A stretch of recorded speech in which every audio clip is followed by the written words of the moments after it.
Whakataka te hau ki te uru, whakataka te hau ki te tonga. Ki mā kina kina ki uta, ki mā taratara ki tai. E he aki ana, ti atakura, he tio, he huka, he hohu, ti hei mauri ora. Morena everyone and welcome to our Planning, Environment and Parks Committee. Hope everyone is doing fine. Great to see Sandra back. And great to see we've got a pretty full table in the room. We have some people online. We'll just go straight to the apologies. Councillor Darby and we've got two. So Mayor Wayne Brown and Councillor Darby are on the same council business. You'll be leaving early and hopefully coming back. Thank you. Back online, yep. Cool. And then we've got lateness from Councillor Fully. And that's on council business. And Councillor Lee, he is on his way. Can I check what time you expect this will finish? Because we've got to leave here. Sharon Stewart and I need to leave for council about 3 or 3:30. I think that is up to all of us to do that. That'll be the aim to finish before then, but I'm not going to jinx it by... Let's say 12 o'clock, eh? Yeah. Let's shoot for the start. Yeah. So that is with... Apology for leaving early at 3. Yeah. Okay. And then it won't have to be triggered if it doesn't happen. Right, thank you. So we've got that apology for early departure, but it's in our power to all be done before that. Can I have a mover for the apologies? Councillor Henderson, seconder. Deputy Mayor Simpson. All those in favour? Any opposed? No. We've got declaration of interest. Have we got any declarations? Member Ashby? Yes, it's not a conflict, but just declaring that on item 8, the iwi I work for, Te Kaurau Amaki, are an adjacent landowner, so it's just context. Cool, and thank you for that. I think we don't perceive you have a conflict, but thank you for identifying that, and we'll have that recorded. Thank you. Chair. Oh, yes, sorry. Is that Councillor Filipina? Sorry. Yeah, sorry, Chair. I've got a conflict of interest with the funding for the Auckland disability law, as they are housed in the Mangere Community Law Centre, and I chair the Board of Trustees at the Community Law, so I will be declaring a conflict for that particular one. Kia ora. Kia ora, Councillor. Thank you. And we will just make sure on that item we note that you did not vote on that particular applicant. Is that fine? Thank you. Okay. Right, we don't need to move that, do we? Declarations, no. Confirmation of the minutes from our last meeting. Deputy Chair, Dalton. Seconder, Deputy Mayor, Councillor Simpson. All those in favour? Aye. Anyone opposed? No. There are no petitions. Now we move to public input. Right, we have a big agenda today, and it's my intention to do our best to keep this as structured as possible. After items are presented, we really need to do our best to stick to questions during the question time, and then when we move to debate and the officers move away from the table, then we can debate. There has been a lot of doing both and both, and I think we just need to separate them so it's clear and the meeting moves forward properly. So I will be hopefully not having to use chair standing orders throughout that process, but if we can try and do questions and comments quite separately, thank you. We also have quite a lot of public input, so I'll be trying to keep to 2 questions per presenter with that as well. Thank you. Right, we go straight to West Auckland is flooding. Do we have Lyle and Morgan? Kia ora. Just come to the table. You've got 5 minutes and then time for some questions. If you just want to, your microphones are in front of you. If you just want to move those mics a bit closer to you, sometimes it can be easier to hear. Thank you very much. Welcome. Kia ora. Morena and good morning. My name's Lyle Carter and this is Morgan Allen, and I'm the chair of WAIF, West Auckland is Flooding. WAIF is an independent residents group which was formed in the aftermath of the anniversary weekend floods to advocate for urgent, fair and sustainable solutions to flood risk. Our committee is made up of people whose homes and properties were inundated with floodwaters. We have 250 people on our supporters list and thousands of people who engage with us daily across our social media platforms. In the Swanson and Opanuku stream catchments, we estimate 263 homes were flooded with significant amounts of water, sometimes as much as a metre inside the houses. The flooding was concentrated in 9 clusters, all of them neighbourhoods built close to streams. Perhaps a quarter of those homes have experienced repeat flooding. For some, it has happened several times in the last few years. Quite a few of our members were wiped out by the storm of August 2021, spent the next year and a half recovering and rebuilding, only to be hit again, this time much worse, on January 27th. The trauma of the flood itself, many seeing loved ones in extreme danger from the waters or being at severe risk themselves, to the devastation of losing your home, priceless family mementos and other precious possessions lost, the financial pressure for many people of having to pay rent while also paying the mortgage, and then the uncertainty of waiting for government and for council response continues to take a terrible toll on the mental and emotional health of our people.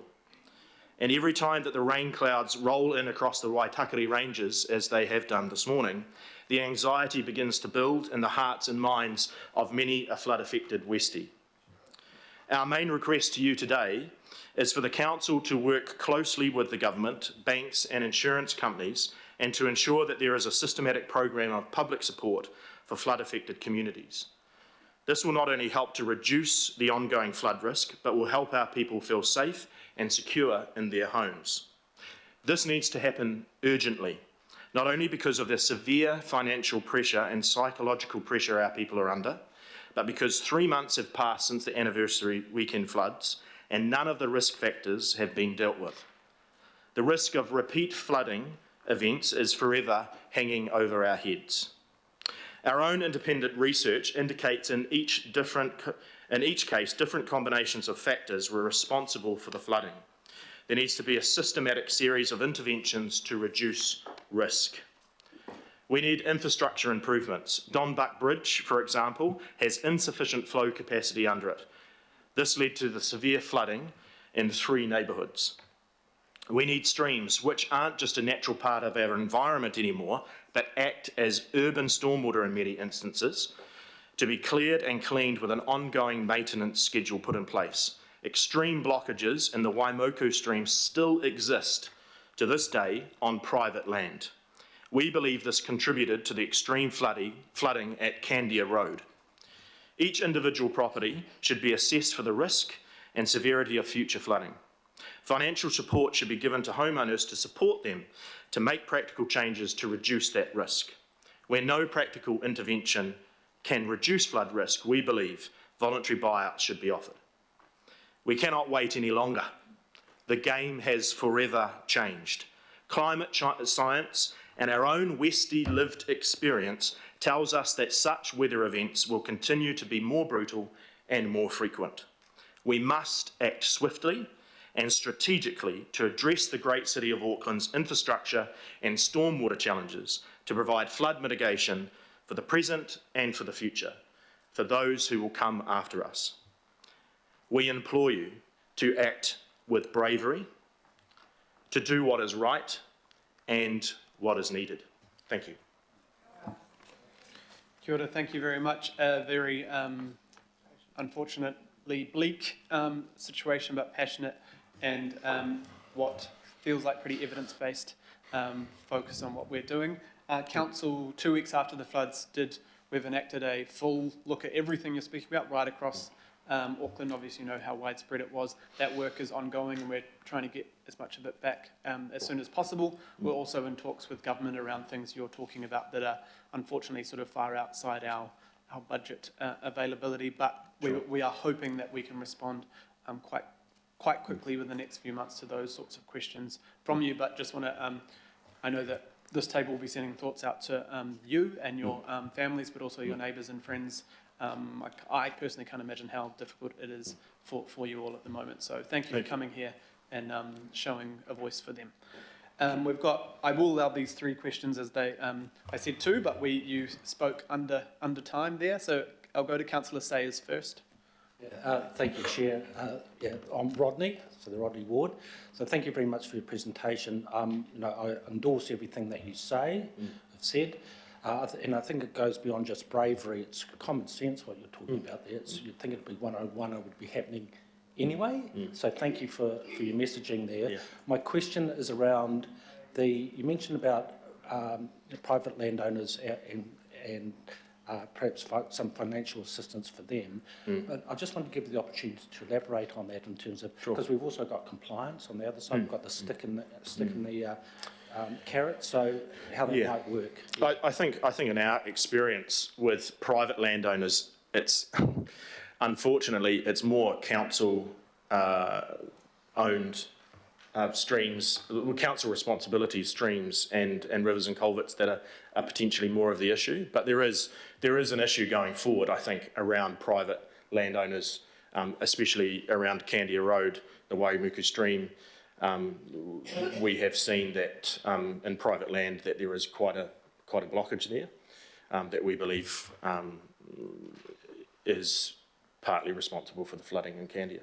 So, yeah, I think it's a wider issue than just private land. I think it's, we need to look at both. Do you feel that you covered enough with us around the council ones then? Because my question was twofold, what you thought about the private landowner as well as council. So is there anything else you want to add around the council responsibility? I think what we are picking up through the comms that we're getting through, we're getting emails and from supporters and on our social media platforms, the overwhelming sense from our community is that there's radio silence from the council. Yeah, and that's our lived experience, is that even in our committee where we met on Monday, what's the council doing? That was the question that came around our table. And this is, this is committee members as well, and while we're not saying that nothing is happening, I think the way in which council engages with flood affected residents in our city probably needs to have a bit of a look at and improvement. Yeah. Oh, thank you very much. I think that's very helpful, Mr. Chair. So yeah, thank you. Thank you very much, Councillor Henderson. Thank you, Chair. Just briefly, if you don't mind, I want to just quickly acknowledge you and your group.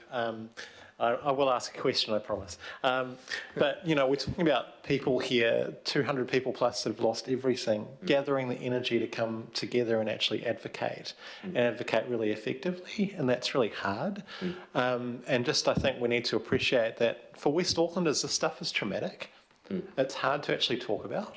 So that you're able to sort of gather the strength as a group to do that. I think that's really nice. And finally, just acknowledge you in the stuff like rates relief that you advocated really strongly for as well. Thank you. So yeah, doing a fantastic job, and thanks for you to come in today.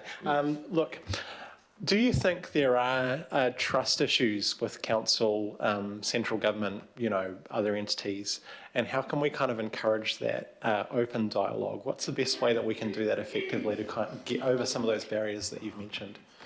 Yeah, I think when comms go out around stream cleaning, for example, there needs to be, I believe there needs to be follow up to that, because there's an announcement, and around rates relief, there was an announcement around rates relief, and then there wasn't.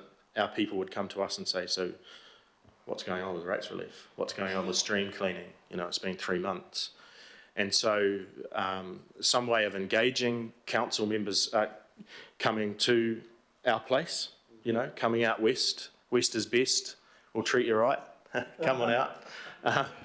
And just to engage in dialogue with our people, And I think for me personally, we didn't have our home. We didn't have floodwaters come into our home. We were really blessed in that way. I've got a young family.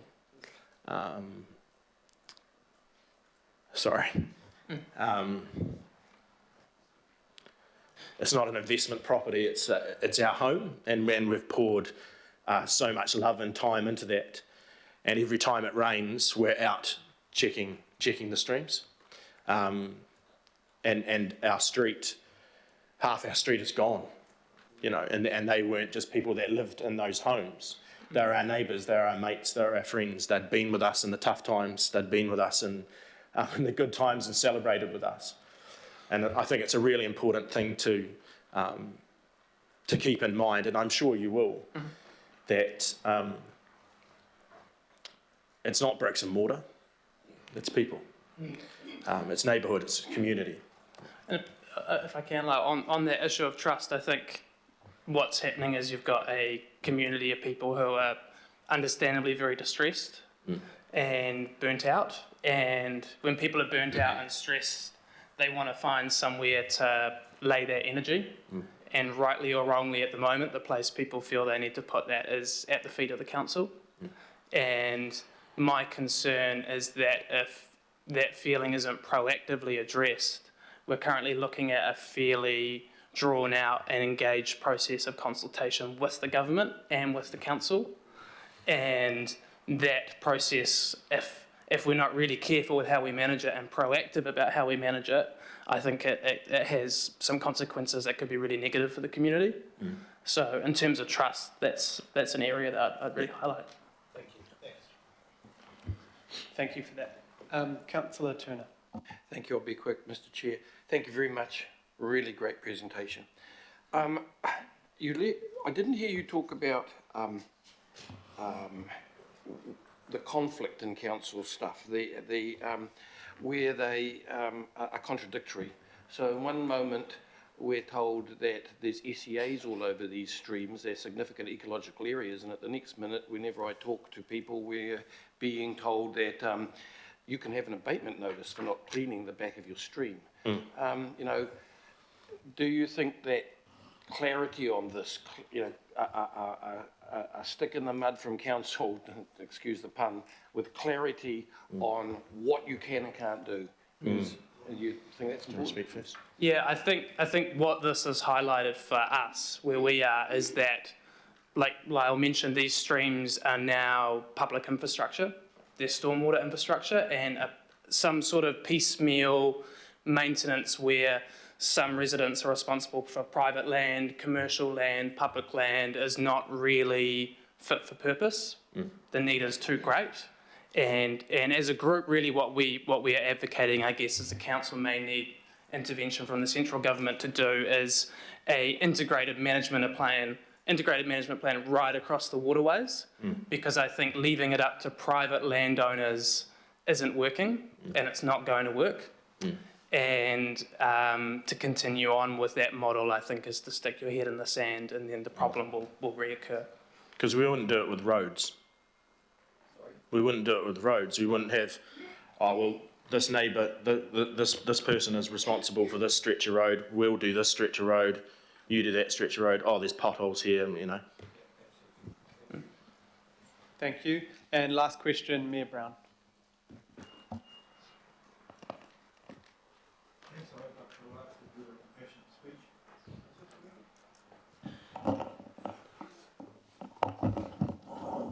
I think the government secret service has been onto that one. I got the last bit of your impassioned speech, and I have come from lots of experience of communities who find themselves in your situation. Would your communities be opposed to a targeted rate that dealt with this? Because that's what the people Sorry, have caught. I missed that question, sorry. Yeah, someone there had a flood of the glass. Would your communities be opposed to a targeted rate to deal with this, which is what the solution was for Kaio and Kaitaia, where a targeted rate to fund the extensive clearing and remanaging of the streams was the way that, because you can't just, I know everyone wants to just blame the council, but that's everybody else. And people who live in areas which don't flood, not necessarily feeling quite so worried about this as you are. So a targeted rate is a solution which is available. I don't know how you guys feel about that. but would strike me as a sensible thing to do. If I was in yours, I'd be quite happy to pay a targeted rate if it went towards clearing all the streams properly. I think it's worth talking about. I think what would need to be acknowledged in our community, particularly the Swanson, Ranui, Henderson area, is that a lot of the people who are affected, we're talking about people who are on lower incomes, who are really feeling a cost of living pressure at the moment. I accept that, but that's... yes. So I just think that's worth mentioning in the context. Usually, and it covers all the people who benefit from it. It may not necessarily the ones who are immediately next door to a stream, but the people within a catchment who benefit from the improvement of that catchment are generally, along the rest of New Zealand, pay for the improvement of that catchment. And so... it's not something that we've talked directly with the community about, so we couldn't speak definitively on how they would feel. Well, certainly it seems to... Bring up somebody in Kaio and Kaitaia. There's plenty of people up there that are short of money, and it's worked out quite well for them. Okay? Thank you. Thank you both for presenting, and I know you've got all your community on your shoulders while you're here. I think you've given us more of the people side of the planning side and the infrastructure side that we are focused on. There is a lot of work going on, but I think you give a really good point that you need to see what is going on, even if it's at the moment too hard to maybe put out any final documents or any, when we're talking about private land and things like that. So, and our conversations with government are positive, but we still don't know where that sits at the moment. But you've given us a lot to drive forward the kind of pressure on that place. So, thinking of you guys, and we know that we don't want to set you up for any kind of final decisions on things, but just so you know, there's a lot of work going on. We obviously need to communicate it better. So thank you both for coming. Thanks for having us. Thank you. Cool. Councillor Henderson and Turner, would you like to move and second this? All those in favour? Just on that, it seems a bit directionless. It's just thanking them. Normally we refer it to a part of the council for at least their consideration. Would it not go to Healthy Waters for their consideration? We can do, but everything that was mentioned is being considered. But we can. Look, it is normal for presentations that we refer it, not asking for a report, just to make sure they've got the information. Yeah, we'll refer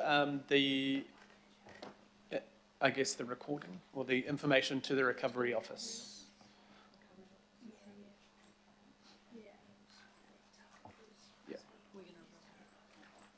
That's fine. We'll get some words, but I think we can support the direction of that. All those in favour? Aye. Any opposed? No. Is the Aaron Martin here from the East Skate Club? Yes. No. No. Right. Okay. We now have Forest and Bird. We've got. Who have we got on? Tom and Carl. I think online. Yep. Here we are. Right, we can see you both. I'm sure once you speak, we'll see if we can hear you both. We just want to say hello. Kia ora. Right, kia ora. I'm hoping I can share my screen if that's all right. We've got your presentation here, if that's easier. Is that you sharing it? Whatever works. Oh. That might be me sharing it. No, that is you. That's technology. Great, thank you. So you've got 5 minutes to present, and then we'll have a couple of questions straight after. Thank you both for being here. Cool. Kia ora. I'm Tom. I'm the freshwater advocate at Forest and Bird based in Wellington. From Napier originally, and I'm joined by Carl, the Regional Conservation Manager for Forest and Bird in Auckland. I think Jeff Key, Strategic Advisor, might also be on the call.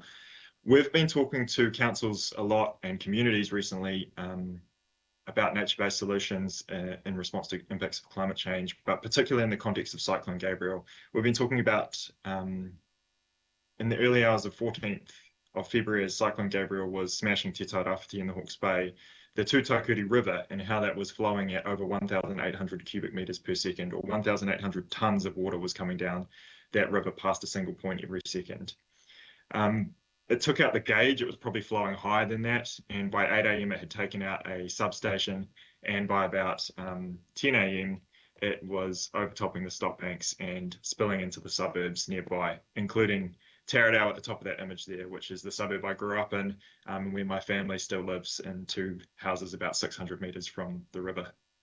They were lucky their houses didn't flood, but others in the region weren't so lucky. Even within their suburb, houses red stickered and yellow stickered, as I understand it, and obviously widespread destruction elsewhere. Estimates $1.155 billion worth of damage from the event. Federated Farmers estimates $1 billion worth of damage. I don't know if you can add those two things together or not, but that's also not then including things like stress and disruption of public income, public infrastructure damage, food shortage, all sorts of things, and of course lives lost during that event. Cyclone Gabriel was one of a whole bunch of recent storm events we've had. Obviously Auckland, which we've just been talking about, the most recent. Not long before that, Nelson. Numerous flooding events in Tairāwhiti and Canterbury before that, Edgecombe in 2017. After the event, NIWA Principal Climate Scientist Dr. Sam Dean said, "I have no doubt in my mind that climate change has influenced that event," just, something you've just been talking about. And Met Service said these events will become more severe as the planet continues to warm. But it's not just climate change that's influencing the intensity of these events, it's also the way that we've managed the natural environment. We've done things like drain the wetlands across New Zealand. Aotearoa, we've lost 90% of our wetlands across the country. This is an image of Auckland showing the historic wetland extent on the left and the wetlands you have remaining. We've done the same thing to forests.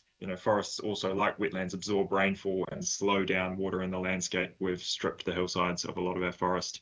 And we've encroached on rivers and floodplains. We've done that in rural areas, like with the Hawke's Bay rivers, taken their channels and encroached on them with stop banks and willows and things. And in more urban areas, including places like Auckland, we have lined those streams with concrete and walls and greatly encroached on the space they have. Some river experts last year wrote a paper in which they said, "Working against nature does not work. We may inadvertently be manufacturing future disasters, and moving out of harm's way saves lives." That was 2022, but the same things were concluded after Cyclone Bola in 1988 by the Parliamentary Commissioner for the Environment, who said extensive deforestation has led to greatly accelerated erosion, unwise intensive development behind stop banks has often been encouraged, and draining of wetlands has intensified flooding problems in many areas. Internationally, we know it doesn't have to be like this. We're slow to the play in New Zealand. This thing of encroaching on rivers and having big stop banks with concrete walls puts communities at risk behind those stop banks or next to those streams. We know that giving rivers more space means more space for habitat, lower floodwaters, communities at lower risk of flooding, they're safer, and more space for people for recreation and things as well. We're seeing this done internationally, but also in New Zealand. Greater Wellington Regional Council, off their own bat, has just bought all of these properties in the space, commercial and residential, and is jumping in with an NZTA project to widen the river here by 90 metres, giving that space back to the river, essentially making it green space.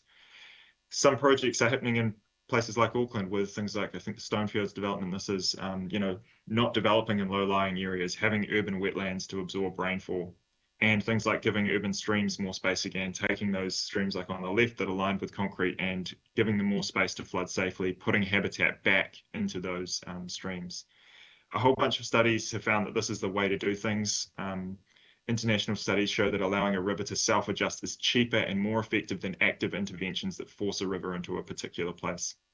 There might be a perception that you haven't got things that you can do already, that you're waiting for government, but you have policy and zoning tools. Greater Wellington Regional Council is striking through their policies which prioritise hard engineering and looking instead at green infrastructure and room for the river. You can think about how you do your annual planning with nature-based solutions, educating the public about flood zones, working with community groups, doing these initiatives, reframing your flood management plans, doing climate hazard risk assessments, thinking about council-owned reserves as sponge cities and carbon sinks in stormwater basins. The PCE in 1988 said we're going to get more of these events. It may be that in retrospect, Bola will not be regarded as such an extreme event. I think we're all in that position now. We know that this is only going to get worse, and we can have these landscapes, including in urban environments, that have diverse landscapes and are mosaics that keep communities safer and are better for the environment. We'll leave it at that and take questions if you have any. Kia ora, I think you just got a applause from the Mayor if you could not see him. But we all applaud you as well. Thank you for that presentation. And it is definitely some of the work we are doing already, but obviously needs to be at a far greater scale and faster. Right, we have a couple of questions. And first of all, Councillor Simpson, who did Councillor Simpson and I had a great meeting with Carl the other day, so thanks for that, Carl. Councillor Simpson, Deputy Mayor. Thanks, Chair, and thanks, Carl, for meeting us the other day. Look, you've sort of almost answered my question, but I really, in simple terms, how can we justify taking a more nature-based solution with regards to cost and benefit? You know, because the engineered solutions have been the go-to for so long, haven't they? You know, they're cheap, they do them, but cost benefit of the more natural-based solution? Yeah, so the standard traditional, if you want to call it that, approach has been to jump in and try and engineer these things. Increasingly, the scientific consensus is that, you know, we're essentially trying to manage the unmanageable. It requires constant intervention to put walls in place, to replace rock revetments, to, you know, clear streams and drains and things, which just naturally, you know, you walk through the bush, you see that a stream has rocks and trees and things in it. You're constantly paying for that upkeep, and then you're paying the cost of disaster, because when it fails catastrophically, and you don't know when that's going to happen or how that's going to happen. So in the long term, it's cheaper to actually just back off, to let things do their thing. There might be some places you do have to protect, you do have to continue doing that active intervention, but where you can, it is cheaper in the long term to step back. And it's really important that you look at that longer term rather than just the annual thing, because it appears really cheap to just put stop banks back or line rivers with willows. Then you get a big event like the Auckland floods or Cyclone Gabriel, and you see that billions of dollars worth of damage. You know, it would have been much cheaper to step back in the first place. Great answer, thank you. Very much agree with you there, Tom. Thank you. Councillor Watson. Thanks, Tom and Carl. And I heard Simon Upton on, I think, a month ago about the desirability of this green infrastructure in Auckland, and I know what Wellington have done, and that's great. In Wellington, we in Auckland, by comparison to Wellington, we have the issue with the price of land. Certainly, some legacy councils did used to do that. You know, North Shore City Council way back in the 60s, 70s, the old borough councils, they did have that kind of green infrastructure because it wasn't worthwhile building on in many respects, and that's very beneficial now. So what would you advise Auckland, and I know you've just talked about the relativities of the investment involved, what would you advise Auckland to do in terms of that green infrastructure acquisition in light of the very high land prices? What would your advice be to us as a council? Yeah, that's something we totally acknowledge. There is a really difficult situation with the, I guess, the economic situation we have and the cultural situation we have, which is private property rights and inflated land values make this kind of thing very difficult for councils that have historically had relatively low rates and then therefore, limited funds. Wellington is, as you say, Greater Wellington Regional Council, quite amazing in that they managed to step in, I think, over $100 million to acquire those properties. They decided that was worth the cost. Because the cost of a flood at that pinch point in the river was going to be over $1 billion, and something like 6 schools, 100 businesses, however many 100 houses. So for them, the cost benefit worked. There will be situations where the cost benefit probably would work for Auckland Council as well, especially when you look over that longer time period. But I think actively you should be looking to central government for both support in your flood protection infrastructure. So saying, look, we need to fund this in a different way and we want to do things differently. So please fund us to do things differently over a longer period. We might need to acquire some land. We need some managed retreat legislation probably and some guidance on how we can do that rather than managing retreat only after a catastrophic event, which then isn't managed retreat. And you might be having a conversation with central government saying, look, we can't continue to operate in this world of overinflated land prices and then catastrophic failure and then more and more pressure on council to do things because you're just in this vice where you can't do it. So you need some support, and I think you need to push government to help you, whether it's funding things more or whether it's dealing with that land acquisition problem. And that's, there's multiple solutions, but that's up for you to push government on. Kia ora, good answer. Thank you, Tom. And very last question, Councillor Fletcher.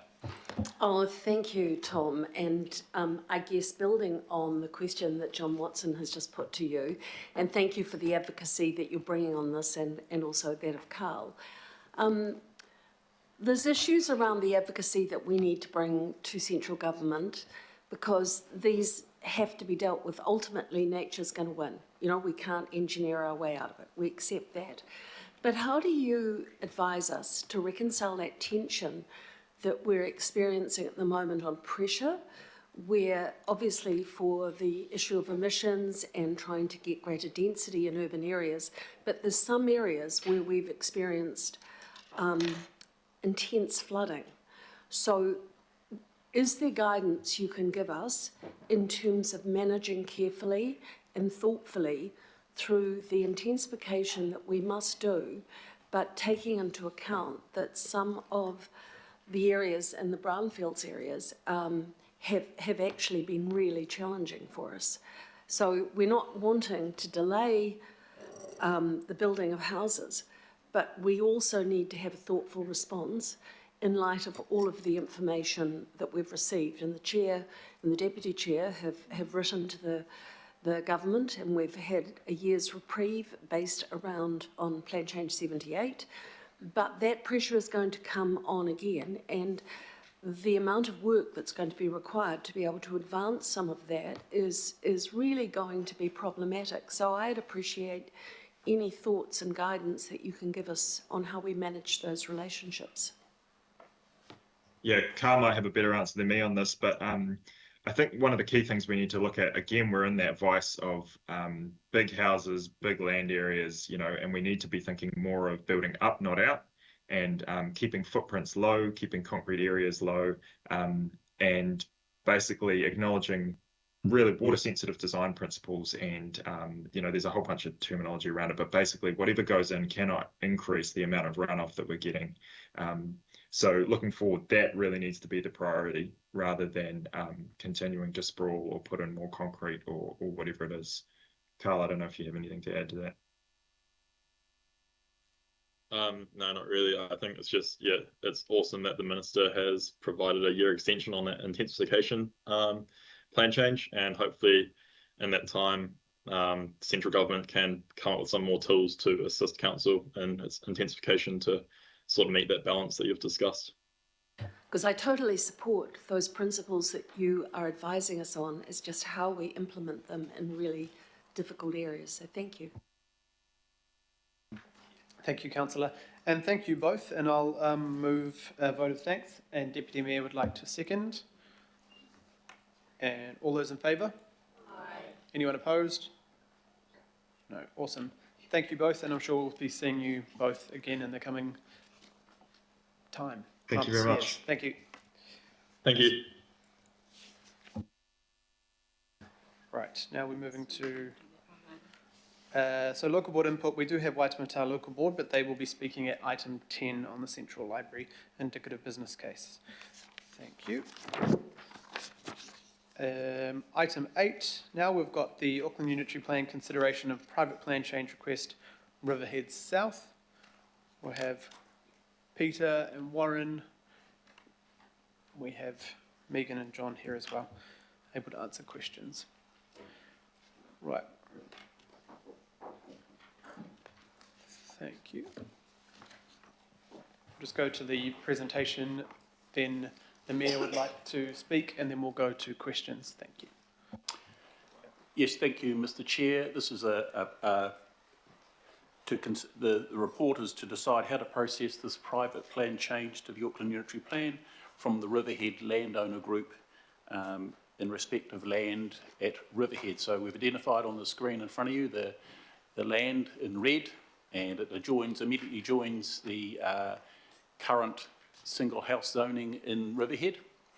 And you can see its context there. The yellow is the future urban zone, the brown is the countryside living zone, and the other colour outside of that, the grey colour, is the rural environment, is the rural zone. So the proposal is to rezone 80.5 hectares from future urban to a series of residential zones, including mixed housing urban and terrace house and apartment building zone, and with a number of commercial locations inside of that as well.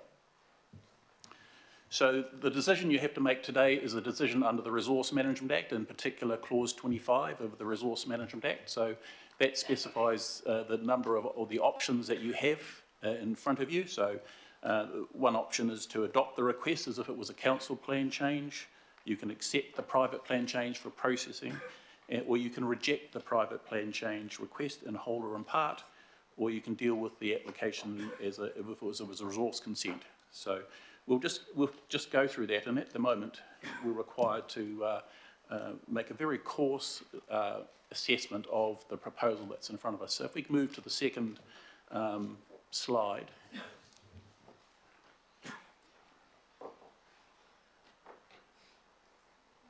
Which is that way. Right, that's it. Yeah, so this is just outlining the zoning that is proposed. So you can see the orange area there, the most orange of the orange areas is the terraced house and apartment building zone. The pink is the business zone, and the remainder is the brown colour is the mixed housing urban zone. So that's just to give you the context. Of course, that is more intensive than the current zoning in Riverhead, which is single house.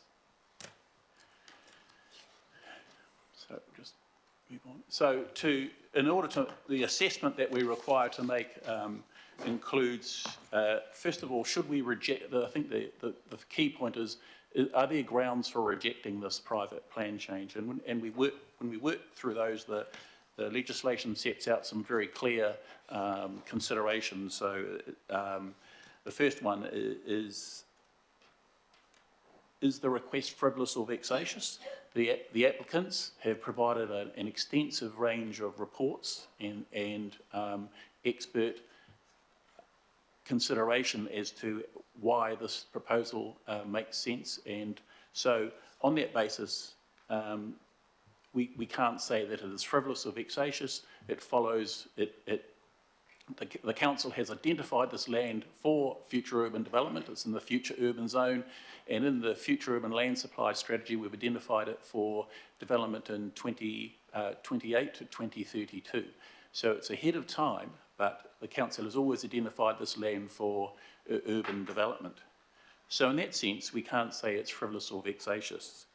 The next test is, has the substance of the request been considered and given effect to, rejected by the council in the last 2 years? And the answer is no, it's not been considered in the last 2 years, and so on. So the key test we have is the request in accordance with sound resource management practice.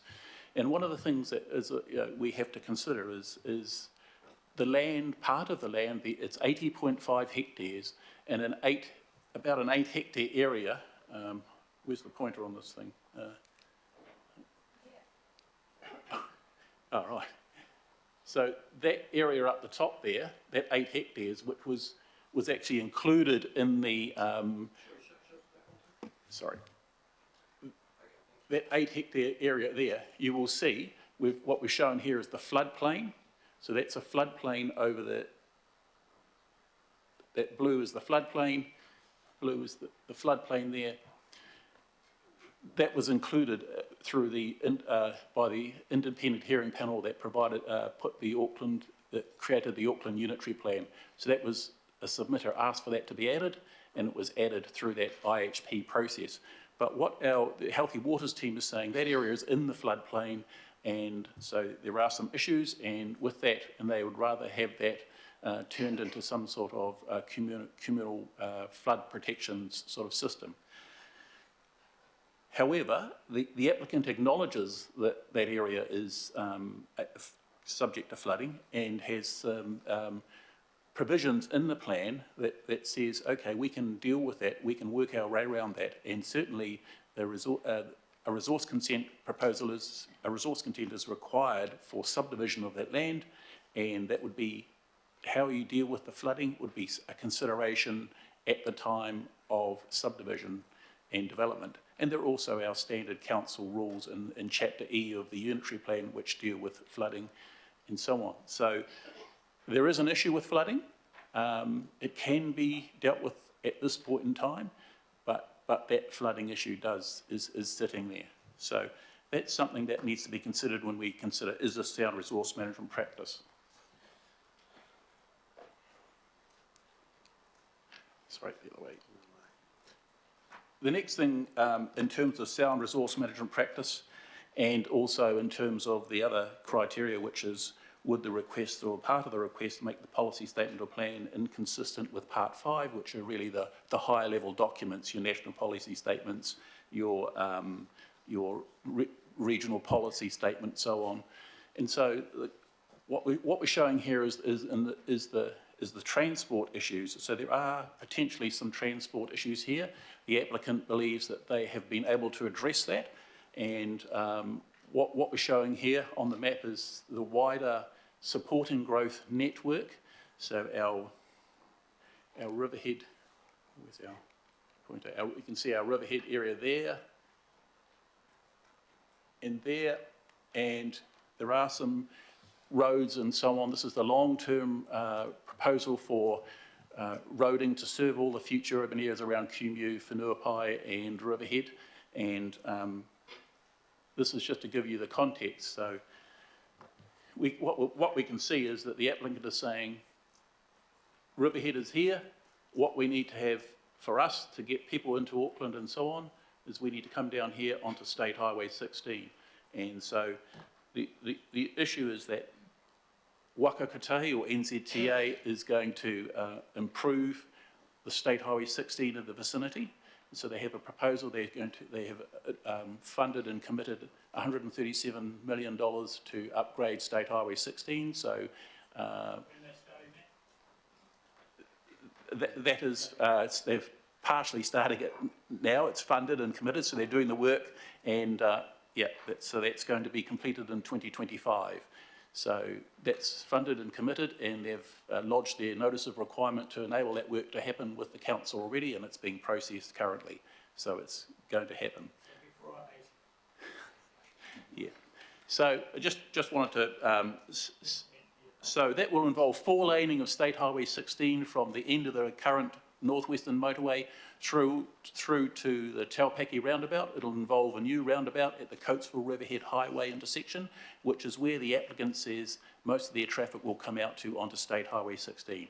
So, and then there'll be safety barriers, a 3-metre shared path all that way along that route, all the way to Kumeu, and so, and then obviously the next part of the process is safety improvements out to Waimaoku.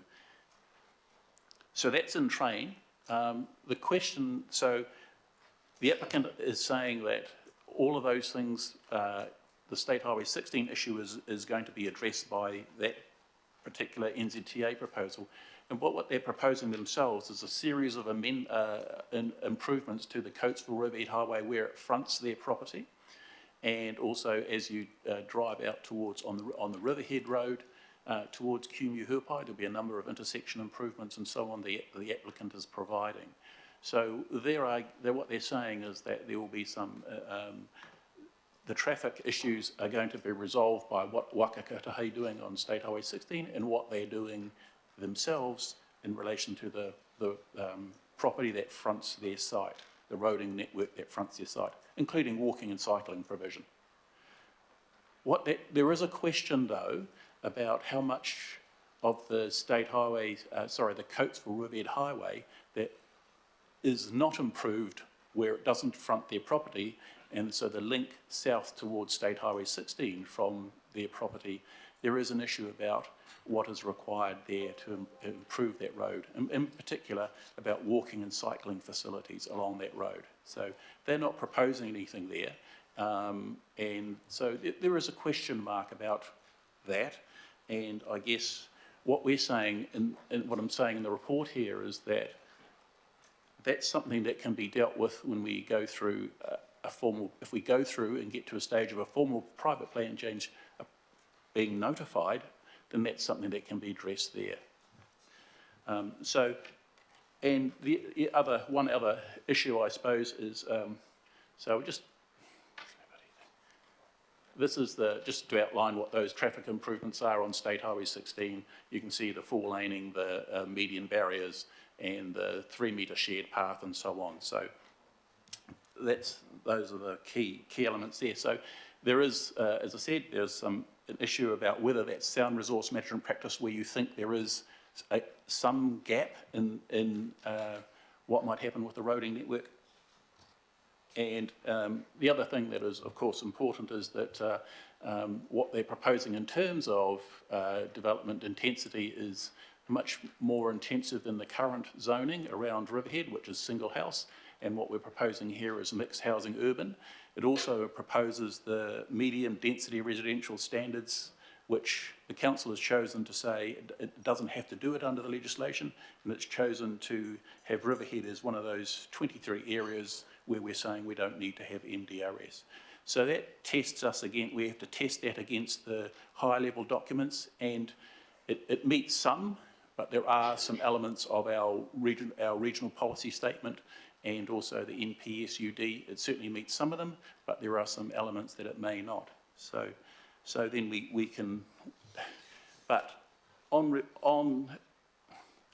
in summary, I guess we're saying that there are some elements that you could use to say that it could be rejected, but on balance what we're saying is that this should, at the very coarse merits assessment level, this should go forward and be dealt with as a notified plan change, and that those issues that have been raised could be dealt with through the hearing and submission process as part of that, the normal plan change process. There is also the option that if those issues are not enough to reject the plan change at this stage, it's open to the council to obviously lodge a submission as well if it was publicly notified and go through that process. So the recommendation in the report is to accept the private plan change for processing based on the very coarse merits assessment that we must make under clause 25 of the first schedule of the legislation. Thank you. Kia ora, thank you very much, Peter. Right, we're going to go to a resolution. The Mayor is going to move and I'll second, and then we'll go to questions. So if we just want to put the resolution on.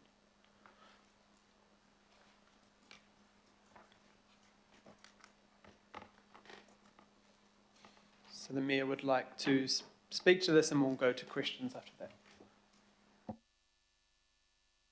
Can we send that around, please? Because it's a lot to read on a screen.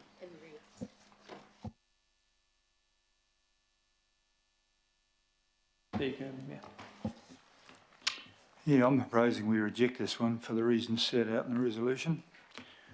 The key concerns being that we have flooding on part of this land, and we've just had recent lessons about flooding that we turned out not to be taken as seriously as we should, and we just heard the previous speakers about that. It's out of sequence as a development goes. It doesn't allow us to plan properly for infrastructure. It is expected to be done sometime in the future, but right now I don't know the rush because there is significant investment in public transport required, which is not part of our plan. We've heard there's a Waka Kotahi funded upgrade which partially solves some of those issues, but right at the moment there is some debate as to whether or not we don't rejig the Waka Kotahi funded thing to spend better elsewhere. The timing's basically wrong. There's no public transport plans yet committed to in this area. We're trying to resolve this, but that'll take time. And as you know, it's one of those ones that's rejoining Riverhead, which is one of the excluded settlements under Plan Change 78. Later in the day, we're going to discuss our future development program. So I just think the timing's wrong for this. Thank you. So just put that up and we'll send that around for people to read. And in the meantime, we have a number of questions. So Councillor Simpson, Deputy Mayor, first. Yeah, thanks, Chair. Look, I suppose I want to ask some questions that will give me the answers whether to accept this one or not. So you've said approximately 8 out of the 80 hectares is floodplain, all right? So I want to know, if it is developed, can that be mitigated through good stormwater design? Or are you saying, and I know man versus nature and all that kind of stuff, but you know, there are times that you can and things that you can do and things that you can't. How confident are you that that part could be mitigated through good stormwater design? Or are you saying, well, no, not really? The advice from our Healthy Waters team is that it should be basically turned into, that part of the site should have a detention pond and that sort of thing on it, and be a community asset rather than developed. So that they don't want that part of the site to be developed, essentially. Okay, got that. My second one is, sorry, Chair, I've got one on transport and then one on process, right? So the second one now, so on the transport, how serious, in your opinion, are the transport issues, and how confident are you that we respond to those either through waka kotahi, on roading improvements, or PT or cycling? Do you think we've got the transports? Are you confident that the transport solutions are there to support this development? I think what we're recommending is that those things are, at our very highest level, they are covered, but what we're saying is, I suppose, is that that can be dealt with through the normal hearing or submission and hearing process. So I would expect, for example, that Auckland Transport, that waka kotahi, and that any affected residents would put in a submission. And if there are concerns about that, then that would be dealt with through the process. So we're not saying that at the moment that we're 100% satisfied. What we're saying is, at the very course level assessment, which the courts have said we can only make that, we can't get into great detail. That's the issue here, is plan changes, you have a two-stage process. One, you've got to check it. Is it crazy? Is it so bad that it shouldn't go ahead and be considered in the normal way that a plan change is considered? So we're at that level.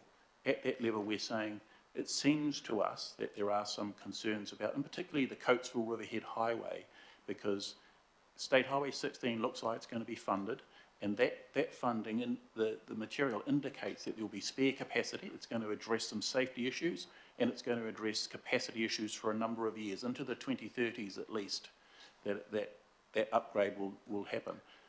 The bit that is of concern, I suppose, is the bit along the Coatesville Riverhead Highway where we all want alternative modes, walking and cycling. What the applicants are proposing is to include that and upgrade the intersections along the Coatesville Riverhead Highway towards State Highway 16, but they're not going to provide a cycle or a walking or cycling path all the way along. So it just depends on how good you think that is, and that's something we would deal with probably if the plan change was notified. But it is a concern that it's not being proposed at the moment. Okay, so what you're saying here, if we accept it and it goes to a hearing, right, which is the process that traditionally we do use, have we still got the ability to stop the development through that process?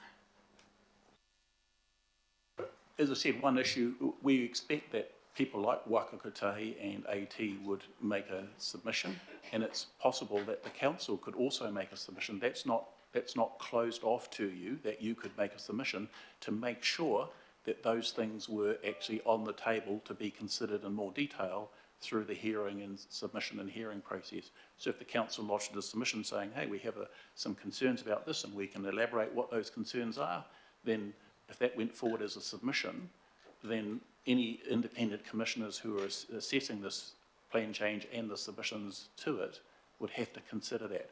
At that point, you would prepare detailed evidence and what have you about what you think the concerns are and justify those concerns.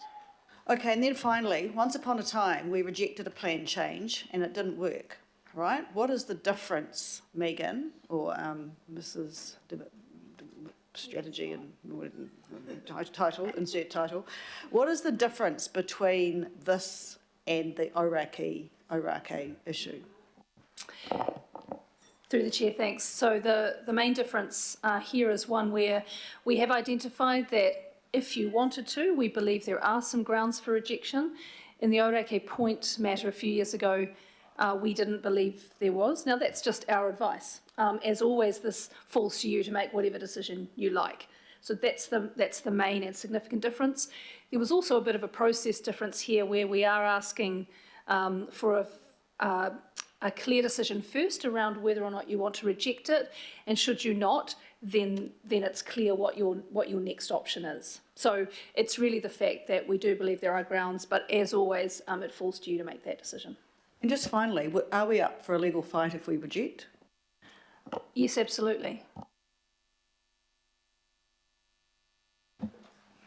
Thank you, Deputy Mayor. Councillor Walker.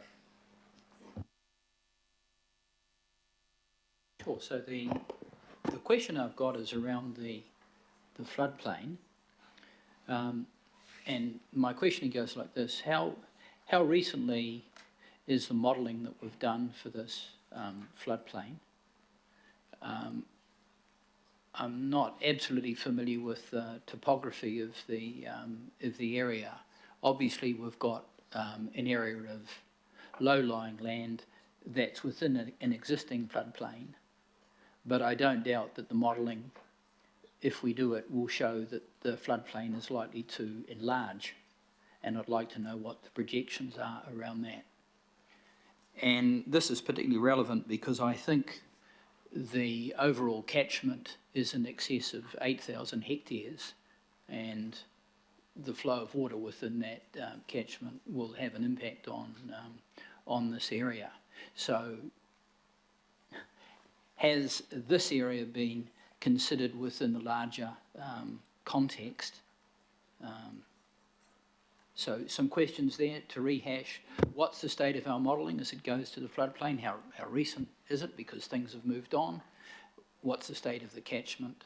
How does that impact on this area, in particular because of any instances with further land that may be impacted by a revisit of that floodplain? Thanks. So the information we base this on is the current information that we have that's contained in the Council's GIS database. But I do know that in terms of flooding around Kumu-Huapai and this area, the Council is doing some, Healthy Waters Department is doing some remodellings or some new modelling. So that, I understand, is underway, and Nick Vigar and his team are looking at that now. So yes, it's clear that there will be some remodelling, but we can only base our current analysis on the information we have at the moment. We know that it could change, and that work is underway to do that remodelling. That's the best I can offer you. So the ongoing concern I've got is that, in my opinion, much of the modelling and much of what we base things on is out of date. The climate change stuff was out of date when we initiated it in the Unity Plan. It's based around 2015. That's already superseded. And I'd suggest our flood modelling is out of date. The Rangatapuni flows into the upper Waitemata Harbour, which is incredibly sensitive catchment that was covered off in reports to the Auckland Regional Council back in the 80s. So my ongoing concern is that we need to have really up-to-date information, and just relying on the Unity Plan is inadequate in my view. So I'd like to know at what point we're going to get that up-to-date information, because we're making a decision now. By all means, we can consider the Unity Plan, but we should also be considering current data if we're aware of it. Thanks. Just through the chair, I think for the purpose of today's decision, we're clearly not going to have any additional data than what we have now. So it will take some time, but I think that's all I can say for you in terms of your decision today. So through you, Mr. Chair, my further question is, if it's established that we actually don't have good quality information to base a decision on, are we in a position to defer this until we get that information? Because it wouldn't be too difficult. Thank you. Through the chair, our advice to you is that for the purpose of this process and where we're up to, there is enough data to be able to make a decision. If you disagree with that, or if you have concerns, then you may want to support the resolution that's in front of you. But otherwise, we believe we can proceed. So back to my question on the data, I'd like to know what our present state is in terms of the modelling and the data that we're relying on, vis-a-vis the comment that the Chief of Strategy makes, because I may not, as a councillor, be satisfied with the information that we've got. And I want to be able to make that call based on good information. So can I have that? And can we have that? I think from my perspective that question has been answered, Councillor Walker. Hang on. We have the data that has to be used that we have on our floodplains, our mapping, etc. What we have asked straight after the floods was for more information, more data, more information on overland flow paths and where it flooded, where it didn't, and some of those issues are there, but we cannot consider those, and that is not that we aren't able to use that today, and we have to make this decision within a time frame. Through you, Mr. Chair, frankly, I don't think you're in a position to make that call. I've asked a specific question, which I can repeat, around what the present state of modelling and catchment is for the area. Councillor, that question has not been answered. Stop. Point of order. Point of order. Councillor, what I was saying was the question had been answered. If you want Megan to repeat it, she can, and I'll just get one last time. If you would like to repeat your answer, that would work. My question was directed to the officers, not to Megan. It's a technical question that goes to catchment modelling. Councillor, that's inappropriate. Megan is an officer, and they all can decide who answers the question. So for the purpose of you making your decision, I can provide you a link to the unitary plan and any flooding data there that you can look at now, but between now and your decision on whichever recommendation goes ahead, that's all I can provide you this morning. And if you'd like that, I'm happy to get that to you. And I will just add that the applicant has provided their own data about flooding as well, and they acknowledge that that part of the site will flood, and that they will have to design and develop around that. Thank you. Councillor Sayers. Yeah, thank you, Chair. Look, I'll just reserve my right to speak. I'll just ask some questions, because I'm pleased about the recommendation. I'll probably be supporting what's up there in red. I was very worried about the other, having to vote against that, but I can vote for this. So my question, just to cement that line of thinking, in terms of the organisation that's behind, is Fletcher's at the end of the day, isn't it? Is it Fletcher's? It's a group, combined group, Riverhead landowner group. It includes Fletcher Residential, Neil Group, and Matfin. Okay, great. Okay, and in terms of the phasing, I think Toe brought it up a little bit of a concern there. Just trying to understand the. So, when would this come online? If it went through and got approval and they were able to start building it, Peter, when would it actually be completed? There are provisions in here that require the State Highway 16 improvements to be in place before development can be occupied. Yeah. So at the moment, the State Highway 16 provisions are 24/25 year is when Wakakotahi want to have it completed. Okay, thank you for that. And my understanding of those improvements actually along state, not the intersection at Coatesville, but the actual state highway improvements are safety improvements ahead of mainly capacity enhancement. Would that be correct? They're both. The safety improvements, including 4-laning and a wire rope barrier down the middle and the 3-metre shared path, provide both capacity and safety. So there is a large element of improving the capacity of State Highway 16. They recognise that it's an issue at the moment, and so this is the proposal to establish it, but it's also got a very high safety, its rationale is safety as well as capacity. And from what I can gather from the material, it looks like that they expect that the capacity will last up until the 2030s sometime. It's a bit, it depends on what modelling, but also that a lot of the capacity will come out of the larger QMU future urban area, and if that starts developing, then that's when the capacity will be used up more quickly than currently. Yeah, all right. Thank you for that answer. I'll try and phrase this as a question to you. That's because it's like, there's an old thing with the housing going in before the infrastructure's there. That's probably my concern. So thank you for your answer around that. But there's also a bypass being planned in that area to increase capacity significantly to cope with growth in that area as well. So has that featured at all in our thinking or in the paper? And should it be? No?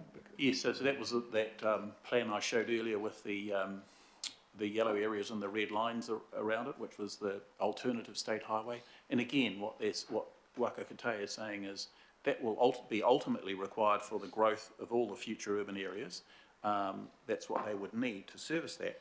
But the interim improvements on State Highway 16 are what the applicant is saying can cope with their 15 to 1,800 household units they want to establish in there up until the late 2030s. Okay. And so Waka Katea have served their notices of requirement on the council to establish that alternative state highway, and that will go through the normal submission process for notices of requirement. Okay. But that is looking at in the 2030s plus 15 to 20 years away. Great, thank you for that answer. My final one through Chair might not be for the planning department, it's probably more around in that legal sphere. I'm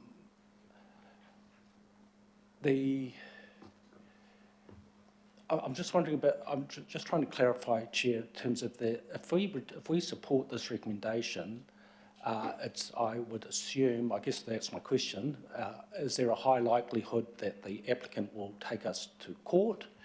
And I think I heard from Megan that we're prepared to do that and draw a line in the sand somewhere around private plan changes being forced through ahead of overriding our own planning and policy strategies.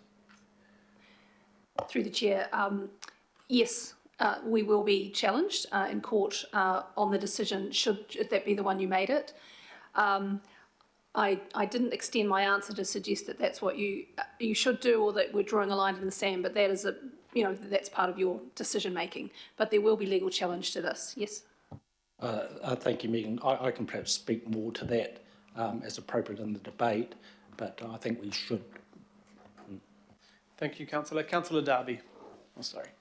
Thank you.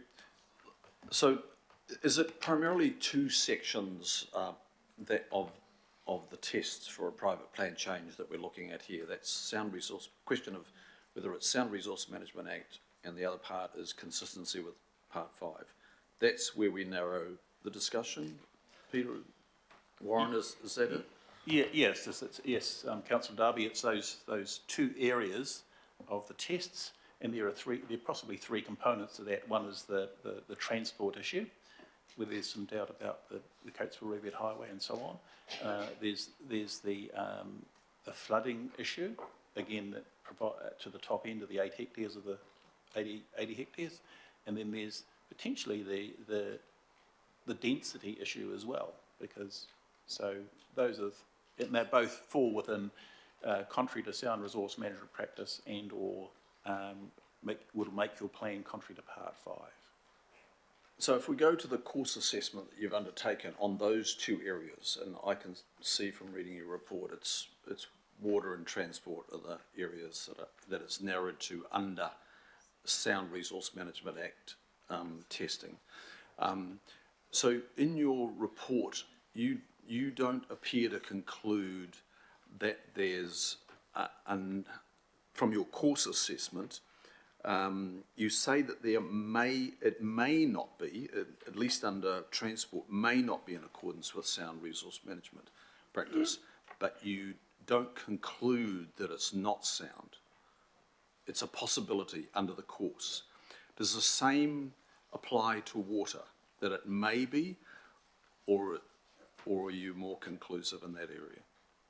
Partially with the flooding issue, it's again a maybe, but the reality is that we've got 80.5 hectares and a very discrete area, 8 hectares is what is subject to flooding, and the applicant acknowledged that and knows that and says we will try and develop it.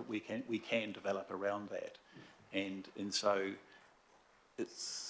while it's there, and also there are some, the provisions in the plan change recognise that subdivision is a restricted discretionary activity, so it requires a resource consent, and how you deal with flooding is a specific matter that has to be addressed. So we're saying while they recognise it's there are mechanisms in the plan change documentation itself and the council's own standard rules about flooding in E36, I think it is, can deal with that. So that's where that's why we're not saying totally that it's contrary, but it's certainly, there's an issue that you've got some land that floods, you want to zone it for a residential purpose, so there may be some issues there. I guess the thing is that we have to make a course level assessment. It's clear from the legislation and on the case law that that's what we have to do. We can't get down into too much detail at this point in time. So no matter what our view on the law might be, it is the law, and it's written that way, and we've just got to abide by it. So just in terms of what's open to the applicant, and maybe this is a legal response, or it could be a planning response. We have the example of the Aurake challenge and the determination of a High Court judge. So what is open to the applicant is that they can go for is it a determination? It's not a full consideration of the plan change. Is it an application for a determination of the High Court, as the party did on the Aurake land? If you turn this down as the Chief of Strategy has said, then they have a right to appeal to the Environment Court. And I think that it's probably want to exercise that right. But I'm not sure. I mean, our legal counsel might be able to advise us if they could seek some sort of determinative judgment. Is that what you're... Well, maybe it is good for legal to come up, because I would actually like to know, because, I mean, everything written in this report would come before the court, and the court would then see that experts at the council recommended acceptance and processing.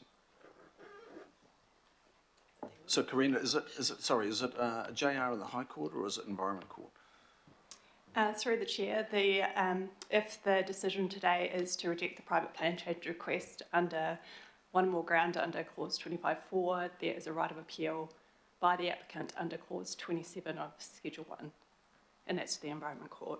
It is the Environment Court, sorry. Okay, so Karina, and the Environment Court would be considering everything that's disclosed to it by the applicant, and council would have to reveal its position, and that position from our staff is to accept. That would all be revealed in that determination or that hearing? Yes, it's very clear from the case law that the council's only opportunity to reject is if one or more ground is available, and that's the only opportunity you have. If there are no grounds, you must not reject and you must accept. If there are grounds available, you must consider, you don't have to reject. The council has the opportunity to either reject or exercise its discretion not to reject, and can then accept the plan change. So from a planning and a legal viewpoint, your expertise applied here says there is no grounds to reject. Through the chair, that's not what I'm saying. What I'm saying is you can only reject if there is one or more ground available. In the report, as I understand it, it says that there is a ground available to you. So you then must make the decision as to whether or not you reject the private plan change or you exercise your discretion not to reject. Yeah, I'm just trying to unpack the may not be in accordance. That's what I'm trying to unpack. It's not stating that it's not in accordance, it's may not be in accordance.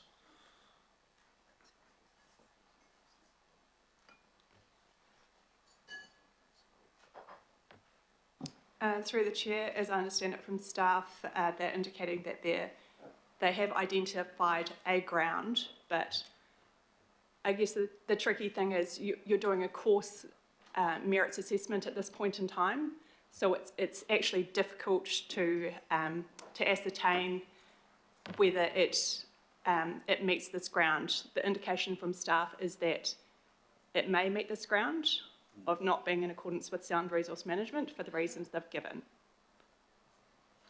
Okay, I'm having difficulty with that. Sorry, and excuse me, because the words are that it may not be in accordance. It doesn't say it's not being written here that it's not in accordance.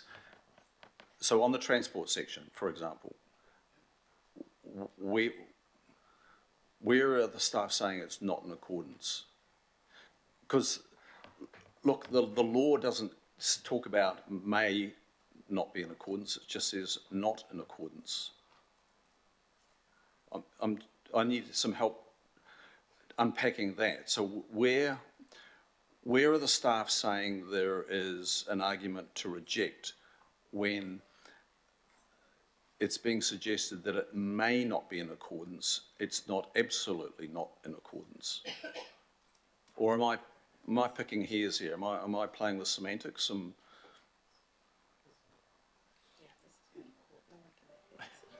I think we've identified that, particularly in relation to the Coatesville Riverhead Highway, which I've mentioned before, that they're not proposing to do a significant upgrade other than what's in front of their property. We know that supporting growth is saying, in the fullness of time, we want a full upgrade of the Coatesville Riverhead Highway, and that we want to have walking and cycling provisions and some safety improvements on that road. That's not happening under this plan change. So we're saying that's a potential issue, but the applicants are arguing that that is only required when the full build-out of growth happens, and including the extra 25,000 population at Kumeu-Huapai, identified in the future urban zone. And so they're saying that that's not required now, so our provisions mean that we can go forward and develop our 1,500 and 1,800 houses now. And so we know it's needed in the long term. They're not proposing to do anything about it now. So I guess what we're saying is that may be an issue, but we can't tell until we go through the full assessment, because all we're entitled to do now is that very broad assessment. Their engineering assessment, their integrated traffic assessment and so on is telling us that it's fine. We haven't been able to do our own ITA or full high-level assessment, detailed assessment of that, simply because of the stage we're in that process. So we're saying we think there could be a problem here or an issue here. We're not 100% certain, but it is an issue we're raising in the report. But until we get into that finer level detail, which we're entitled to do at a later stage, we can't say fundamentally that it's whether it is or isn't. Okay, and last one, Chair. Karina, the Iraqi decision by the judge there said to err on the side of caution if in doubt. Is that a fair summary of that case? And that's case law, isn't it? The Environment Court decision in relation to Iraqi Point trustees, and that situation, the council had put forward the ground of sound resource management practice as the basis for rejecting it, and the court did say in that case, if the council had doubt as to whether or not a private plan change request was not in accordance with sound resource management practice, that the cautious approach would be to proceed to accept the private plan change and notify it. Councillor Henderson. Yeah, forgive me for the lawyerisms, but just on relation to that question, that quote from the judgment, would you consider that binding precedent, or is that more obiter? Through the chair, that is precedent. That was a finding of the court. Oh, there you go. Okay, So we're called upon to interpret the legal test of sound management practice. Just wondering, in line with that kind of case law themed questioning, in assessing this threshold, do we have any examples of something that has actually failed that test? A private plan change request, sorry, through the chair. An example where it's not sound.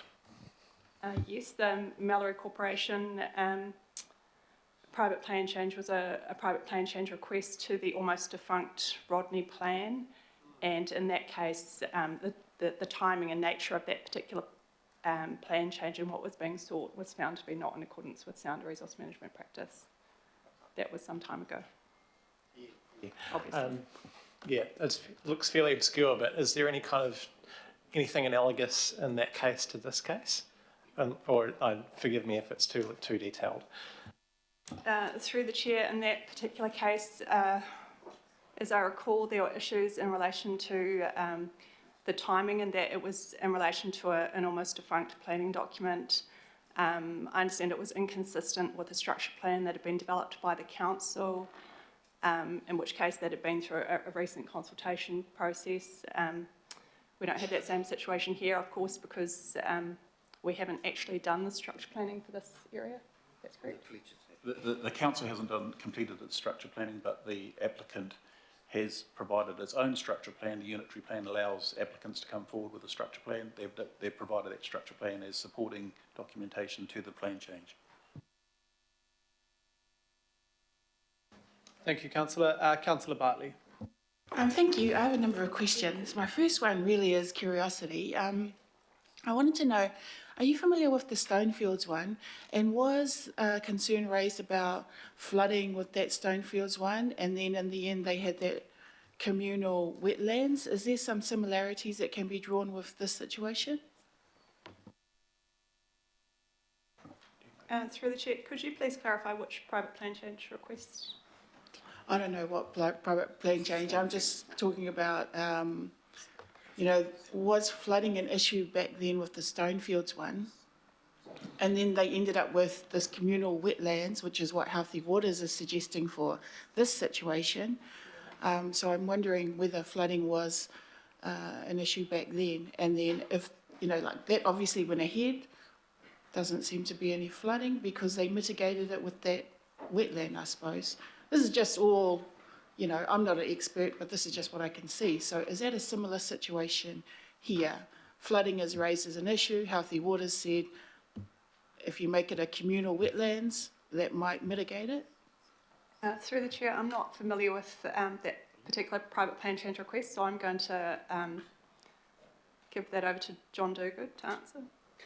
Yeah, I was meaning I wasn't looking for legal, I was looking for the planning side.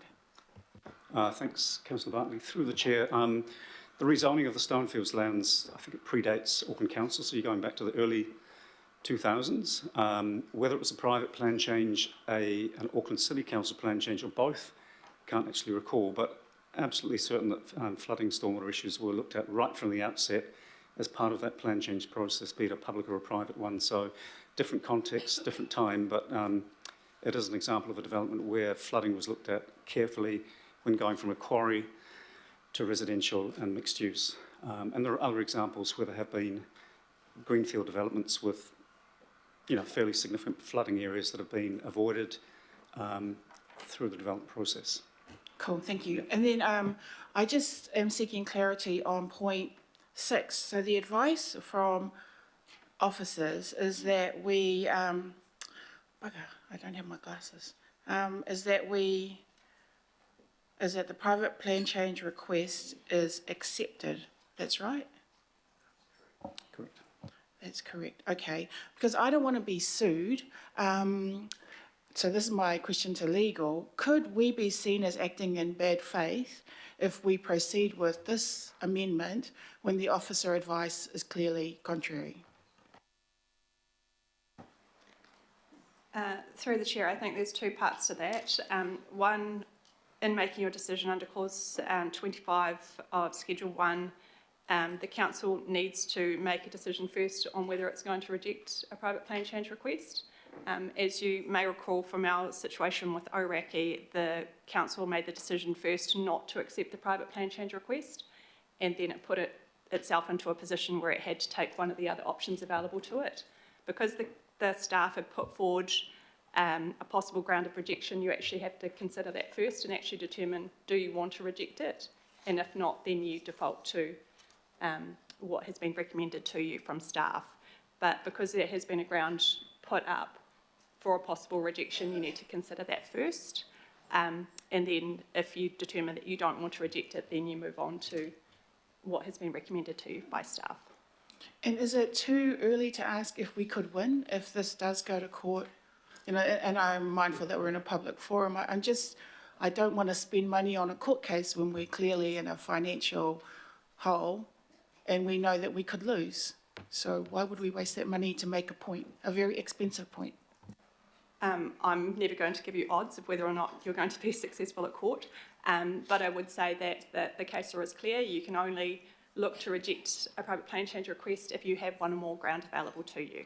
So you have a ground available to you, but you don't have to reject. The legislation is very clear that the council may reject, but it's not a must. So it's open to you to either reject it or not. Okay, thank you. And just one more, please, Chair. Point 5, I've seen that lots of times in these plan change requests, reports that come to us. Why this time? You know, are we're taking this course of action where we didn't before? Before we would accept them and then we would oppose and with a submission. But this time round, it's like we just want to take on this fight. What's the difference? So every decision has to be made at the time we are presented with the information. We do have grounds of rejection here, which other times we haven't. We've opposed it based on feelings, and then we've gone through a plan change process. So this time we do have grounds for rejection. The mayor, the local councillor, we've had emails from, we've had feedback from local MPs about development in this area post the floods.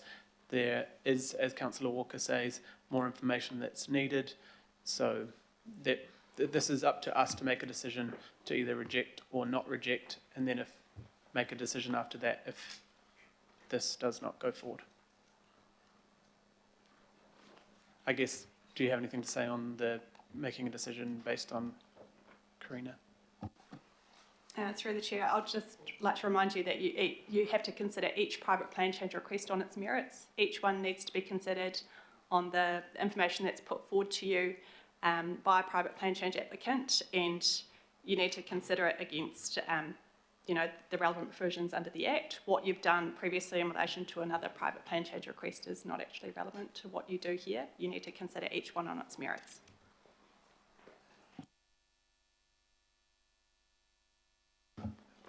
Councillor Filipaini, you have a question. Thank you, Chair. One of the part I have in ngā koutou to our staff and also to you, Chair. The first question is to you, Chair, and His Worship the Mayor, is if he's there. And in regards to you, the recommendation we see in front of us,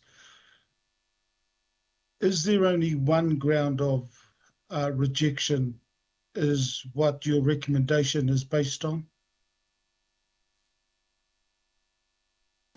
There are other grounds that are mentioned through the report. The Mayor has left, well, he's in the building, but he's on another meeting call at this time, so he can't answer that question. But this is out of line with our council plan and policies, so we can mention those things. And is that, so I'll just go to Karina, because it's against our policies and practices and what's been mentioned in B, Karina, that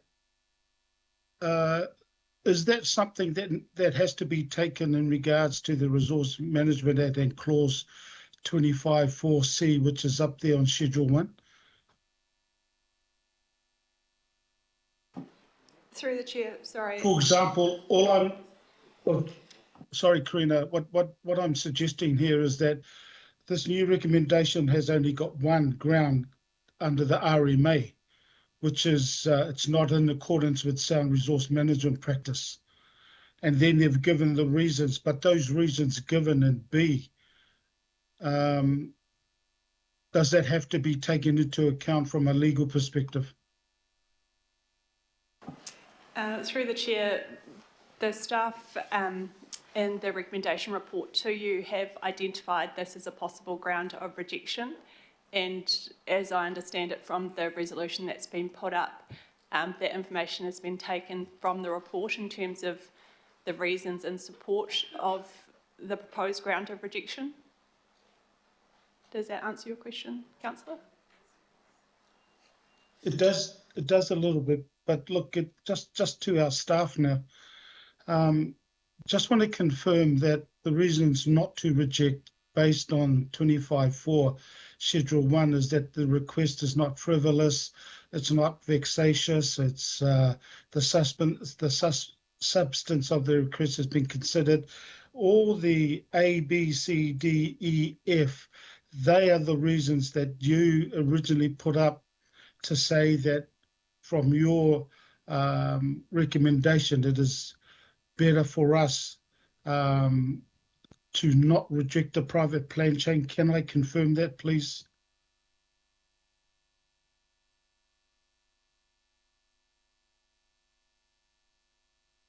I think in terms of those A, B, and C, we're saying correct that they're not grounds to reject. But in terms of item D, we're saying that we've identified that there are some potential grounds, but because you have the opportunity to you say it's a may, you may reject on that basis.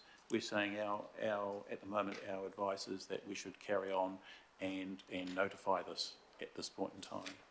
Now that's only because, as I say, because those grounds that we've identified at the very course level, they may exist, but we're not 100% certain as to what the final I guess conclusion that you would reach, and we need that further, more detailed assessment to reach that final conclusion. We can only do that by notifying the plan change and having all matters being considered fully.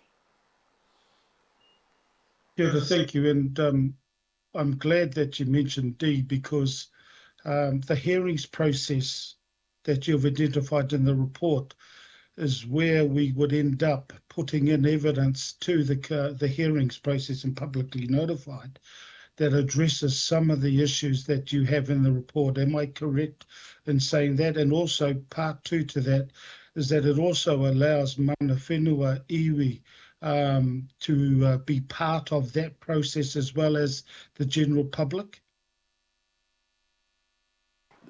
Yes, the short answer is yes. If it goes forward, then anyone interested can be a party to the decision-making process, submission, hearing and decision-making process.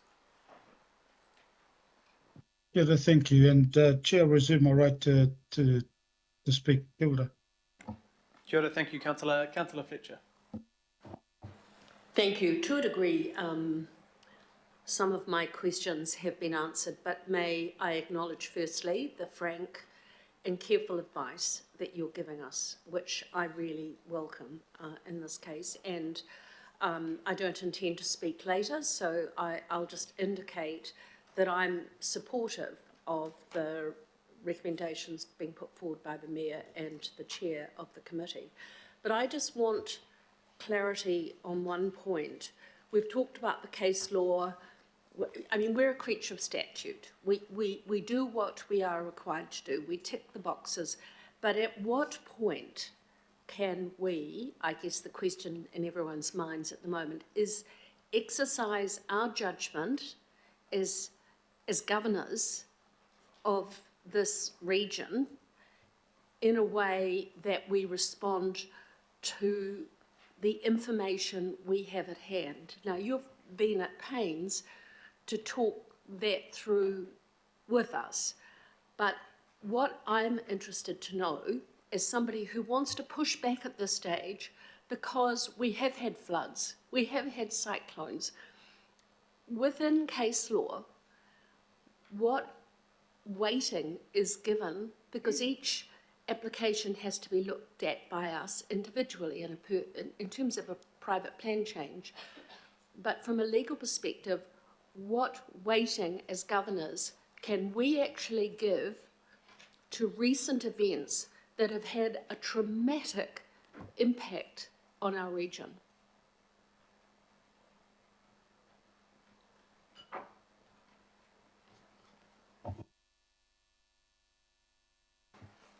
Perhaps I could say, I acknowledge your concern about the flooding and hazards and so on, which have happened, and also in the northwestern area. So there are, I guess, several options open. So you could, we have said there that this could be not sound resource management to continue this, and if you agreed with that, you could reject the plan change. You don't have to, but you could. Or alternatively, you could manifest those concerns that you have through a submission by the council in opposition to parts of this plan change, and that's what we've done in other private plan change requests as well. So you can show your concern in several ways. I won't labour the point now, but again, I thank you for this frank advice, because I think that as governors, we are being expected to act on the most recent information that we have. Thank you, Councillor. Councillor Mike Lee.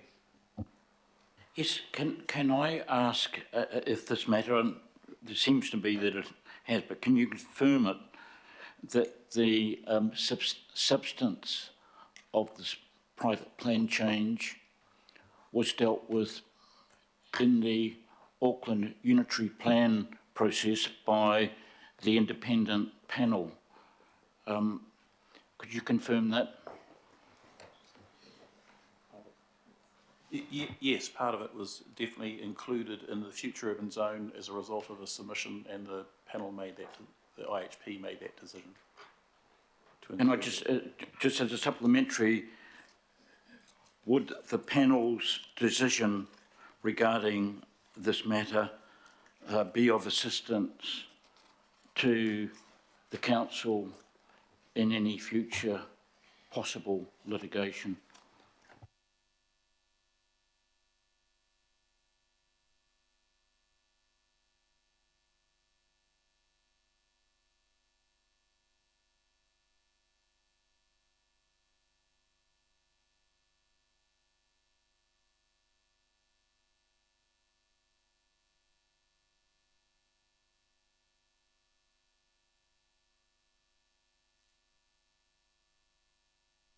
I guess the relevance is that they rezoned it to future urban, and so that's basically a holding zone, and we have to go through that structure planning process, which the applicant has done themselves, to determine which is the best live zone for the land. So I suppose that the panel, in its wisdom and with the material that was in front of it in 2015 or 16, made the call that that particular part that floods should be included in the future urban zone.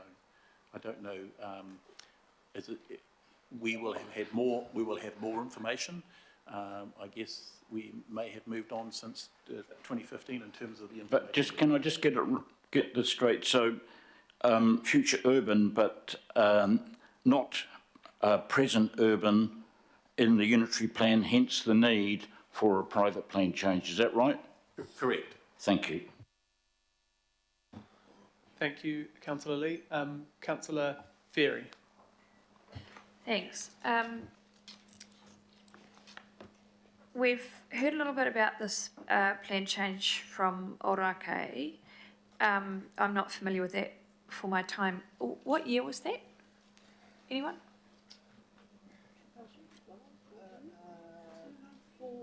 Not last term, the term before. Okay, so in the third term. Yeah, third term. Okay, so when we... No, that's fine. I was happy for anyone to answer. So when we ask the question, what's changed between now and then, I guess the answer is a lot of things. Is that? Yes. Yeah. Okay, thank you. That's just what I wanted some clarity on. Thank you. Thank you, Councillor. Councillor Leone. Kia ora. Thank you very much for the presentation and the advice given. I just also wanted to clarify a few things, and in terms of the timeframes and probably some legal advice. So given the fact that we've got a lot going on with central government and reviewing all the issues that we've experienced with the floods, have we exhausted all avenues to consider extending the timeframe for this, or is this, has that already been exhausted to the maximum amount of time? Through the chair, I understand that based on the statutory timeframes for consideration of a private plan change, we have already doubled the timeframe, and we're actually over time. So the councillors will need to make a decision on this private plan change request today. Thank you. Councillor Watson.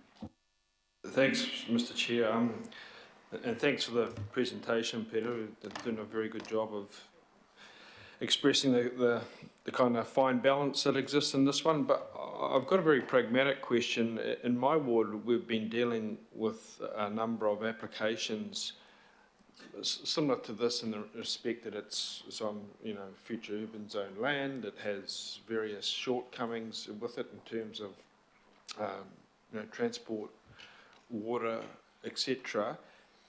In that instance, these applicants have just avoided this and gone straight to the COVID-19 fast track legislation and, have avoided this sort of scrutiny.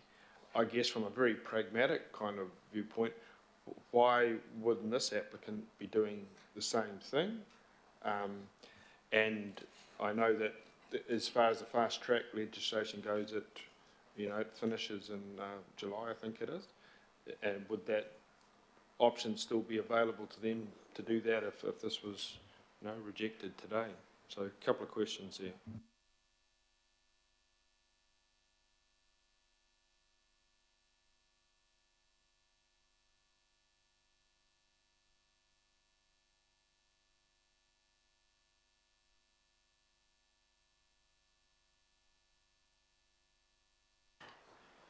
Sorry. Councillor Watson, through the chair. It would be open to the applicant to apply for a fast track resource consent. You can't get a fast track plan change. And the nature of this plan change is quite different to a resource consent. You would rarely see a resource consent for 1,500 to 1,800 dwellings in one hit. This is a proposed stage development over many years, probably over a decade or more. So it's quite different to a resource consent. So we have had situations where applicants have been progressing private plan changes in Drury, for example, and also looking to obtain a fast-track resource consent for a portion of the land. So that may be an option that the applicant could explore for a portion, but I think this plan change is quite different to a resource consent, much larger scale, longer term, involving land development as well as buildings over the longer term. Thank you.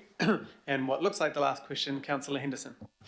Thanks, just jumping in here, because I think there'd be many on this committee that are kind of concerned about the Ōrākei case and whether it sets a precedent. Can I just ask, were the facts scenarios analogous at all, and will the court judge things on their facts rather than on base precedent?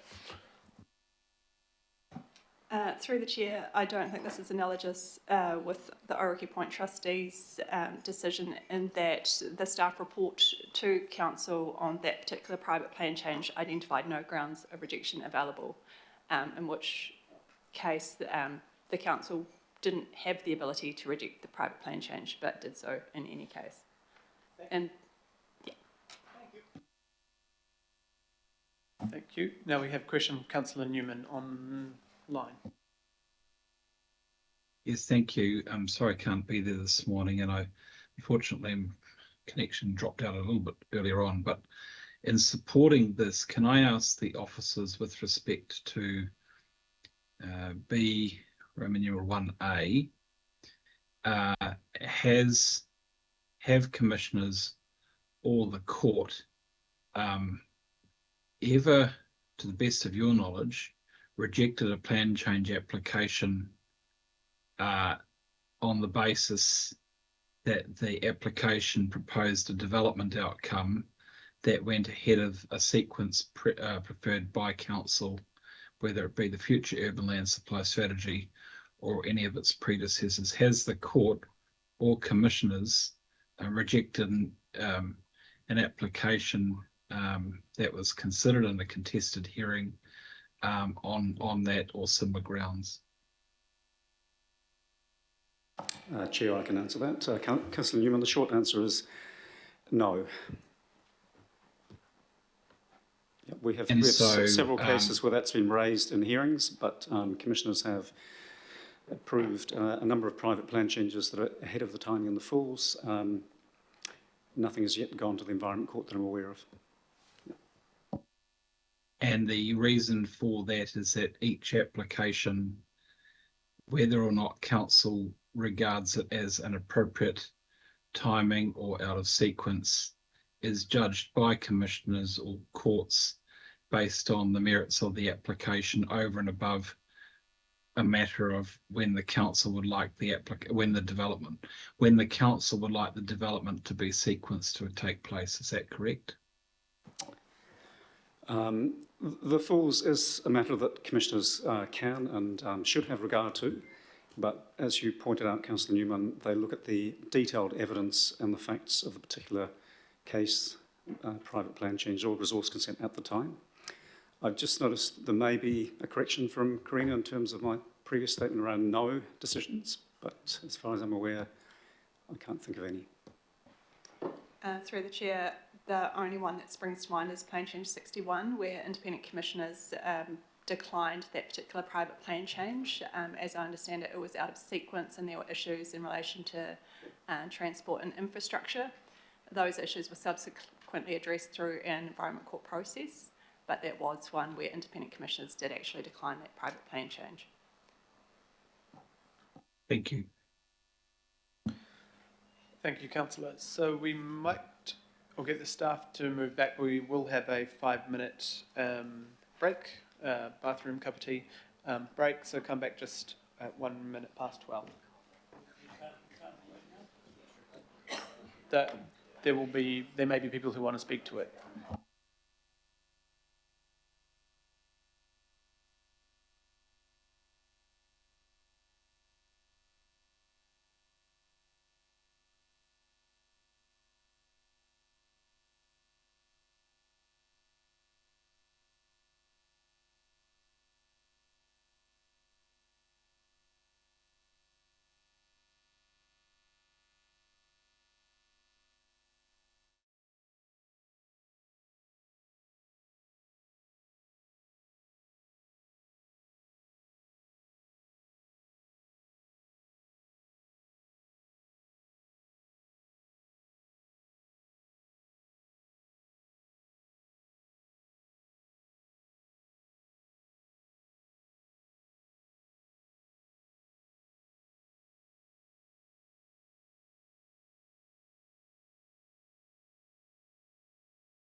put forward by the Mayor and seconded by the Chair. I'm making a plea to the rest of the councillors around the table to support my position on that. I am the councillor for that ward, and that's why I appreciate the opportunity to speak to it, Mr. Chair.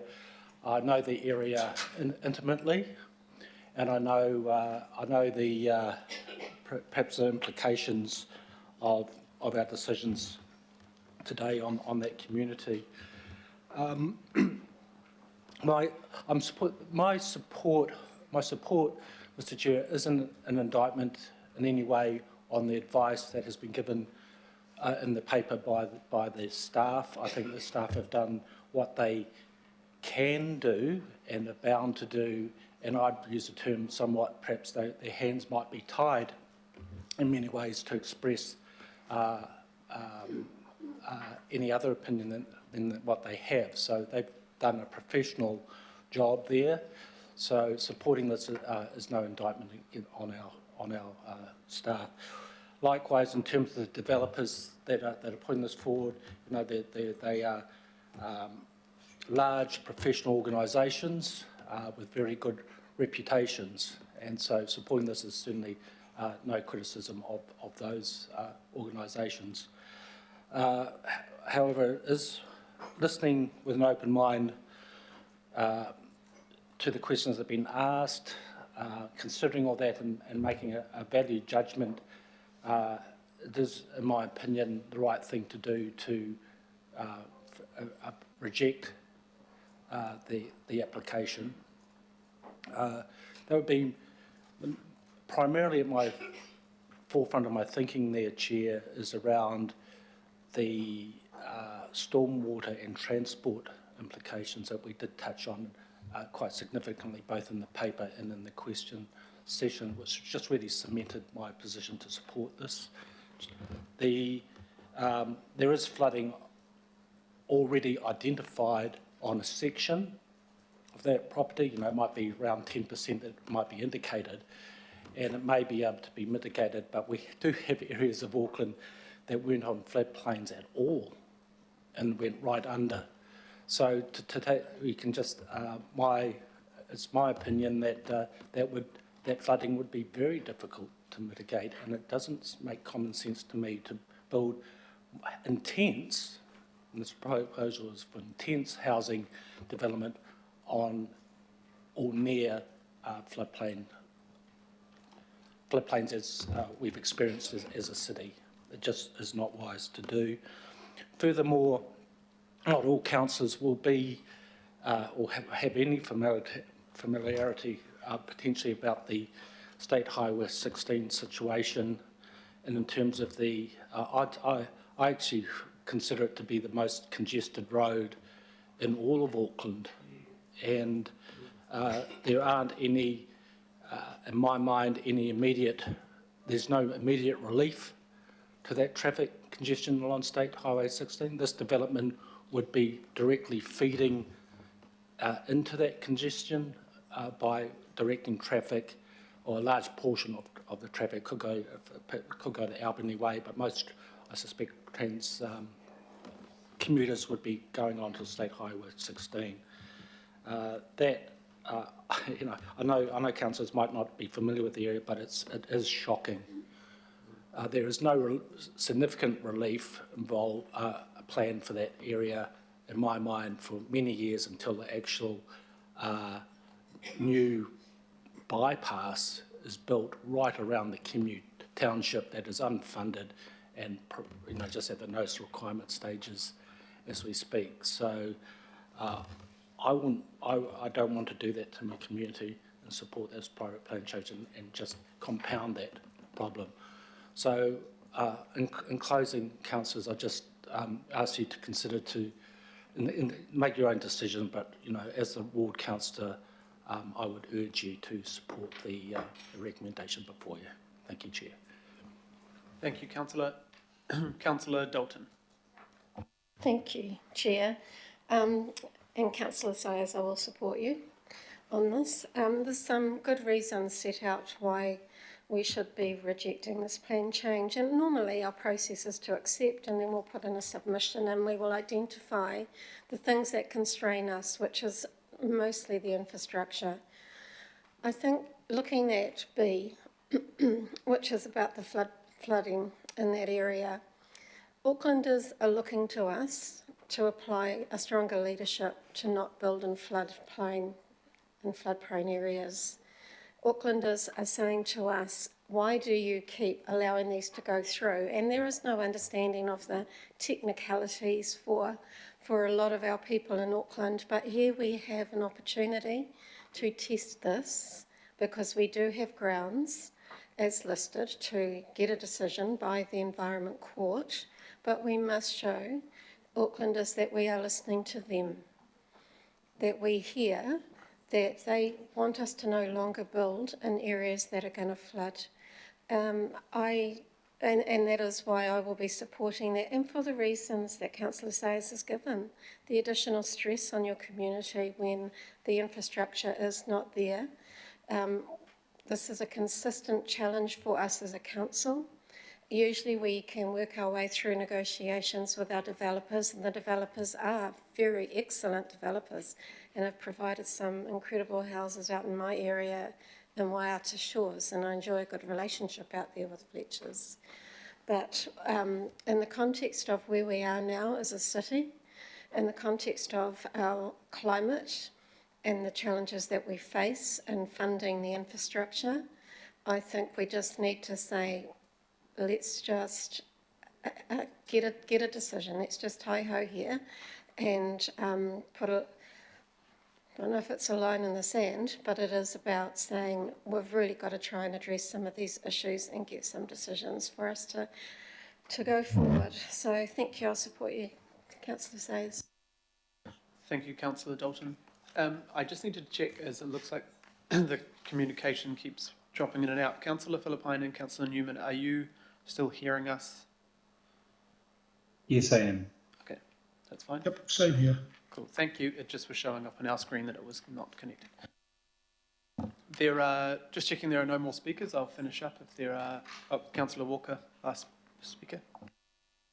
Sure, so I'll certainly be supporting this. The general concern that I've got is that if we've got flooding already occurring in part of the property, it doesn't take too much imagination to realise that given that our flood modelling, our catchment modelling is already out of date, and in this instance we're talking about a significant catchment. I mean, it's 8,000 odd hectares, and our climate-related data in the Unity Plan is already well out of date as well. On my part, I operate in rather a prudent and conservative fashion, and I certainly also agree with the comments that Councillor Sayers has made around the transport issues in this area. You know, they are severe. So I'll be taking a prudent position around this, and I think we have to give a lead and give a lead to our officers. I would make the comment that there is an appendice that goes to flooding and the like, but that's not amongst the attachments. The officers tell me the file is too big, so I have endeavoured to do more diligence, but that information at this point is not available to me. Kia ora, Councillor, thank you. And Councillor Philippine, apologies, I remember you now had reserved your right to speak. You are now able to speak. Bye-bye. Thank you, Chair. Chair, I will be calling a division. I know at this stage I'll most probably be the only person who will not be supporting the new recommendations, Chair, and I'm just going to outline to everybody why I will not be supporting the recommendations, Chair, that you and His Worship the Mayor have put in. And I think one of the key things for me is that listening to the staff in regards to this and having a look at whether the riverhead was, again, the sections I pointed out was not frivolous. not vexatious. Also, I know that this particular development will not go ahead for at least 10 years. And if I recall, our staff said that they had already spoken with the developer, and the eight hectares that they were talking about around the flooding, the prone to flooding, they were going to have a look at that particular issue. They have the time to do that, Chair, and also the members of this committee. The other issues as well, from my perspective anyway, around not supporting the recommendation is on the next steps, and that's 121. It must be notified within 4 months of its acceptance. The other issue is iwi authorities and other directly affected parties will be directly notified. The views and preferences of the Rodney Local Board will be sought after submissions close for inclusion in the Section 42A hearing report. When I saw the recommendations, Chair, that yourself and His Worship put up, I looked at, there's at least one reason, hence the question about what that particular reason is. And then Councillor Newman asked some pertinent questions from my perspective, and that was in regards to whether there's been any hearings from either the courts or commissioners that have rejected plan change based on it not corresponding with any of our policies or reports. So, Chair, for me, I think it's looking at number 6 as well.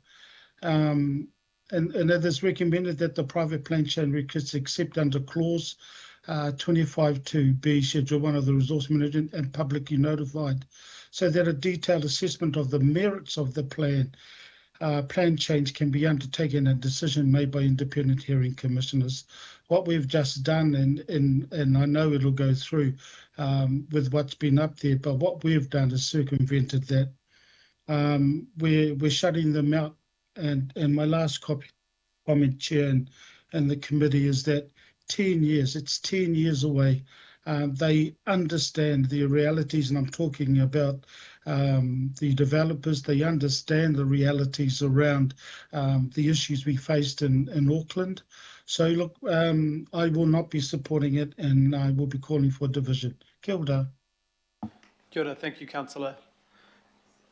And the last speaker, just making sure, I will be supporting, obviously this this rejection, as the councillor for the ward area has spoke to me and others a lot of times about the transport issues, Riverhead, Kumu, Huapai, and those areas already. We have had a lot of correspondence about the flooding and the issues before January 27th in the Riverhead and Kumu and the Northwest more generally, and the concerns from community and other elected members around this as well. I guess we are looking for the narrow window of grounds to reject. Yes, that is correct, and we know that there will be court action, but it is outside of our plans. The next item on this agenda is around our future development strategy and how we look at where development is happening. The main concern, not only in the Northwest but around Auckland, is always that we are building far before the infrastructure can catch up, and that is not a good outcome for our community. And now we are having to deal with the decisions. We are looking right across all our plans and policies right now due to the floods on where we should be building and where we shouldn't be building, and this will be tested through this process as well. So I will put this to a division. Councillor Filipaina has put this to a division, and Sandra will call that out. Thank you. Thank you, Chair Hills. Members are voting for the motion which was on your screen. Councillor Hills. Yes. Member Ashby. Thank you. Councillor Baker. Councillor Bartley.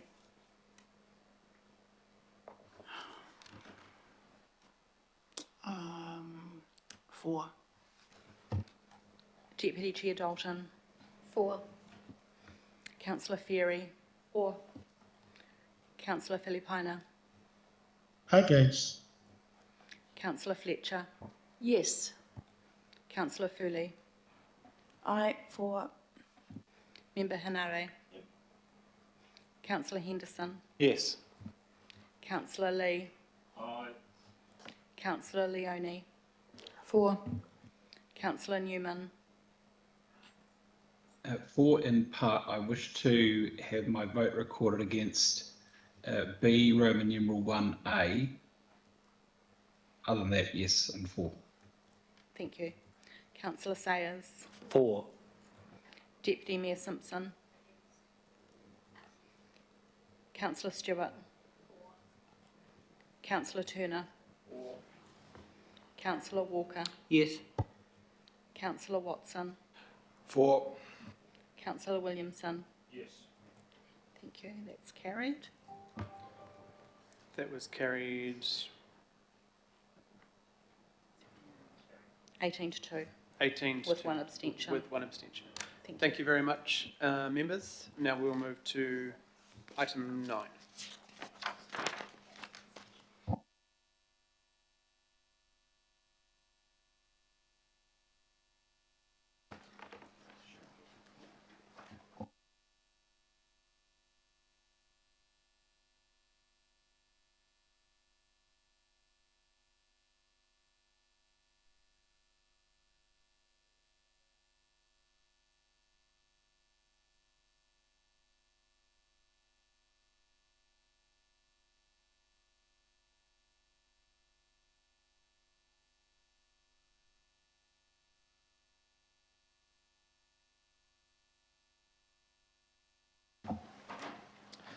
Kia ora, we have Jacques and Dawn, Claire and Matthew.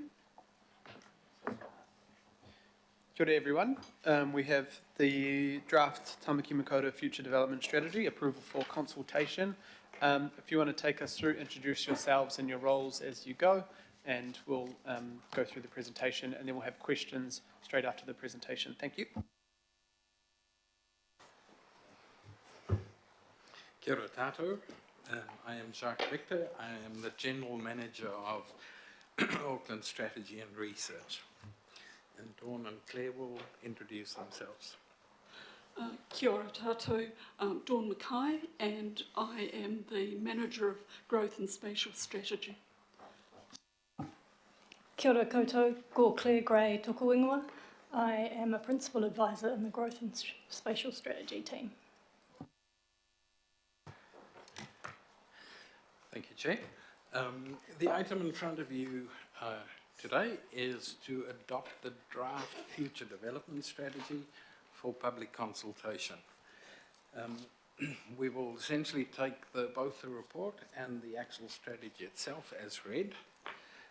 The report sets out all of the key elements of the strategy, so that's all set out for you there.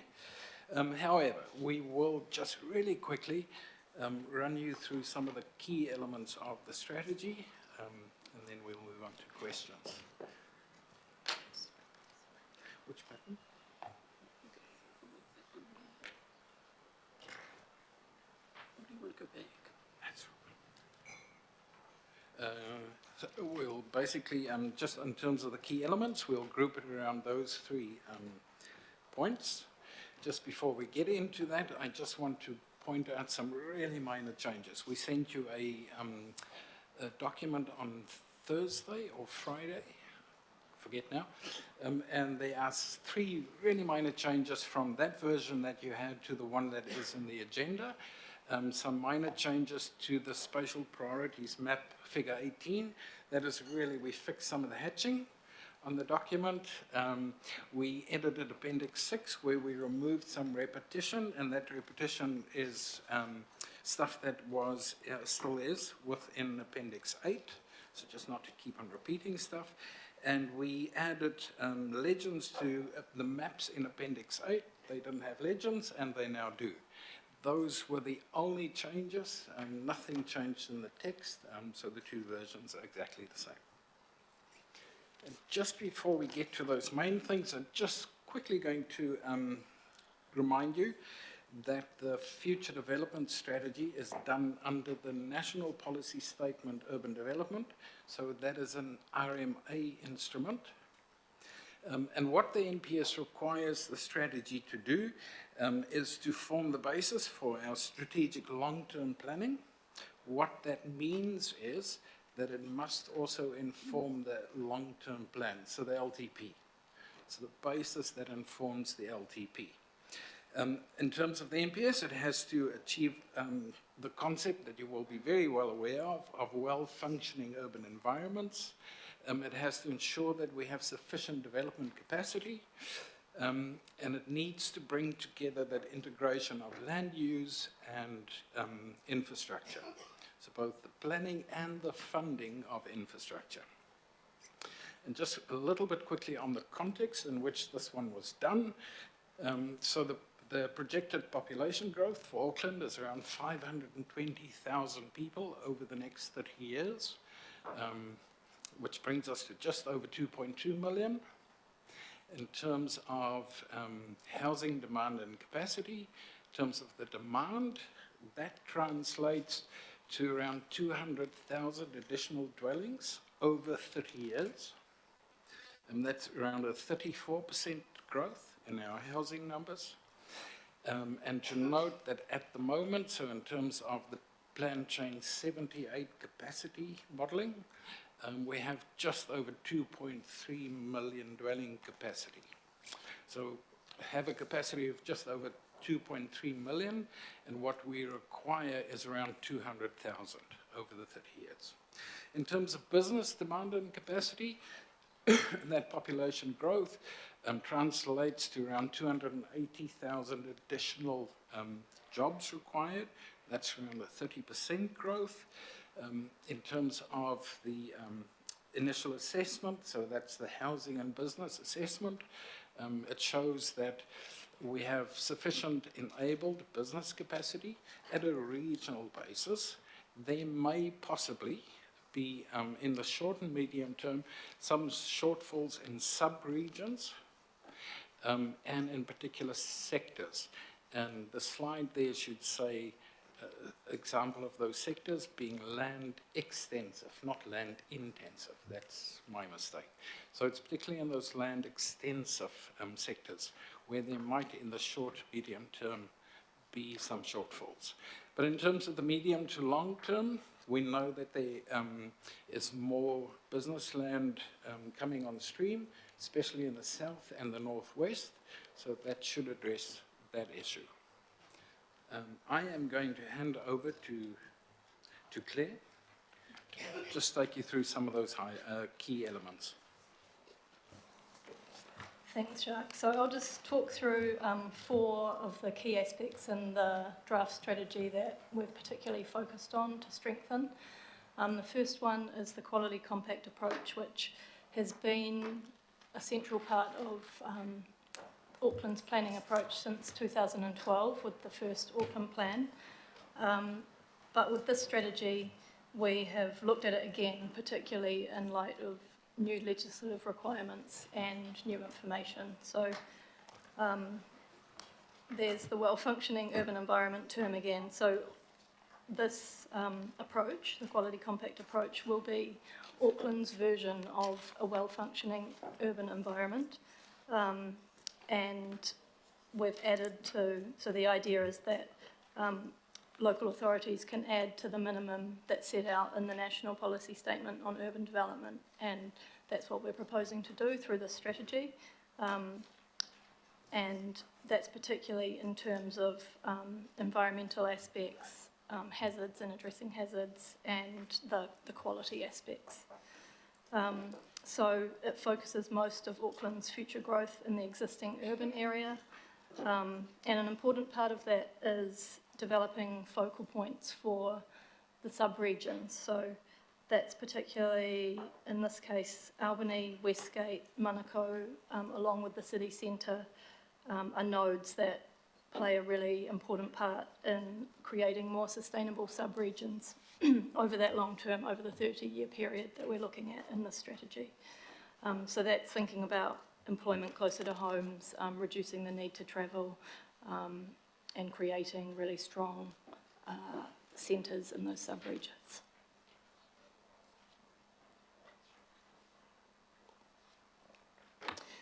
We've also got a much greater focus on the quality aspects, so mixed use, higher density development in good locations, so close to public transport, around centres and around employment areas in the existing urban area. And the other side of that is that there's less of an emphasis on the greenfield development, so areas that are further out, are remote and are removed from those kind of amenities and employment opportunities. The second aspect that we've particularly looked at in this strategy and strengthened is around the hapu and iwi values and aspirations for urban development. So there is a draft statement of values and aspirations included in the strategy, and there are two main parts to that. I suppose there's the statement itself, but there's also how the statement has informed the rest of the strategy. So the statement itself was developed through engagement with iwi, specifically in relation to the future development strategy, but also by looking at previous feedback from other engagement that the council has done, particularly looking at Te Tauru Kia Tāwhiri, so feedback on Te Tauru Kia Tāwhiri, the climate plan, the water strategy, thriving community strategy, for example, and also looking at iwi management plans and environmental plans to get an understanding of what's been said before and what iwi have told the council. And one of the key themes that came through was around Modi. So in the strategy, that's the first spatial outcome, and it's around viewing Tāmaki Makaurau as an interconnected living system. So it's saying that all decisions and actions will consider Māori, will consider the interrelationships and interconnections of different systems, and that will all be looked at holistically. Decisions in one area will be considered, the impacts of those will be considered on Auckland as a whole.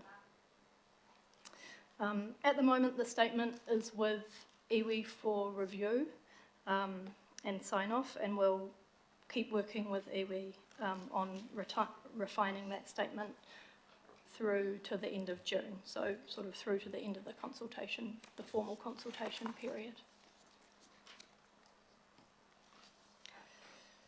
The third area that we've looked at in particular is how we address natural environment outcomes. So that's particularly looking at the importance of integrating the natural and built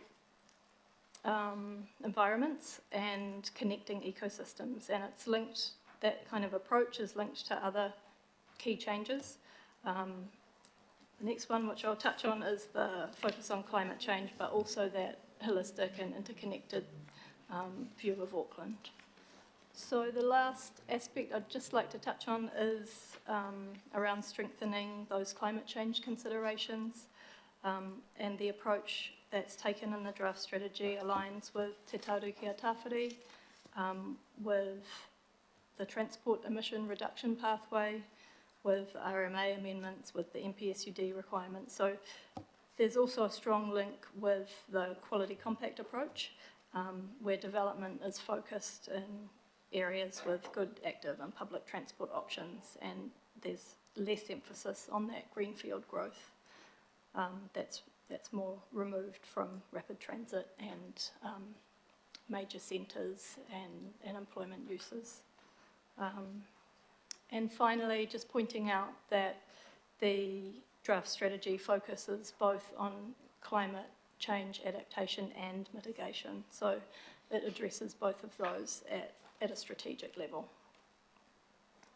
And now I'll just hand over to Dawn. Thanks, Claire. So our spatial response takes the strategic framework that Claire's just talked about and translates it into what that means for Auckland on the ground. So the strategy emphasises the importance of development in our existing urban areas. We already have about 80% of development happening, that's residential, happening in our urban areas, mostly through intensification. We want to, as part of going forward with this strategy, we want to do things like strengthening the nodes, which Claire talked about. So it's Albany, Manukau, Westgate and the city centre, because those provide that sub-regional strength to the city. We also want to look at the local level and strengthen our neighbourhoods and centres with a focus on improving walkability and how people can access jobs and community facilities. So it's those day-to-day needs that they are being satisfied within their local areas. This strategy is also looking at the context where we now, we are very conscious that we've got areas that some are suitable for intensification, but there's also areas where we have constraints. And so we're looking at work that needs to be done to identify those most constrained by hazards and where council could focus. And then initial investigations into appropriate adaptive responses to support the local communities. Turning to our future urban areas, our spatial response proposes ways that we develop in our future urban areas. The review that we've done as part of this work included factors like looking at natural hazards, climate change, the development capacity in existing urban areas as well as what was in future urban, and the cost of infrastructure. We've identified 4 areas that we propose in this draft document to delete, either in whole or part, plus a number of other areas that we propose to investigate further or redevelopment, or defer redevelopment readiness until later. Timing. In the existing strategy, we have increments in the falls, which look at 5-year periods. We've changed that approach and are now looking at principally infrastructure triggers to look at bringing areas to development readiness and zoning. The planned sequencing framework, which is currently in the future urban land supply, the falls, as a separate document, will now sit solely in the updated future development strategy. That means that all our strategic spatial information will be brought together in one place as part of a regional context. And the last spatial slide is actually the one that brings things together. So it's our spatial prioritisation. And this looks, focusing on the map. We've tried to incorporate in this map a focus for the first 10 years and then look out to the longer term, the 30-year term, as we're required to in the NPSUD. You'll see we've provided a greater focus on the first 10 years, and this comes back to the certainty we have in the short term versus the uncertainty, greater uncertainty we've got in that longer term. So we've broken it into those 2 periods. We have looked at prioritisation as a region-wide approach. So you'll see on the map it's got both the existing urban areas and also the future urban areas. In the short term, the priorities look at nodes, and so in this case, for this current 10 years, we see the city centre with finishing off the stations for the CRL, plus Westgate, where we need to invest now to be able to get rapid transit into that northwest area in future as the priorities. As we move forward into the next 10, 20 years, then that prioritisation and the investment that we need in those nodes might change to another area like Manukau or Albany. It depends on the projects, but for this 10 years, we think that it's those two nodes that are the priorities for us. We're also looking at joint priorities, the projects that we're investing in with central government. So the ones that are highlighted on here are particularly Roskill and Mangere, and we've got Tamaki, which has been proceeding as well. So those are the ones where we've got definite areas where we're looking at where do we invest in infrastructure in the 10 years, but there's also an element of the large areas, and those projects will go on into the next 10 and 20 year periods as well. And lastly, we look in terms of the strategy at local areas and communities, because these are important in terms of those shorter term projects that might be staged and have relevance particularly for local communities in the short term. So an example of that would be Eki Panuku and the work they do on town centre revitalisation. And an example of that would be Northcote and the town centre. There would also be other projects that at local levels with environmental emphasis. These are the priorities that we're proposing for the long-term plan for the investment. So it's just a small number of areas which we can focus on in that 10-year period. In the longer term, as I said, there's less certainty about where we invest.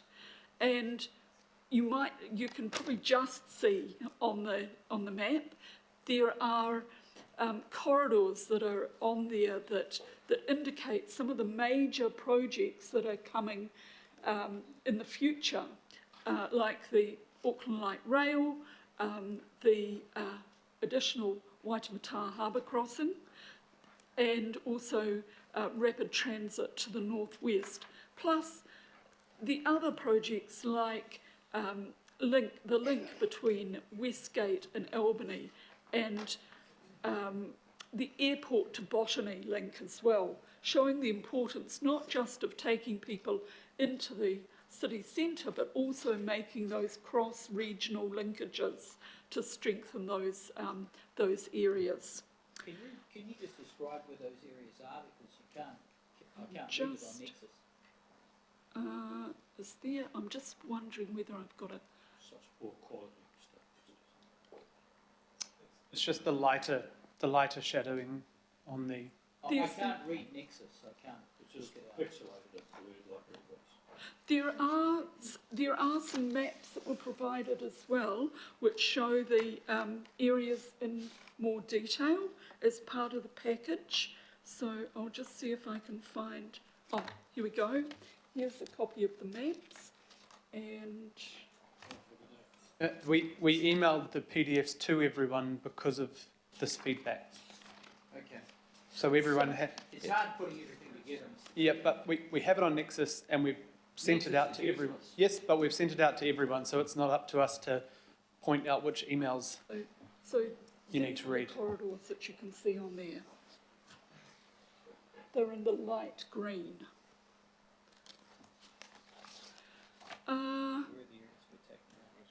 If you have you, sorry, Councillor, do you have your computer with you? I've got two computers. And If you just search future development strategy, you'll see the email you have in your inbox with the PDFs in there, and they're very clear. You can zoom in on them. Thank you. Okay, so just finishing off that conversation about the longer term, less certainty about where our priority areas might be, because those major projects which do represent opportunities for Auckland in the future haven't quite landed yet. So we don't know the routes or the project sequences, or the timings. So our map at the moment shows those corridors. It shows places like Mount Roskill and Mangere will be a bit of pipeline into those projects, but other potential areas where we might have as priorities are indicated by those red dots that are on the map. They are very preliminary and they're just suggestions at this point in time. It's actually very hard to indicate, with any level of certainty where we might go in that period. So they're just an indication. Okay, and then the last slide that we've got is about the next steps.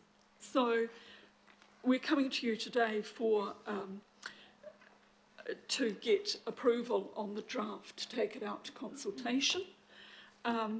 We also have a suggestion, a recommendation about getting delegated authority for minor changes in the interim before we go out to consultation.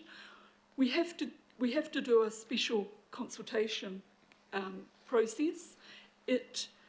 We're suggesting that it's 4 weeks from early June. We will, as part of that consultation, have information on the website. We've got advertisements in newspapers and media, suggestions coming through. We also have targeted consultation with stakeholders and some drop-in sessions. We are undertaking work with community partners so that we can try and reach communities, for instance, Māori and Pacifica. And as Claire suggested, we also have ongoing work with hapu and iwi groups in that consultation period. This fits into our overall timeline to try and get to committee in December with a document for adoption. So, not December. Did I say December? You said December. That was a slip of the tongue. It's September that we're going out for.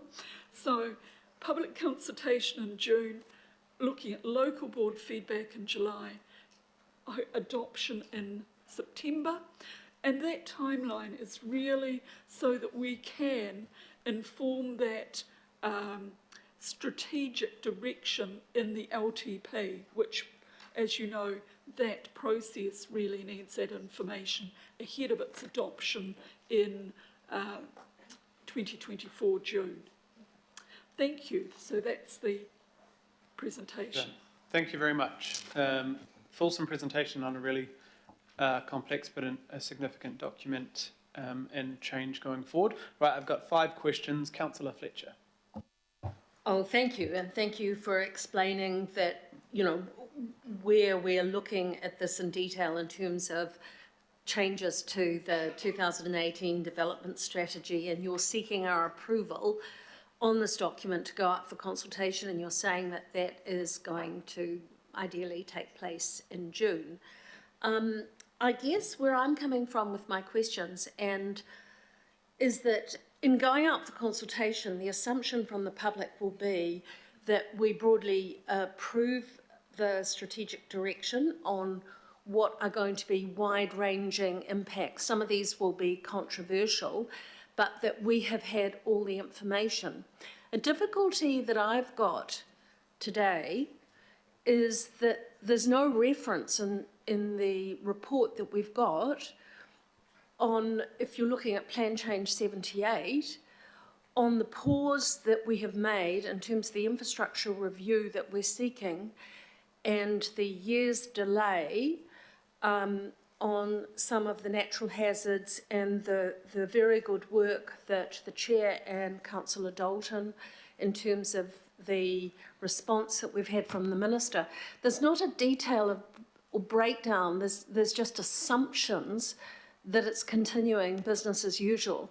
Now, I know that you're trying to work to the LTP, But in going up for consultation, I do not want to be misleading anybody. I want to know and be able to put my hand on my heart, I have all the information. And I don't have all the information, so I just would like your response to that.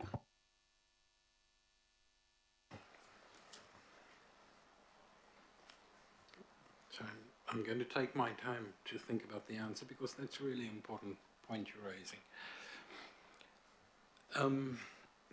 I think what the FDS does is that it actually responds to a lot of what you are raising, particularly let's focus on the natural hazards. So it responds to that in many different ways. And what the FDS does is in a number of future urban areas, it actually recommends that where there are significant natural hazard constraints, that land be looked at for downzoning, not for urban development, because of the obvious reasons. Within the existing urban area, it also helps you in the sense that it identifies a number of locations across the region where there are multiple hazards that overlap. It identifies those areas, and it then recommends that those become the areas where you focus your future adaptive planning. So it absolutely recognizes those hazards, and that it is potentially not appropriate to continue with development as normal in those areas, and it sets that process up for you by identifying that and recommending that that is where you start that adaptive planning. So the FDS does not get to the point where it says what the result of that adaptive planning is. Jacques, if you could pull the mic closer to you, you're just a bit quiet. Thanks. Because in each area and each community is quite different, and what the ultimate best way forward is, that varies. So it does not say what the result of that is, but it sets that process in chain that you can actually do all of those things that you are wanting to do.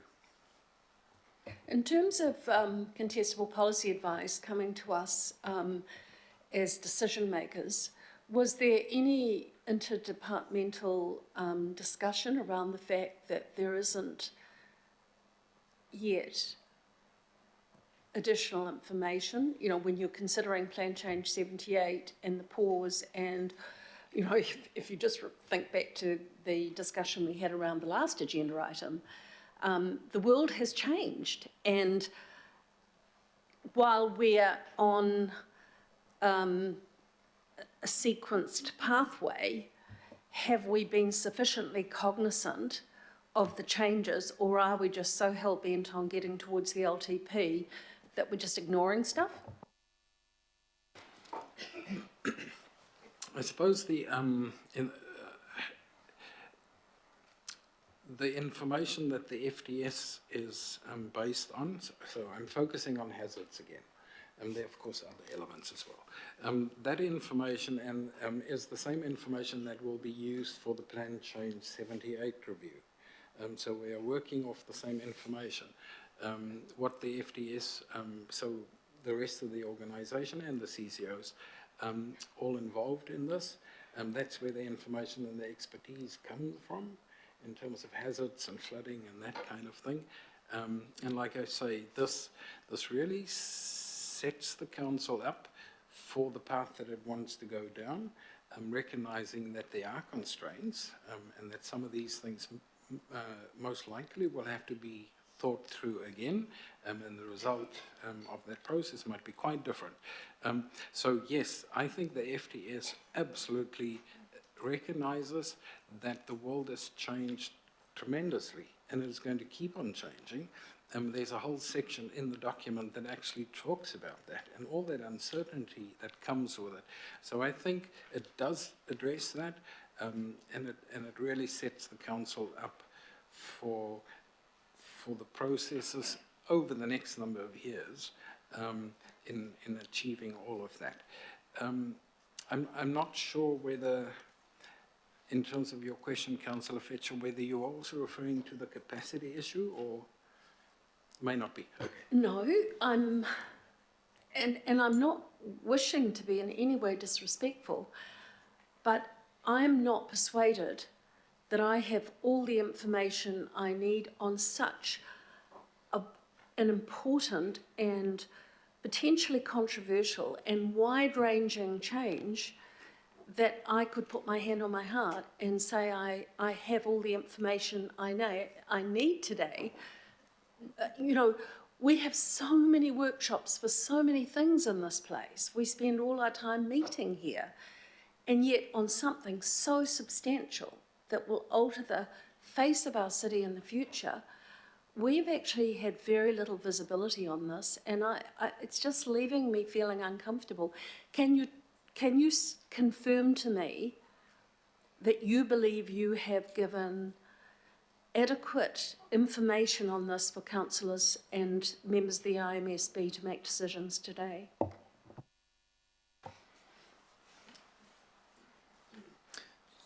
I can answer that slightly differently. Whether you feel that we have given sufficient information, I mean, that's for you to make that call. If you ask me, am I confident that what the information that the proposed FTS is based on, am I confident that we have sufficient information to make the recommendations that we do? Yes, I do.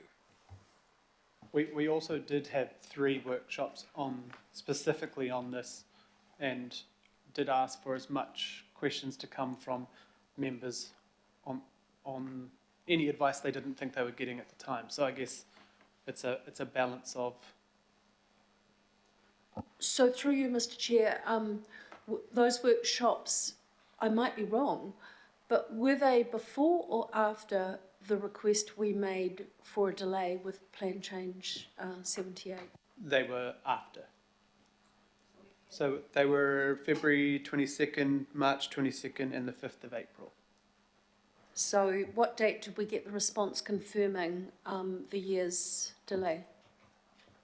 Before the March one. So we've had 2 since, but I think the advice because I had another member ask about the relationship with Plan Change 78, but it is considered, but it's not the same. And I guess my political view is that what this future development strategy does is finally include adaptation, climate mitigation, significant focus on hazards that we haven't been able to have before. So we are moving significantly more towards the area you're speaking of and what we're going to be trying to do through the Plan Change 78 changes. But we're also required to do this work, and we're required to do it for the LTP as well. So it's trying to do it concurrently but connected at the same time. I guess, John, did you have a view? Well, I'm certainly aware that there have been several workshops on the future development strategy, but in terms of the pause on Plan Change 78, that's going to allow Council time to investigate the impacts of the flooding, the severe weather events, and have a response in terms of the unitary plan. But the unitary plan sits at a far more detailed property by property level than the future development strategy, which has maps about future land use, but they are at a very high level. Unitary plan is a much more detailed level. There's nothing that I'm seeing in the draft future development strategy that would be out of sync with, any possibility of where Plan Change 78 might go. It's quite a different document in terms of the precision, the detail that has to sit within a unitary plan versus a 30-year strategy in the future development strategy. And as Jacques has mentioned, there are all sorts of, there's a lot of content around natural hazards and how that should be dealt with going forward. So I don't want to delay other councillors and members of the IMSB having questions, and I'll come back. Thank you, Councillor. Deputy Mayor. Thanks, Chair. Am I correct that the draft FTS essentially stops any development in rural areas, whether it be residential, commercial or industrial, even if it meets FTS in all other areas?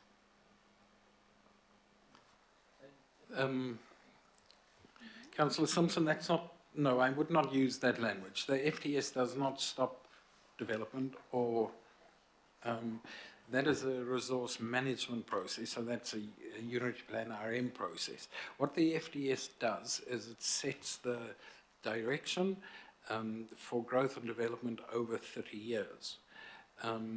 But in itself, it does not stop development, no. Okay, so I'm now going to come across Councillor Fletcher's question in a different way. So we have a pause in Plan Change 78, right, due to stormwater, natural hazard concerns and weather events, etc. The inevitable consequence of this review will be less intensification in existing residential locations. Why are we not halting this until the outcome of Plan Change 78 to know whether we should expand in other areas or not? Because I actually see exactly what you're trying to say. I'm just trying to put it a different way. I guess those questions were already answered, but we could get Jacques to. My thing is we're concentrating on the urban areas, right? Now we know, well, we don't know, but we and you never assume, but as a result of the flooding, etc., we know that won't be as much as we had initially expected, right? Surely you get the outcome of that, and then you figure out, right, well, if you've got to have minimised areas here, you could look for more over there. So I'm still of the opinion that we should wait for Plan Change 78 review to occur. And I don't know, I just can't get that simple question was why? That was just answered, but we could get it repeated. No, I'm really happy to answer that. Councillor Simpson, yes, the Plan Change 78 result, let's assume, means that it may change the zoning and reduce capacity in certain areas, absolutely. But you have to keep in mind that at the moment, there's over 2.3 million capacity. What you need, roughly speaking, is an additional 200,000. So as it is, there is way more capacity than what you could possibly ever need. Even if you think about the existing unity plan, forget Plan Change 78, you have about 1 million capacity anyway. So the chances that Plan Change 78 is going to make a material difference in terms of the capacity is not that great. Also remember what the FDS does is if you create capacity elsewhere, what the FDS does is it gives you direction about where best to create the capacity. It does not deal with zoning or, it doesn't zone anything, but it directs where that additional capacity, if it's needed, where that should ideally be created. Clearly, it's not in an area that's going to have hazard constraints. What the FDS also says, one of its recommendations, is where we forego capacity, for example, through Plan Change 78, then we must, over time, create additional capacity in those good areas so that we broadly maintain the capacity. So that's what the FDS does say. Gotcha. And just my last question, if I may. So often when we go up for consultation, it is maybe, and I'm just looking at the budget, for example, a lot of us voted for the budget even though we weren't 100% sure that that was the right thing to do. Are you saying in this case, it's going out for consultation, and by supporting that document, we are saying this is the right thing, this is what we think is the right thing to do? Do you agree with us?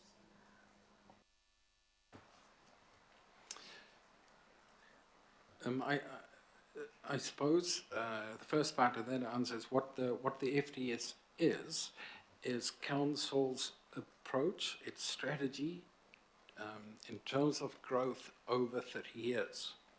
It's not a here now. But what it does do is it then informs the long-term plan. In terms of the infrastructure investment that will be needed for this growth, the FDS does not make that decision. That is a long-term plan decision. It merely informs that discussion in terms of the long-term plan. But if you broadly, yes, we are, what the FDS says is this is council's approach based on lots of considerations, based on lots of information, and looking at the region as a whole. This is how we believe the best way forward, given all those considerations, the best way forward for growing over the next 30 years. You will also have seen there's the issue of infrastructure funding. How we pay for all of the infrastructure is dealt with significantly in the FDS, and that is a real consideration and plays out in much of what the FDS, in terms of the timing, because there's a real issue, and it is trying to help council in terms of that, the costs that come with this.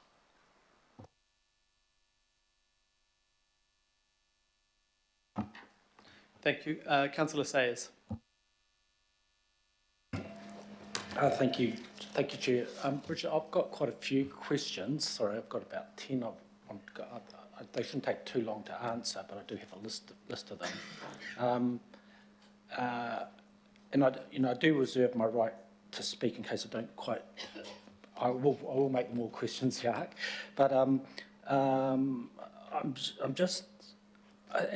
basing these questions are in my head because I have a number of reservations at this stage, but I'm sure the questions might be able to help me there, Jacques, in terms of the completeness, depth of the paper, and because there are accumulative effects that can occur in actions, including this very paper, that could impact housing affordability for Auckland, and and just the supply of land, right? So my first question, I understand we've had 3 workshops, Chair.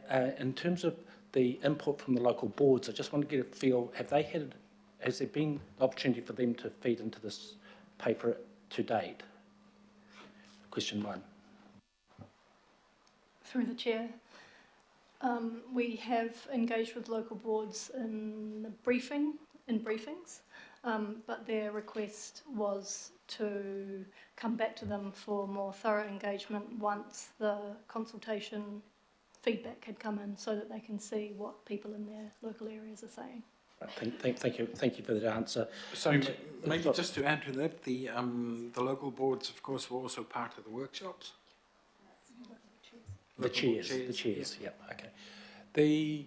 In terms of potentially, if we didn't make a decision today, Jacques, and I'm not against the paper going up for consultation in any way, and all the objectives that it's trying to achieve, I don't really have a problem with.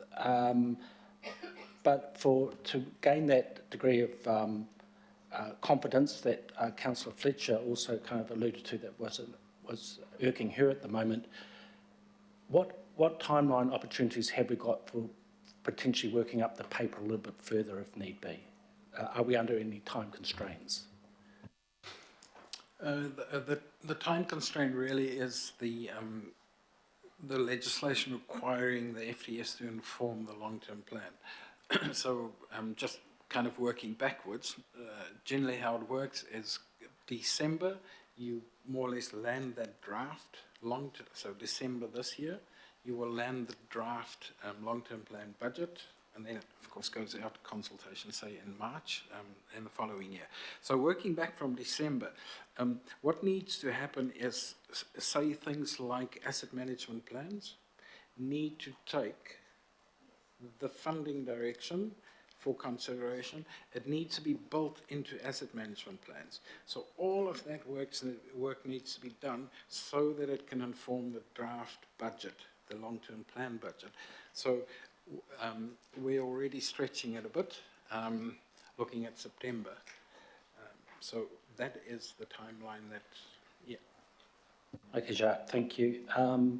In terms of, we talked about you presented to us, and it's in the paper about in terms of the consultation process, we're going to target certain audiences there. I made a list of them here.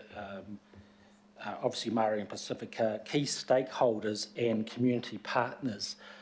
I'm just wanting to gain some confidence about what input developers and what input planners in the industry to make sure that they are targeted? Have we doing any specific targeting to them, or just perhaps relying on them because it's a consultative process, they'll just participate anyway? Are we targeting them specifically in any way, or do we? Through the chair, yes, we do. We have done some consultation, obviously, with the Property Council before this draft was done. We're also going to go out to stakeholders within the community and including professional bodies, etc., that are in that development field. We're also, obviously, as part of our in-house work, we've looked at what's happening in the development field across Auckland. So the answer is yes to, in terms of specific consultation, both before and after consultation. Thank you. The supporting assessments, and could just explain to me what are those supporting assessments, and particularly perhaps, or what ones are included, and probably I'm specifically interested in perhaps around the economic assessments to support the paper. I couldn't find much in there.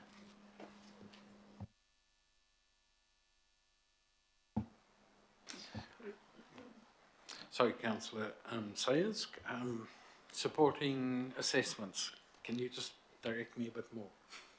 Yeah, I guess, what's in terms of putting some economic drivers around the paper. About having a strategy, or about? I guess, Richard, in terms of, I'm concerned about, perhaps if I could lead into my next question, because it might help. So my next question was around, does this replace, I think you touched on it, Jacques, but I might have missed it, the Auckland plan and the current future urban land supply strategies, does this replace those documents? It does, okay. So it's really just understand that, and, if we go forward with this and we perhaps not get it landed in the same places where those documents are there the economic benefits of the paper compared to where we sit now to what's being proposed? Has any work been done on it, Jacques? Yes, I guess yes or no, if that helps. Yeah, so you are correct. If we consult on this and once you adopt a final FDS, it will replace the future urban land supply strategy in the sense that it now incorporates it into the FDS rather than being a separate thing. One of the reasons for that is that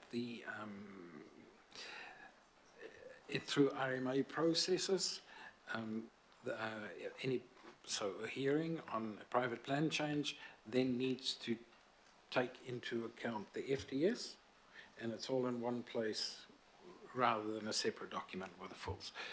So yeah, it replaces that. In terms of, so there's an evidence report that of course sits behind this, but in terms of the economic aspect of that, translating that, so the practical way that we can do that is to look at capacity.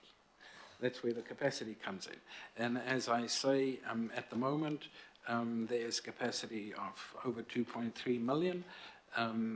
There's a demand for around 200,000, and so there's a vast difference between the capacity required and what we have.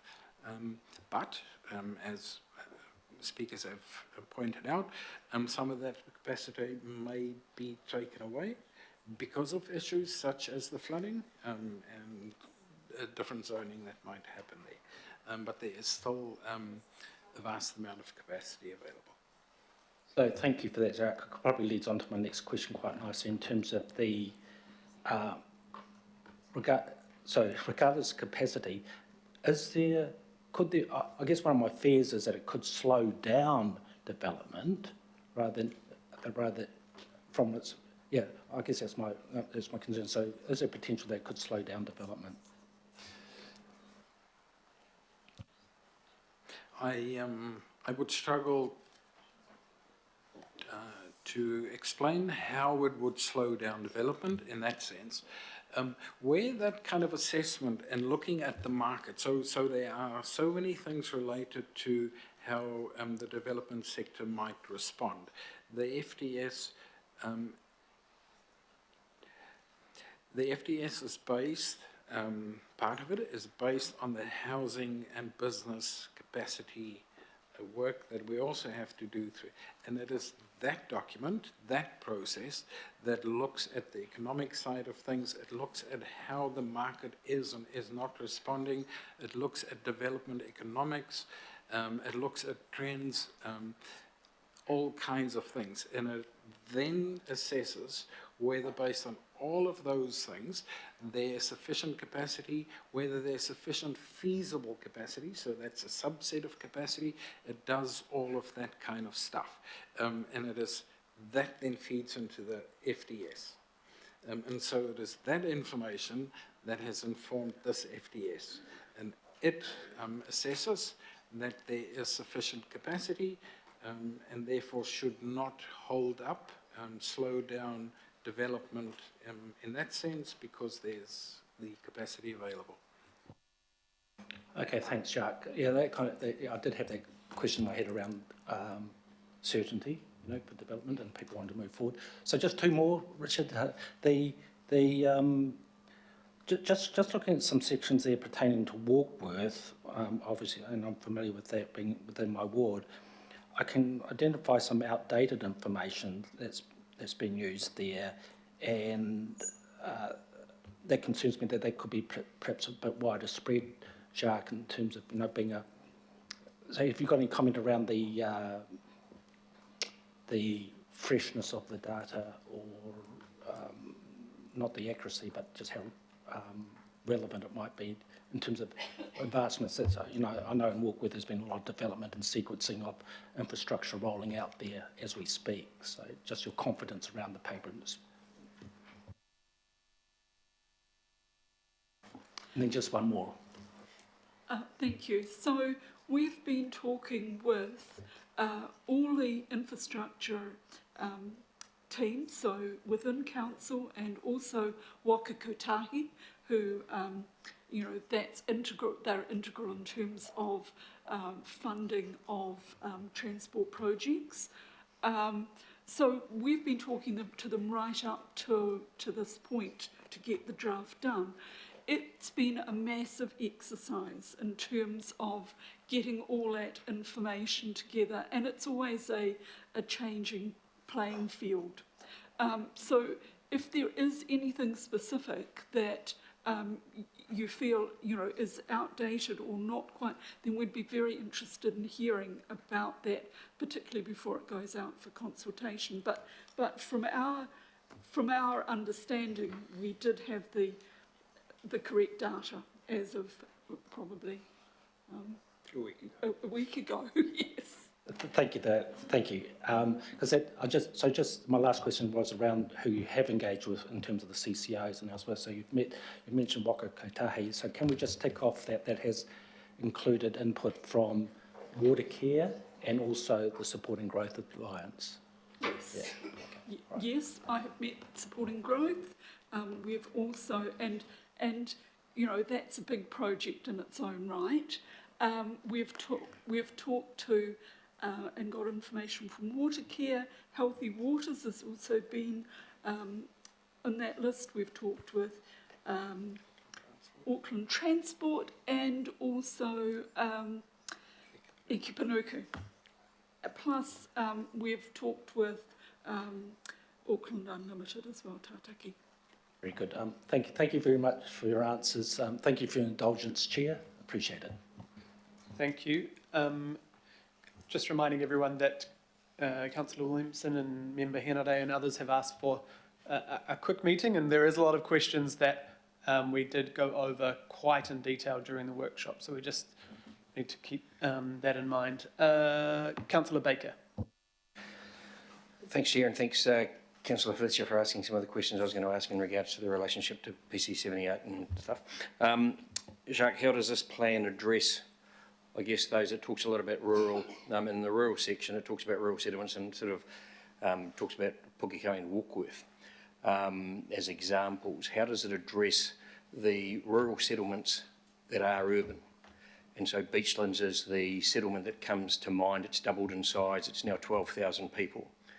And how does this, because there's 2 pages on rural, and it basically slams the door on anything that sits outside. And anyone that sat through the unitary plan and rural-urban boundary discussions will recall that we deliberately left out places like Waiuku and places like Beachlands from creating future urban zones in the rural-urban boundary around that to allow development to happen in an appropriate manner, as a case-by-case basis almost. And what this does, in my view, is slam the door on that. So how have you factored in development in rural settlements that are in fact urban settlements but remote? And, you know, and if we are to achieve the things that the Chair talks about in climate mitigation and adaptation, that only comes from scale. So how does that addressed? Because I don't see it.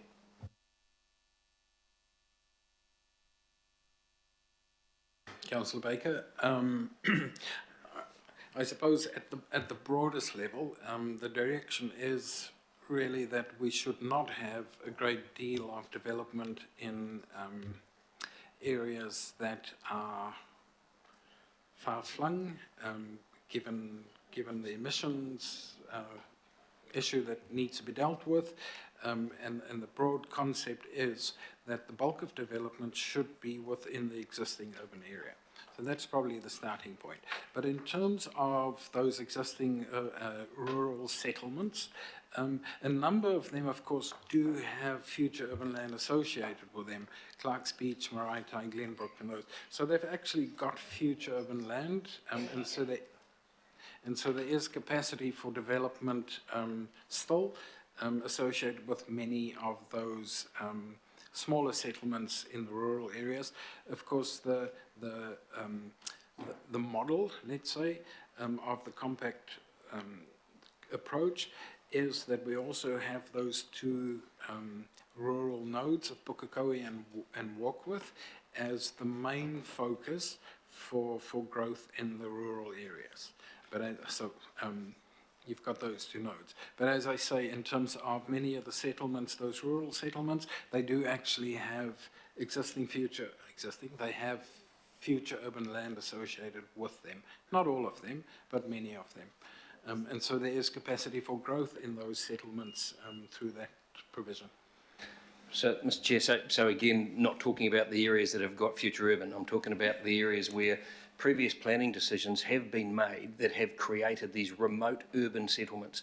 How do we, and that the issues there can own, and so the climatic, the social, the environmental issues that have been created by the planning decisions of the past, which have created these remote areas that do contribute intensely because people do have to travel, because we've created these dormitories. And so how does this do anything? And so I'm not, again, clear, not talking about the areas that have got future urban and have got, lives, the nice little mustardy coloured areas in the maps. I'm talking about the areas that we've previously been allowed to develop and have created these remote things. How do we deal with that? Because the only way we mitigate those issues, the climate, the environment, all of the things, is by actually allowing growth to create scale. It's quite a perverse sort of situation, but it allows for industry and commercial and jobs and people to live and work as opposed to just sleeping and driving. And so how can we, through this, actually reflect that not all parts of Auckland are massively urban within the nice little urban, the old mull, if you like? How do we reflect that, and how do we enable through this for actually better outcomes than we currently have from planning decisions of the past? Because again, I don't see it, and I see this as actually stopping that, and so that we create worse outcomes in terms of environmental.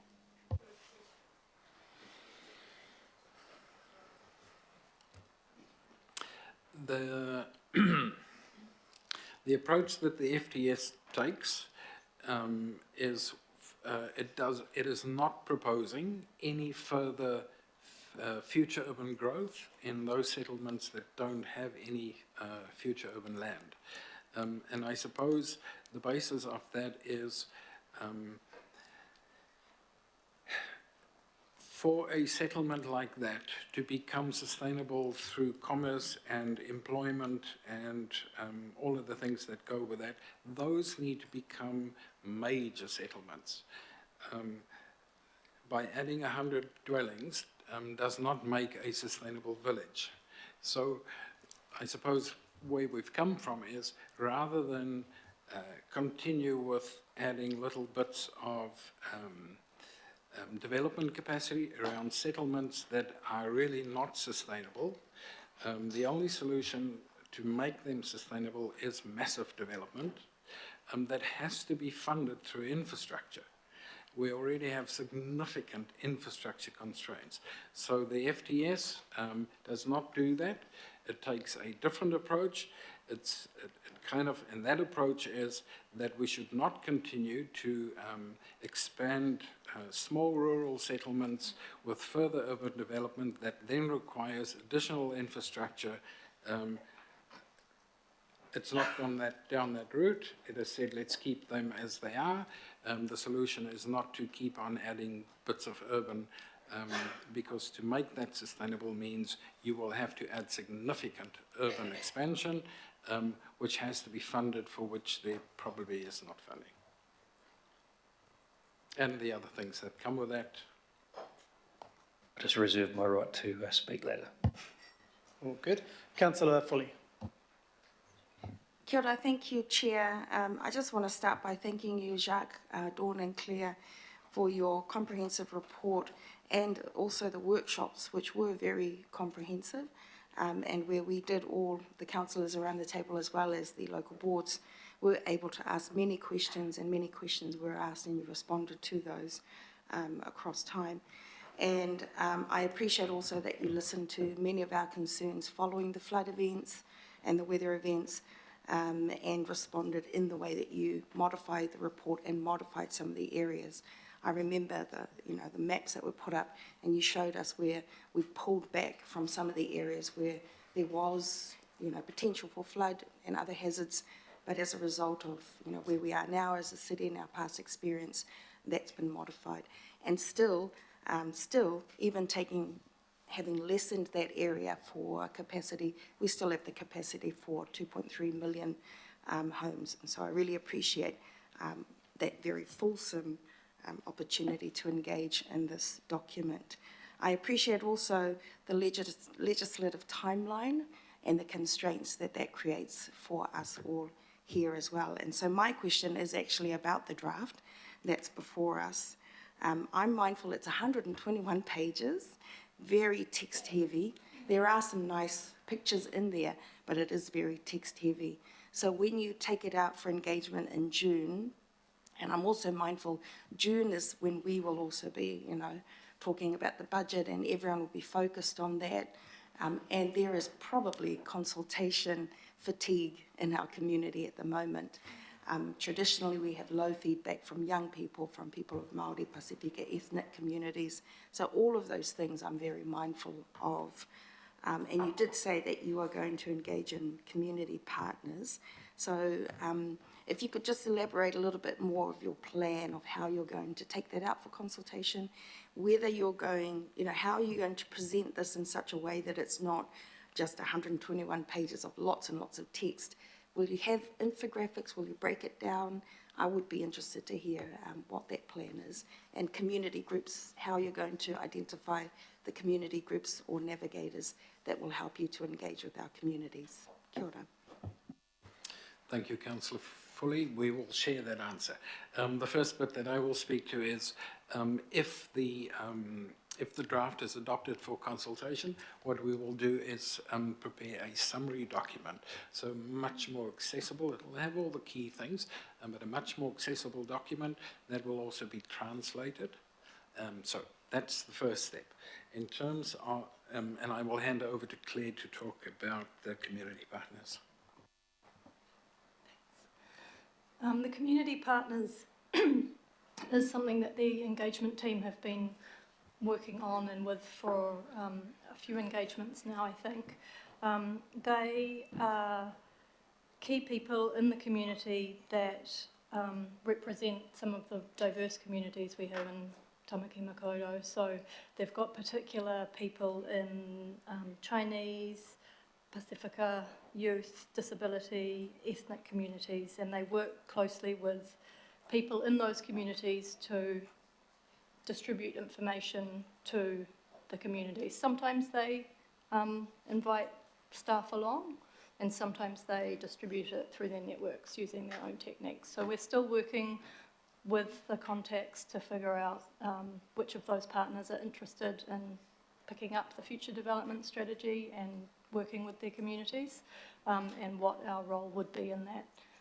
But as Jacques said, the summary document would be translated into a number of different languages. In terms of Auckland Māori and Mātawaka, I spoke a little bit in the presentation about what we're doing, the work that we're doing with iwi in Mana Whenua around the values and aspirations statement. For Mātawaka, we're also working through exactly planning that approach, but we're looking at working with some particular organisations, Te Kotahi o Tāmaki, the Marae Collective, the Manukau Urban Māori Authority, and Te Whānau o Te Waipareira. So a few of those different organisations, the Rangatahi Networks, the Māori Women's Welfare League. We've got a number of different organisations and contacts within those organisations that we're looking to approach. Also, there are some Māori research organisations and academics that we're also in touch with. Kia ora. Thank you for that. And can I encourage you to reach out to the local board strategic brokers in my ward, because they can probably help you to connect with some of those community navigators as well, to better engage with our communities. Kia ora. Thank you. Thank you, Chair. Kia ora. Councillor Walker. A few questions. In the plan, you've got the something going on. I've turned it on. Not on my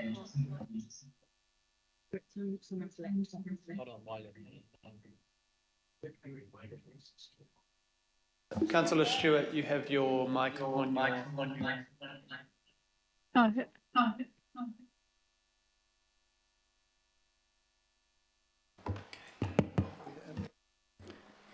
We good to go?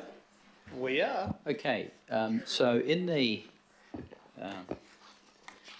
document, you've got areas subject to further investigation. What does that mean? I may have missed it in terms of what's indicated.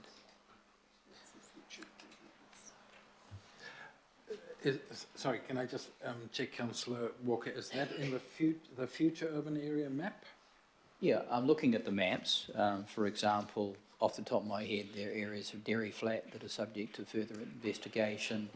There's area in Drury that are subject to further investigation. I'm making the assumption, because I know those locations, that one of the imperatives is the flooding hazard in those areas. Yeah, you're absolutely right. So 4 areas identified that we are really confident that there are major hazard issues.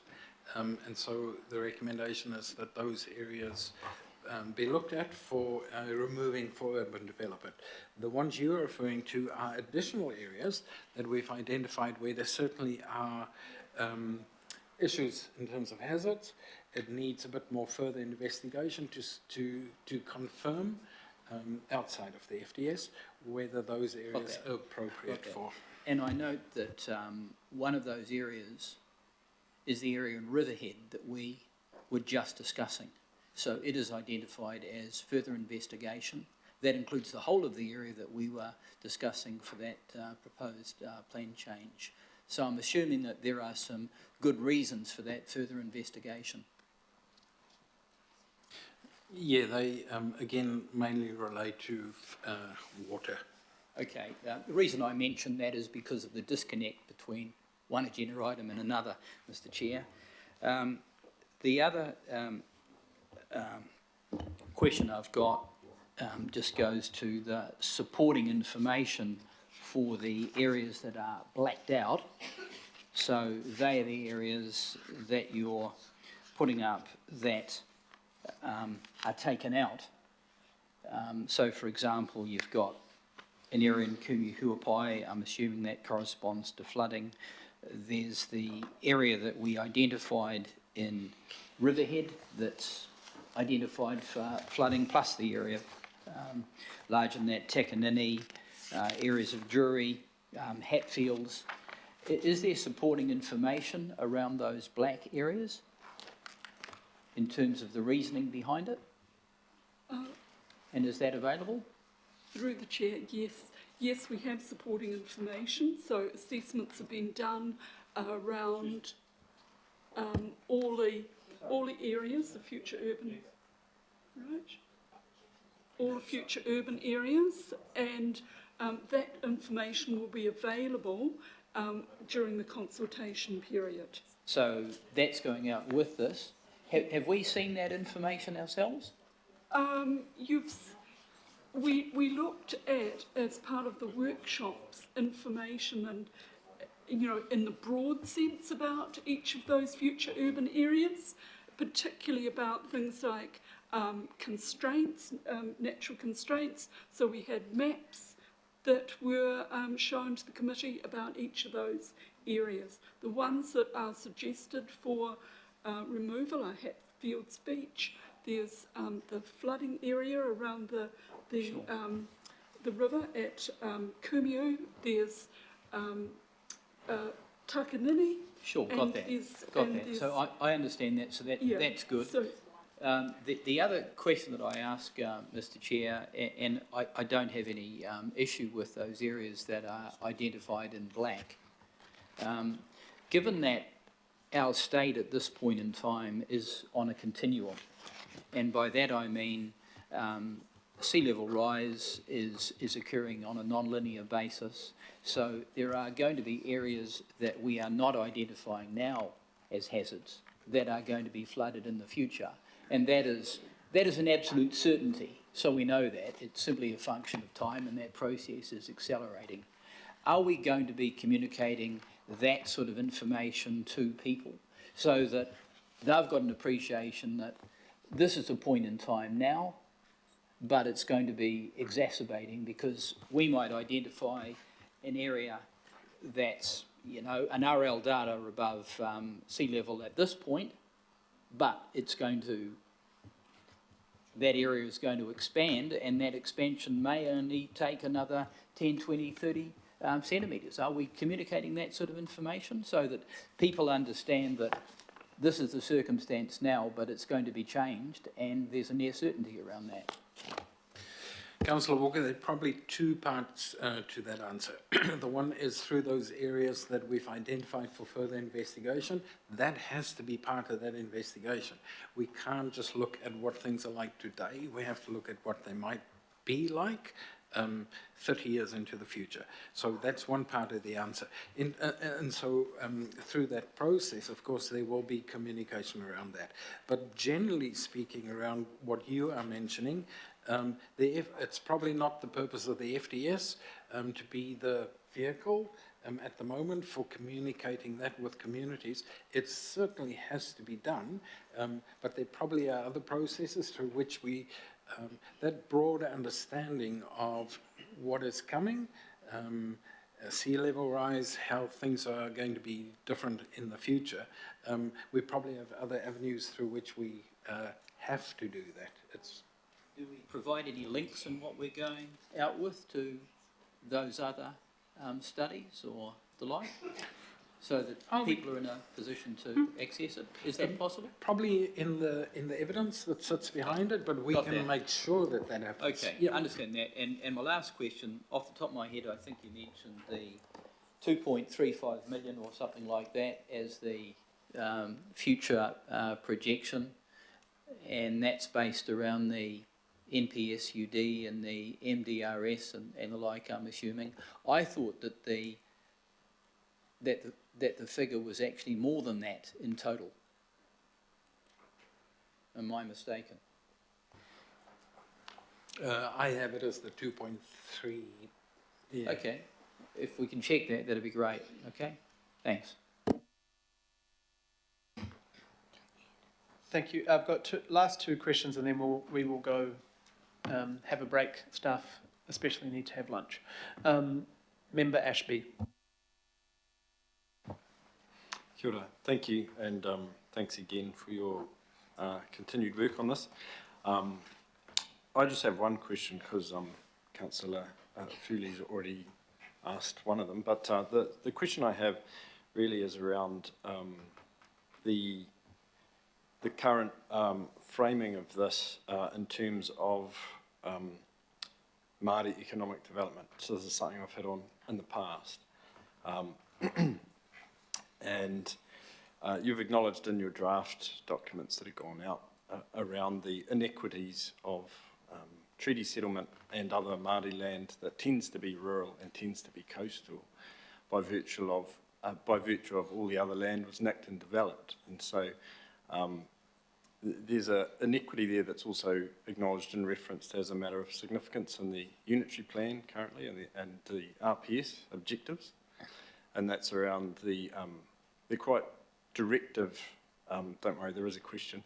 They're quite directive provisions in terms of enabling that economic development as a key pillar of well-being of iwi and Māori communities. So I know it's sort of in there, in the mix, in the DNA of what you've done, but is there a way that you can make that, bearing in mind you're going into a 4-week consultation window with iwi and Māori with a potential 30-year consequence, is there a way that you can make that even more explicit, i.e. is there potentially an avenue for spatialising that or mapping that into what you've done rather than just sort of having it as a sort of value buried in the background?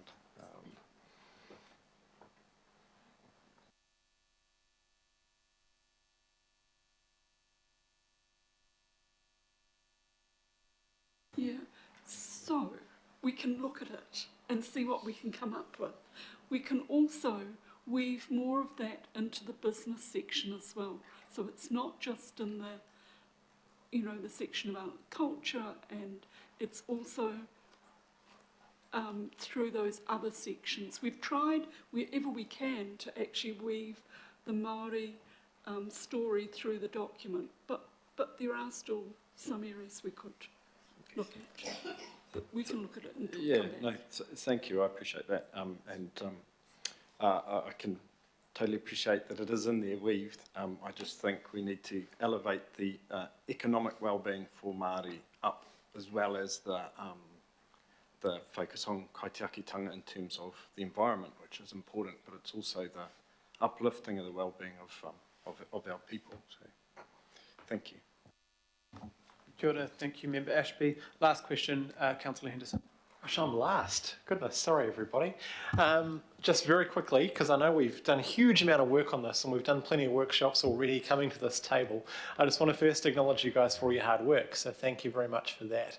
It can be a thankless task, so thank you. Just one question. There's these excellent maps here on Nexus, which show that the areas most hazardous to development are the south and west of Auckland, aka the areas that have taken on the most growth for 12 years. When can we release these to the public? Are they available? Can I spread it to the world? Councillor Anderson, they probably are public right now. Yeah. Yep. Wonderful, awesome, thank you. Thanks.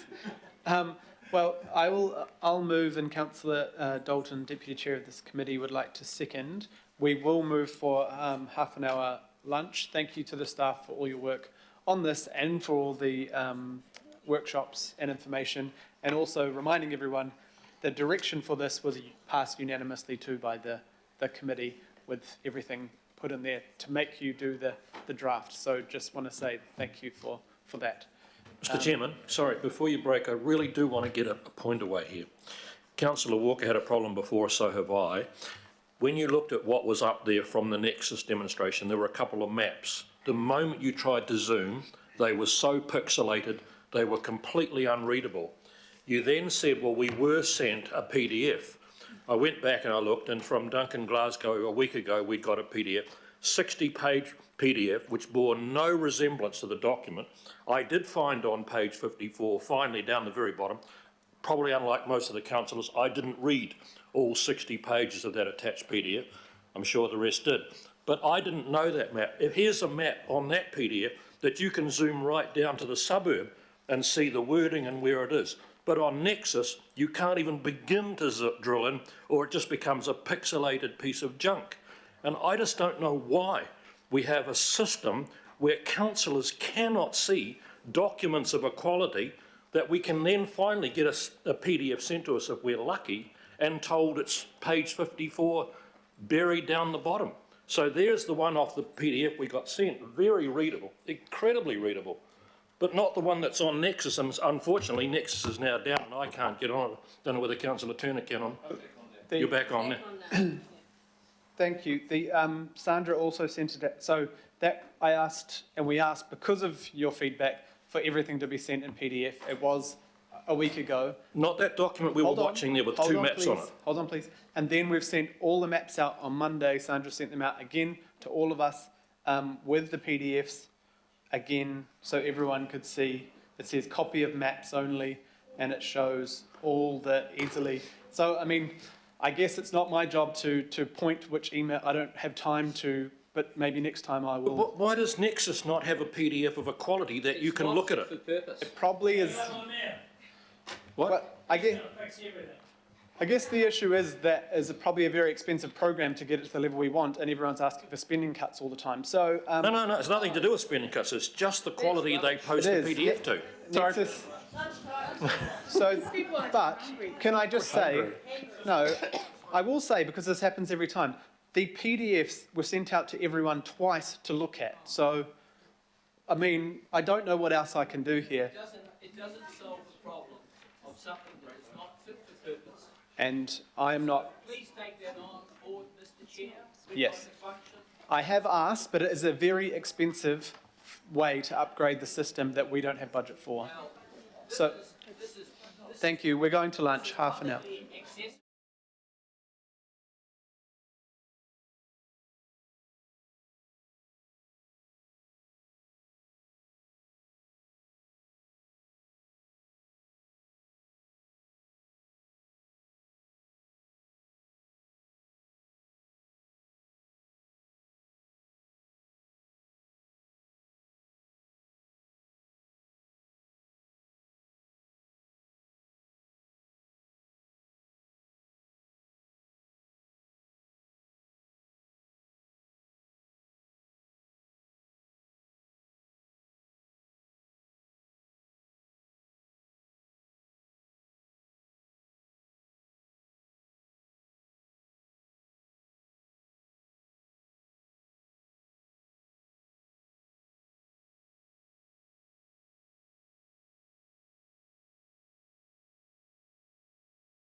We've got to debate this, and if you, yes, I'm happy to do that.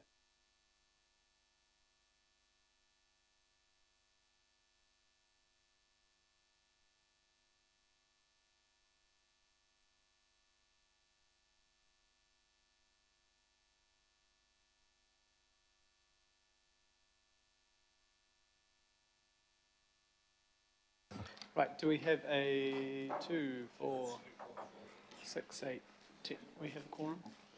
We've got Councillor Filipina, Daniel, and Daniel online. Yep, we have numbers. I know member Ashby is coming as well.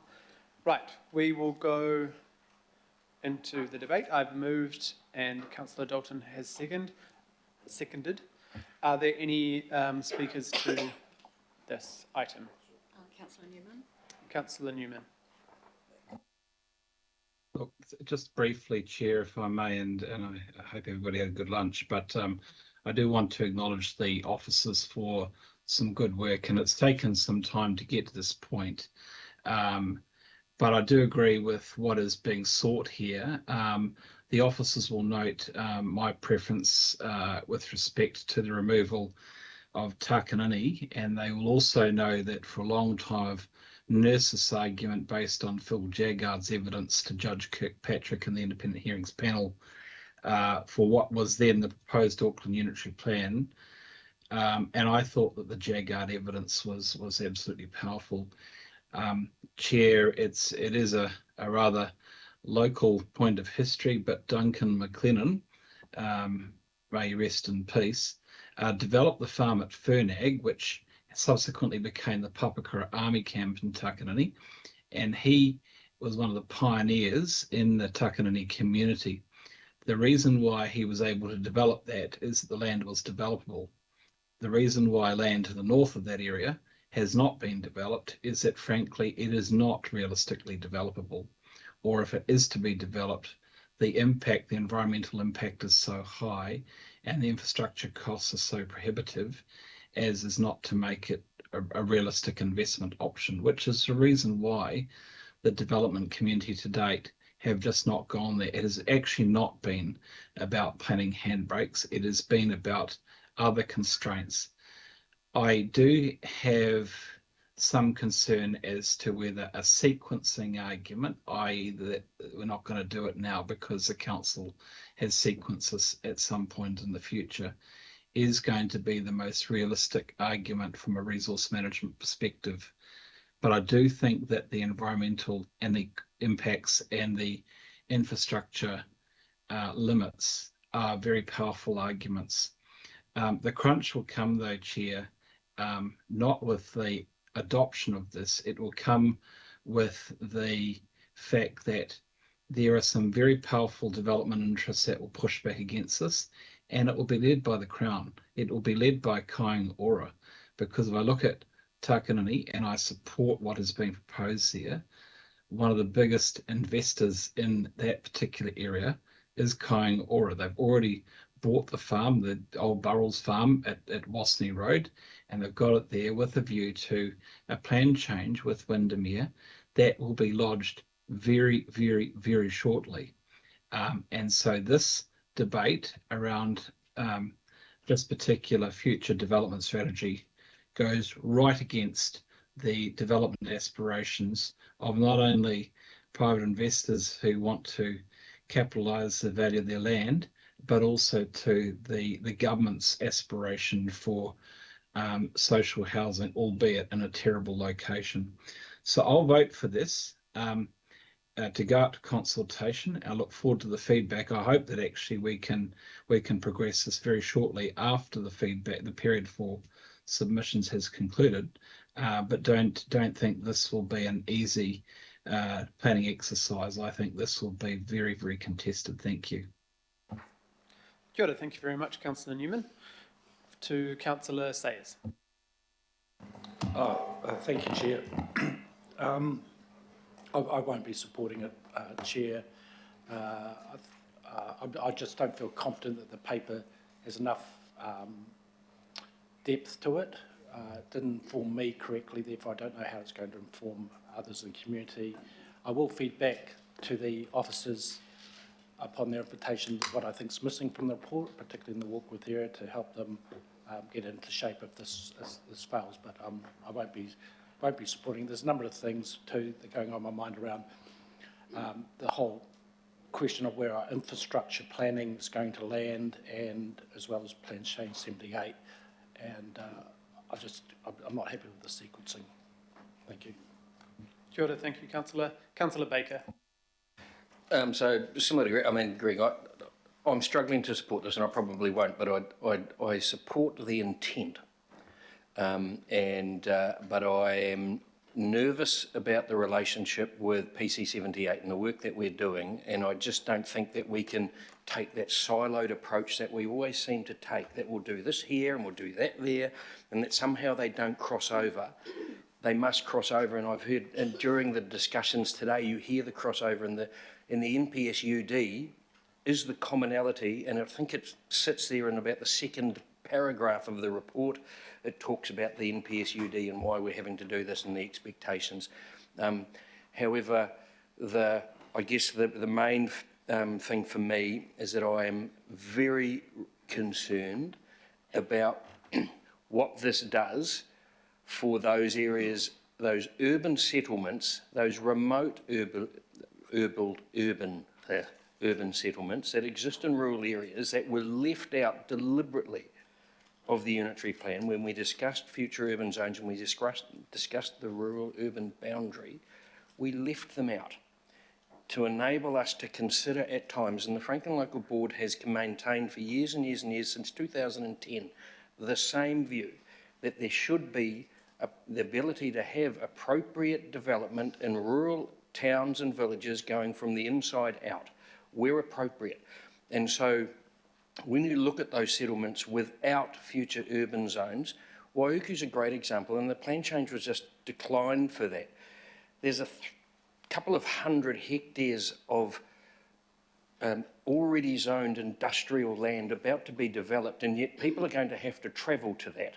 With all of the mighty climate change issues that we create, we deny the ability, not us, but the commissioners, but Beachlands is the same, we deny the ability for those types of settlements to be able to create the work-live situation, and this does nothing to allow that to happen. It says for Beachlands, which has doubled in population since the existence of Auckland Council, has now a population of 12,000 people, probably more. Every day, 12 buses line up to take secondary school age children to schools in Howick and in Pakuranga and elsewhere in Auckland because there is no secondary school. 12 buses. The Ministry of Education have made it very, very clear, without development in Beachlands, there will be no secondary school. There will be nothing. We have a road that is under huge stress, has surpassed the old Manukau City Council threshold for a bypass in Whitford. That was bypassed in 2012. Yet, without development, that does not get addressed. And here we are with a strategy that says, sorry, Beachlands, because you are a rural town, 12,000 people strong, you do not get the ability to mitigate the environmental harm that is created by, if we're going to concentrate on climate and concentrate on adaptation, we are denying the ability to react to that by saying you cannot have development. And for that, I think we have missed a trick. I think we have to be very careful. I do not want to see rural areas growing houses as opposed to growing what we should be growing in our rural areas. But where it is appropriate, it must be able to happen. And to slam the door on those communities is very, very poor on our part and will create all sorts of issues. I would vote for this if there was something in there to talk about how we allow appropriate development within those rural areas without future urban zones where it makes sense, and I don't know how we would that. But as it stands, it's not there. And so I will not be voting for this. I think we just need to take a little bit of time and get that right, because if we don't get it right, the harm is incredible across a whole lot of areas. So thank you, Mr. Chair. Kia ora, thank you. Councillor Dalton, Deputy Chair. Thank you, Chair. I will be supporting this for consultation. And we must take things out to consultation, and there's still an opportunity, obviously, for councillors and for public and developers, whoever wants to feed back. That's the whole point of putting it out there. I'm curious about the talk about PC 78 and the FDS as well, because I don't know that we're doing things in silos. I mean, I'm working with the planning team in my role, and PC 78 is discussed across all of these work streams in all of the departments. There's nothing happening in silo here. And I think it's important that people know that. And through the workshops, I mean, the first workshop that we had, I remember everyone was saying, this is great. I really like the direction on this. And now we've come to the point where it sounds like half the board half the committee want to vote against it, perhaps. But we must send it out for consultation as it is. It is aligned with all of our strategies. So again, I will say, if we're going to change our policies, let's have the policy discussion. Let's not just keep not funding what we're aligned to, which are our agreed policies already and strategies, or try and change it through changing a strategy that's going out for consultation. Let's have the policy discussion as to how we want to build this city and everything else we want to do for this city, not by stealth. That's undemocratic and that's unfair. So I support this going out, and I hope that councillors will take the opportunity to talk to Jacques and the team, and thank you, Jacques and Dawn and Claire and everyone that's worked on this. It's been a significant amount of work, and I really appreciate it, and there's a lot of learning along the way, that's for sure. So just like everything else we've sent out, let's send it out, get the feedback, and then let's have a debate. A debate that is full of the information that you need. And Councillor Sayers, I heard you say that it was outdated information. I didn't hear the specifics on what that was. So maybe you might let Dawn know what you have let her know specifically what the outdated information was, because that really needs to inform our decision when we come back. So I will be voting for it. Thank you, Chair. Kia ora, thank you, Councillor Dalton. Councillor Walker. I won't be voting for it. Having said that, I understand where the officers are at, and we're going in the right direction, but woefully inadequate and not far enough. So at least we're making some progress on blacking out some areas where there shouldn't be development. The Riverhead example is a classic instance of silo thinking. We've got one division which is planning that's out of sync with resource consents. Riverhead identified as under investigation earlier, the scenario playing out that this area could be developed. So that's the silos that are inherent in our planning. I totally agree with the comments that Councillor Newman made around Kāinga Ora, and the absolute hypocrisy, frankly, on the part of government that talks about climate change adaptation and so on. Yet it is the prime mover allowing development in areas that should not be developed, that are not sustainable, are going to be flooded out, subject to storm surges and any number of things. So absolute hypocrisy, and that really needs to be exposed. So I have ongoing concerns. I raise these. My personal view is that the officers that are doing this kind of work need to be resourced much more, so we've got a far better evidential base. And certainly as far as specifics are concerned, I continue to generate specifics, and I can support them and refer you to any number of reports, international ones and others, that substantiate what I say. Thank you. Councillor Henderson. Thank you, Chair. A couple of things. Yeah, look, I do have to say first and foremost that staff have worked extremely hard on this. I just really want to thank you so much for that. The numerous workshops, the huge amount of engagement that we've had with councillors, and all of the hard work by the desk light very, very late at night on this kind of stuff. I want to thank you all for that. You know, I've supported this all the way through, and I'm going to plan to continue to do so today. And I would say that councillors do have issues with it, and I've heard a couple of issues, and that's fine. But to vote down something before consultation, that's an extremely high bar. It's an extremely high bar. It's telling the public that we don't even want to hear from you on this. We're just going to throw it straight in the bin. I don't want that. I'd rather hear from our residents on how we can plan our city a hell of a lot better than we've been doing in the past decades. The issue, briefly, is that we're constantly sprawling. We're constantly sprawling. We have been doing it for decades. We sprawl into places like the Northwest, Westgate, Red Hills. These are great examples where we've allowed development and then we've just walked away. We've got terrible transport up there. We have no swimming pool up there. We have so many things that are still needed in the Northwest, and we struggle for attention from this council, and we struggle in the absence of some of the kind of planning work that we're talking about today. So I see today as a way that we can kind of rectify these mistakes of the past and actually bring the public along for the ride on that journey as well, so that we're all in this together as Aucklanders planning. That's fantastic, isn't it? I just want to say one more thing. I've been hearing through this debate lots of talk about capacity and numbers, right? And capacity is part of the equation, but it's also where you're building. And I say this so many times. We need to protect our elite soil in the south. I think Andy's right in this kind of corridor, and that's why I stuck up for places like Paramahoe in previous debates. We can't be building on these places. We need to plan around nodes where we're planning our communities that are beautiful places to live.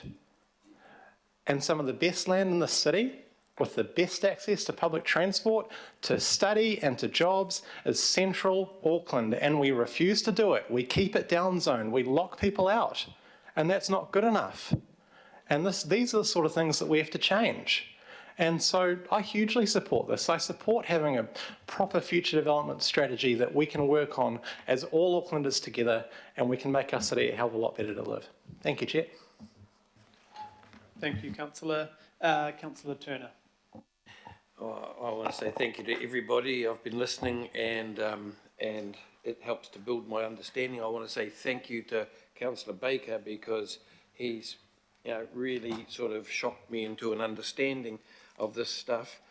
Look, this is kind of a little off to one side, but the Waitakere Ranges Local Board area is the third biggest local board by area, the fourth smallest by population, and 87% of it is covered by a special, a unique Act of Parliament, the Waitakere Ranges Heritage Area Act. Our small flung communities can support themselves, not in the heavy commercial or even light commercial sort of centre way that Councillor Baker talks about, but we can do it with arts and culture and tourism and things like that. They don't put a lot of pressure on infrastructure because they have their own water, they have their own sewage and all that sort of stuff. But this Act, which is a very small Act, says, as one of its objectives, it recognises that people live in the area in distinct communities, and it enables those people's social, economic, environmental and cultural well-being. The small communities in my area want to stay there, but they don't want to pay rates to Auckland and not be part of Auckland. And so I'll be voting against this. Thank you. Kia ora, thank you. Are there any other speakers? I will finish up if there is. Oh, Councillor Ferry, sorry. That's okay, thank you. I'm quite new to this piece of work and to the regional planning sort of realm as someone who until October was in local board land. And I think one of the things that really appeals to me about this work is that it is that bringing together, which so often in local board land you're just very focused on bits and pieces here and there, and you get to give some input, but it's not really that sort of region shaping, not transformational, but that real long-term regional thinking. And that's why I strongly support this going out for consultation, because I think we need to have those conversations with our community. This lines up with a lot of the other documents that we have been talking through with our community, and now we need to translate that into this is what it means for housing, this is what it means for how we develop as a city, and that's what this document does. So I'll be supporting it going out to consultation. Thank you. Kia ora, Councillor, thank you.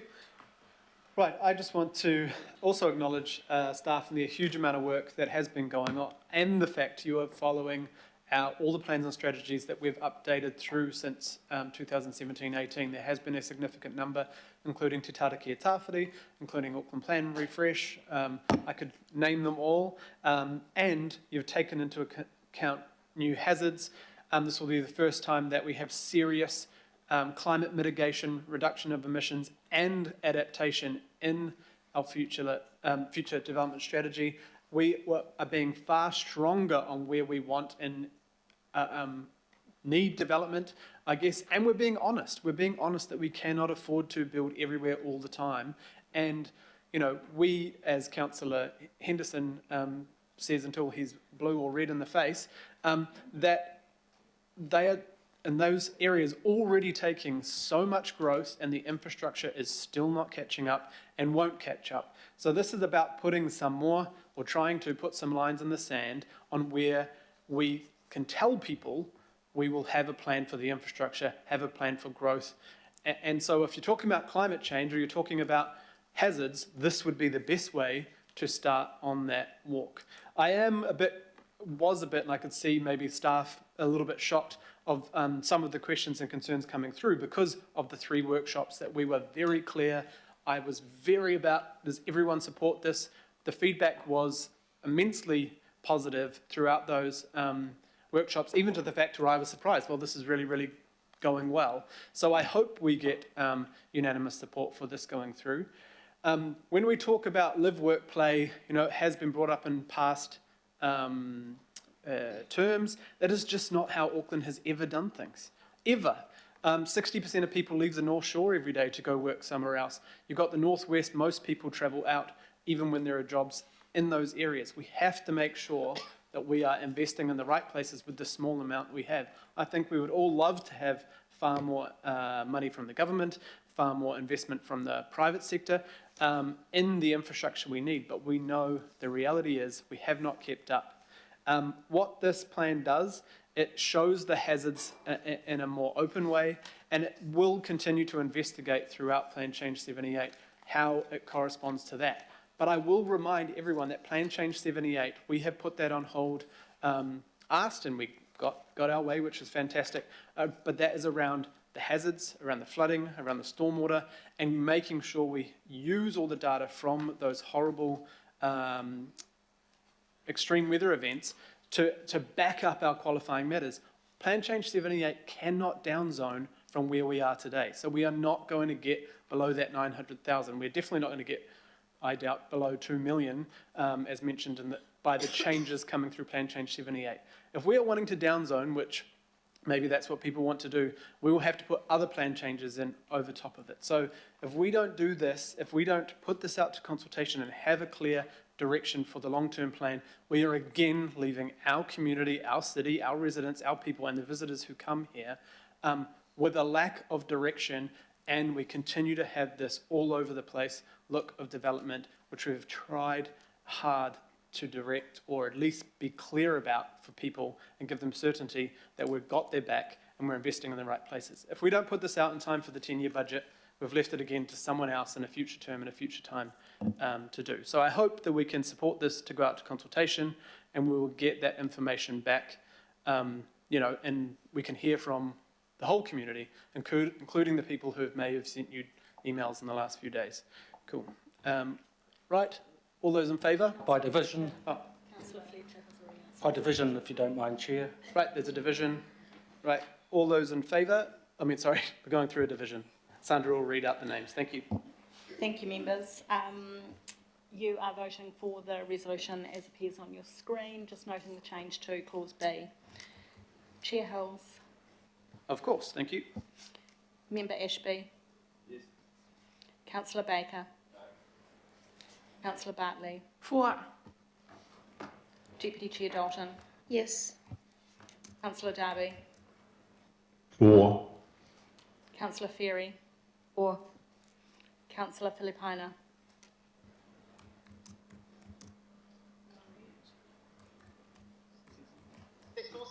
For. Councillor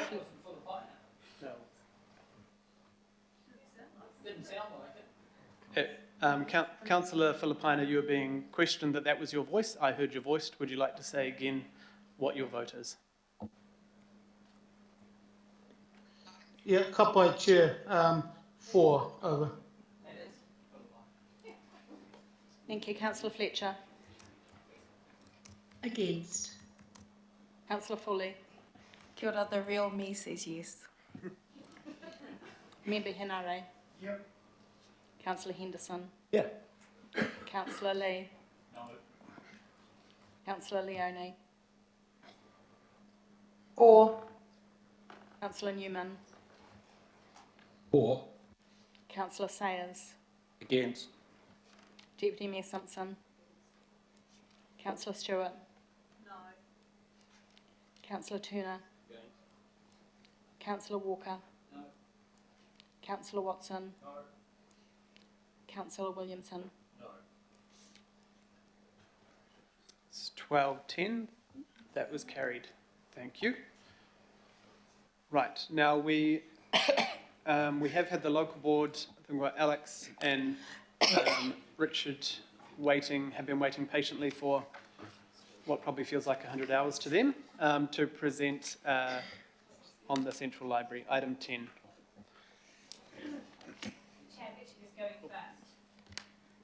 Right, kia ora, Richard, can you hear us?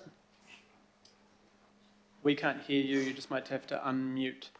Right, unmuted now? We can hear you, yep. And if Alex, if you're Okay, speaking. thanks. So obviously, this was a major strategic analysis of a major facility in our area. But the officer's recommendations do not, in our opinion, address some of the key principles and criteria that should be applied for future planning for a central library. And the Waitemata Local Board has therefore added in its resolution 6 key points that we urge that you also, either in the same form or in a similar form, add to the resolutions in order to form a comprehensive and holistic response. Basically, central libraries have been the heart of civilized cities since the time of the Great Library of Alexandria 2,300 years ago. And they have remained as a place for books and records centrally for civilised places ever since. When I was first elected to the Auckland City Council in 1970, the issue came up of the building of the second stage of the Central Library, and a number of the councillors said the age of the library is dead, the digital is the future, and we should keep on that site the Embassy Picture Theatre as more important long-term culturally. Now, both films and books and libraries have changed, but the libraries have adapted better and become more essential. And we as a board don't think the value for money criteria that's been applied is the most appropriate one. Alex will talk about this. We either need to develop more holistic criteria, because I don't think that it would ever score enough, but at some stage a modernised library is going to be required. When I was on the council, the civic car park roof developed a serious leak, and it was agreed to do a major review of that area, and there was a serious look at building the central library on Aotea Square, preferably on the southern side. The Sky City area was really active at that time, and it was not pursued. But now it's largely derelict. It's up for sale and development, that area. It's going to be central to the Waihorekau station, and it's worth having a look at seeing that whether a library could be included in a major private development on that site. If we're looking, it won't be an opportunity that ever arises again to utilise that site for library purposes. That's our D. We want you to look at that. E is a statement about public appreciation library service that Alex will talk to. In terms of H, our H, we can't delay too long on making a long-term decision on the future of the library. There's currently a relatively small risk, but it will increase substantially over time, that major damage, a collapse or decay that would put it out of service. It's happened to us with the Lees Institute Library, and people can put up with that for a number of years to get that right. But if it happened to the Central Library, it was put out of operation, there would be a temptation to do a quick fix solution so that you'd get up and have a Central Library again. The planning should be started for the long term about what is going to be required. And to overcome that risk of being caught short of not having an effective Central Library. Our I points out that there's currently a projected gap in the 10-year budget in support of the development, the maintenance of the library. Now that the decision is you're about to make a decision that in the next 10 years it will be basically a status quo option. You need in the long-term plan to put in enough money to ensure a quality central library properly maintained and on that site.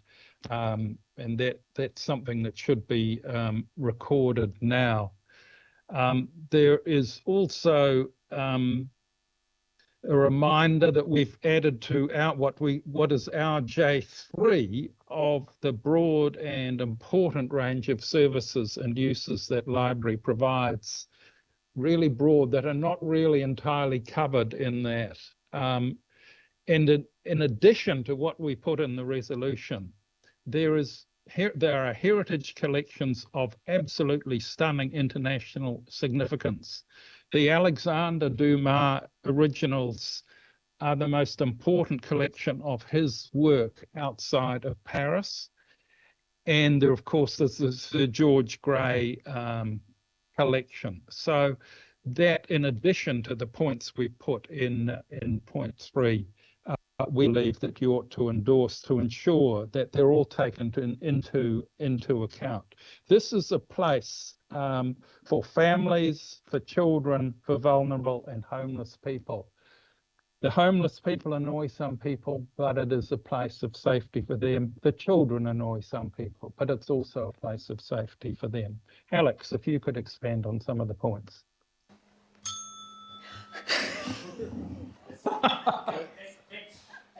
Give her a couple of minutes. Happy to move an extension. We don't need to. Alex.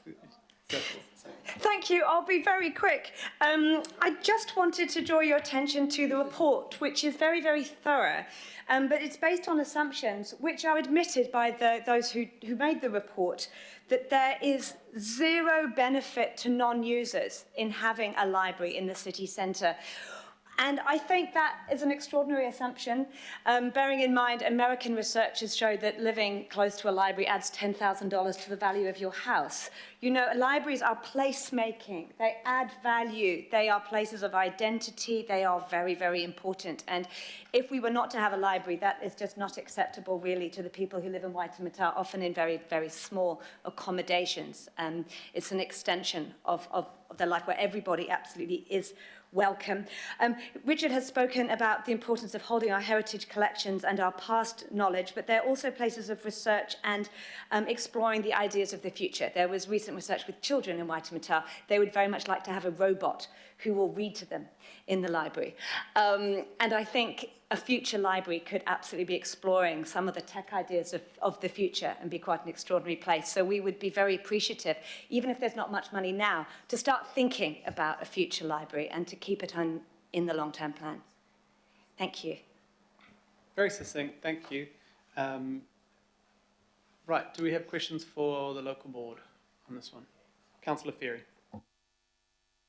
Thanks. I'm really interested in this idea about the non-user value for a library, and I would find it useful if you would expand on that a little bit in the context of the central city.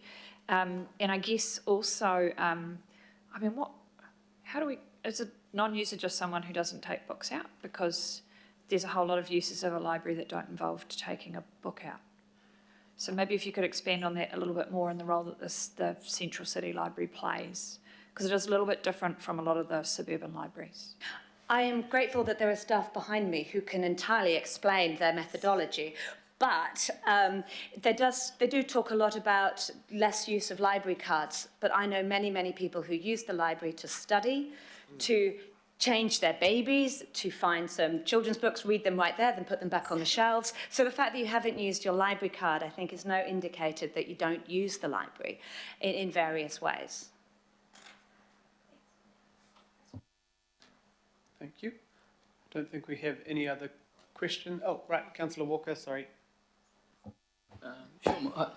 My question goes like this. I mean, essentially, the library, as it started, was built on philanthropy. It was built on the fantastic gift from Sir George Grey, and it was also built on the philanthropic donations of many Aucklanders that enabled the library that currently is the art gallery to be erected.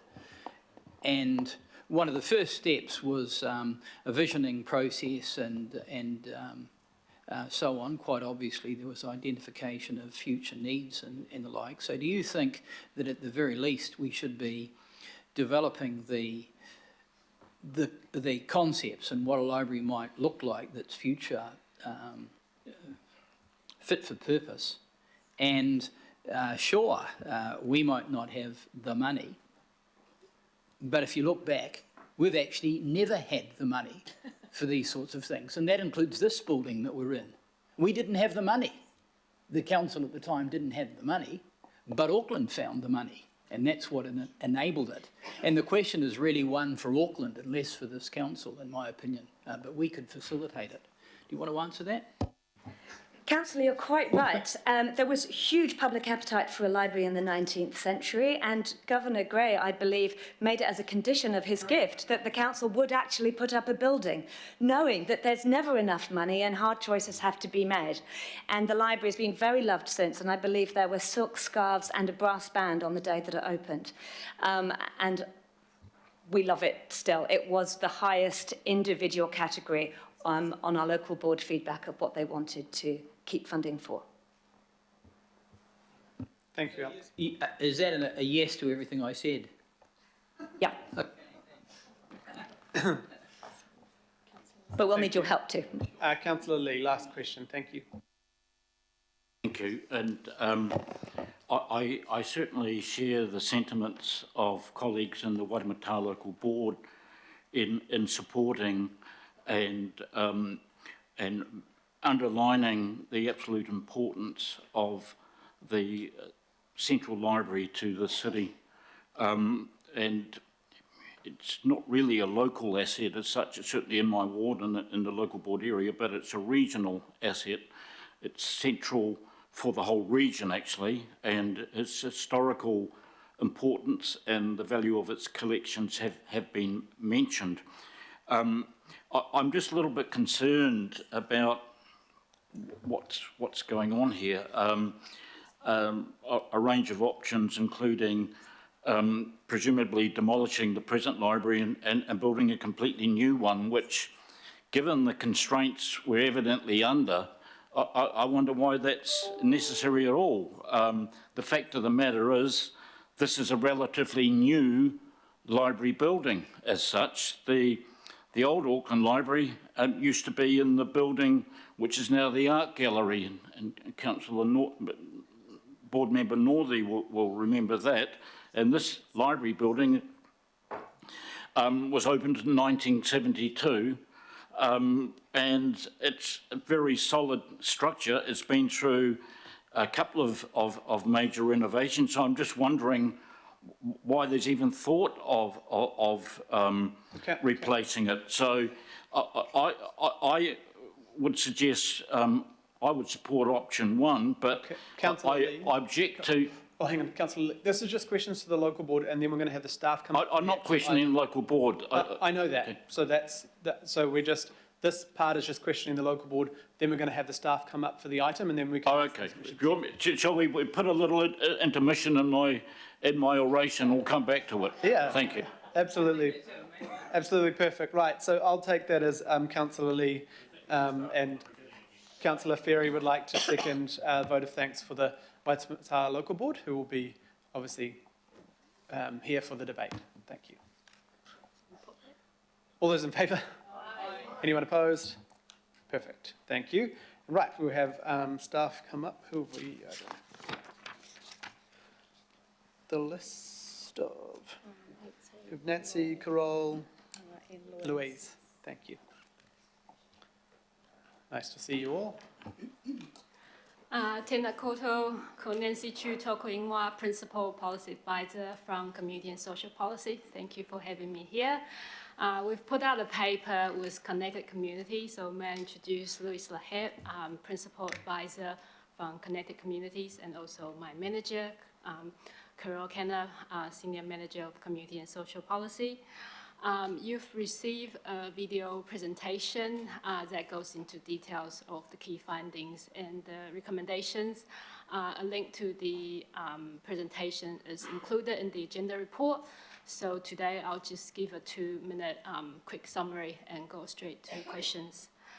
The report in front of you presents the findings of the indicative business case for the Central Library. It builds on an investigation report in 2020. 4 options were previously approved by the committee. The indicative business case further develops the options and assesses them against 6 critical success factors. The recommendation is not to progress the options to remodel the existing facility or build a new facility. That's options 2, 3, and 4 in the report. To detail business case because they do not provide value for money. Service can continue to be delivered in the current facility under option 1, the status quo, but it is not a viable long-term solution. The current facility has several issues and a high risk profile.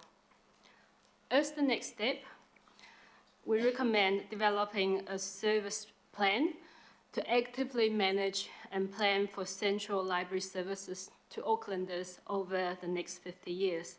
The service plan will support decision-making by presenting adapted pathways, allowing for flexibility to respond to changes, opportunities, and challenges in the future, considering triggers for intervention such as cost to serve and risks.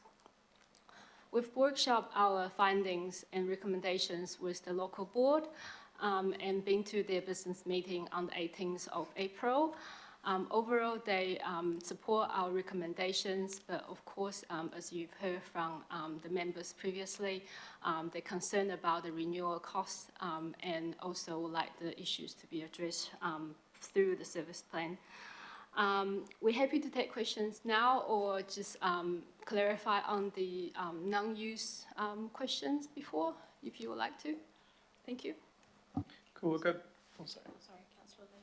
Yeah, so we'll go back to Councillor Lee to your question. You can start wherever you would like or paraphrase what you said. I just wonder why this is even on the agenda at all, given the budgetary constraints we are told we are under. The library building, which apparently does not reflect Auckland's unique cultural identity, the building, certainly not the library, which does, is one of the reasons why its future is under question, which is absurd, really. The library is fit for purpose. I have some views about the library being a regular user of that going back years, but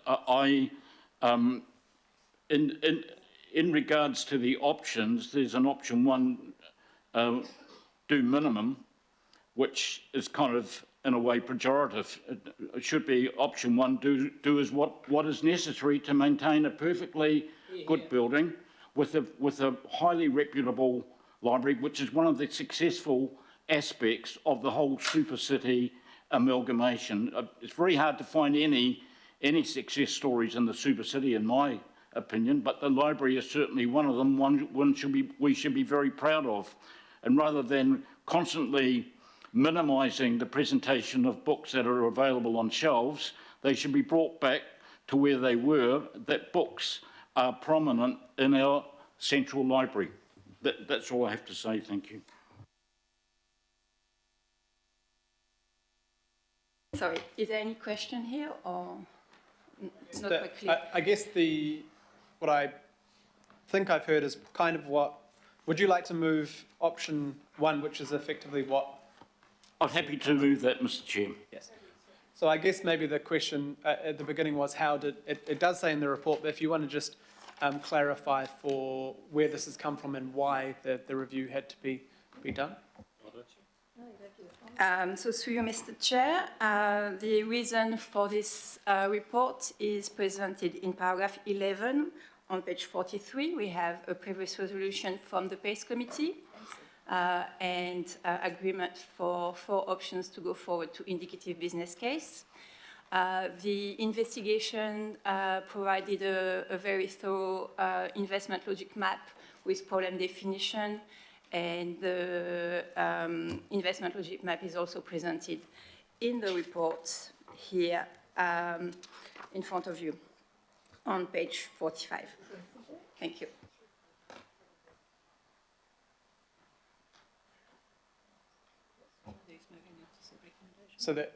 So just I guess to clarify, maybe it's not as clear in the officer's recommendation, but the officer's recommendation is option 1, and it goes. The resolutions talk about why options 2, 3, 4 are not appropriate.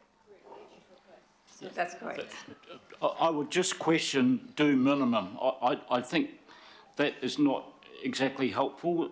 I think do what is necessary would be better wording. The minimum almost suggests planned neglect, and I'm sure that's not what the officers have in mind. So the typical language for status quo is do nothing. For indicative business case, it's a standard language. And in this case, because there's significant renewal cost to maintaining the facility, we decided to alter the language and call the status quo do minimum. And the minimum, as you can see, is over $30 million over a 20-year period. En fait nécessaire.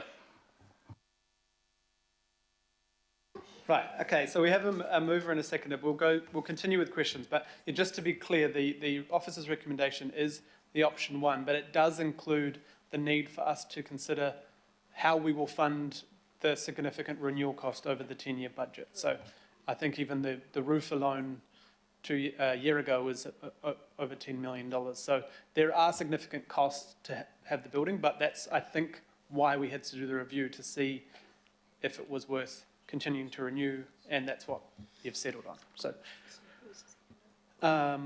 Deputy Mayor was the seconder. Councillor Foley. Kia ora, thank you, Chair. I think that's cleared it up, because I was going to ask a similar question around, I think it's the way you've worded the recommendations that you should have started, that you recommend option 1 and then go from there, and that would have made it a little clearer. So I'm happy with that, Chair, and I'm just sort of noting, because we were talking a little bit about it, that probably lots of our libraries around the Motu need attention, and I'm mindful of the libraries in my area where it leaks every time it rains. at the Otara Library and the Tupu Youth Library. So, whereas I've used this library a lot when I was a student many moons ago, and it's still in really, really good condition compared to our ones out south. Kia ora. Kia ora. If we can go questions, Councillor Ferry.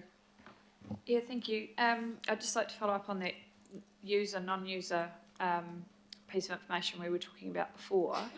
And I guess I'm particularly looking for some reassurance that in the service delivery plan work that, you know, we're not going to be drawing an unhelpful distinction that skews things. So did you want to comment a bit on how you measure that? You know, what constitutes a non-user versus a user, and you know, are we capturing those uses where, you know, someone doesn't get a book out with a library card? Thanks. Thank you, through the chair.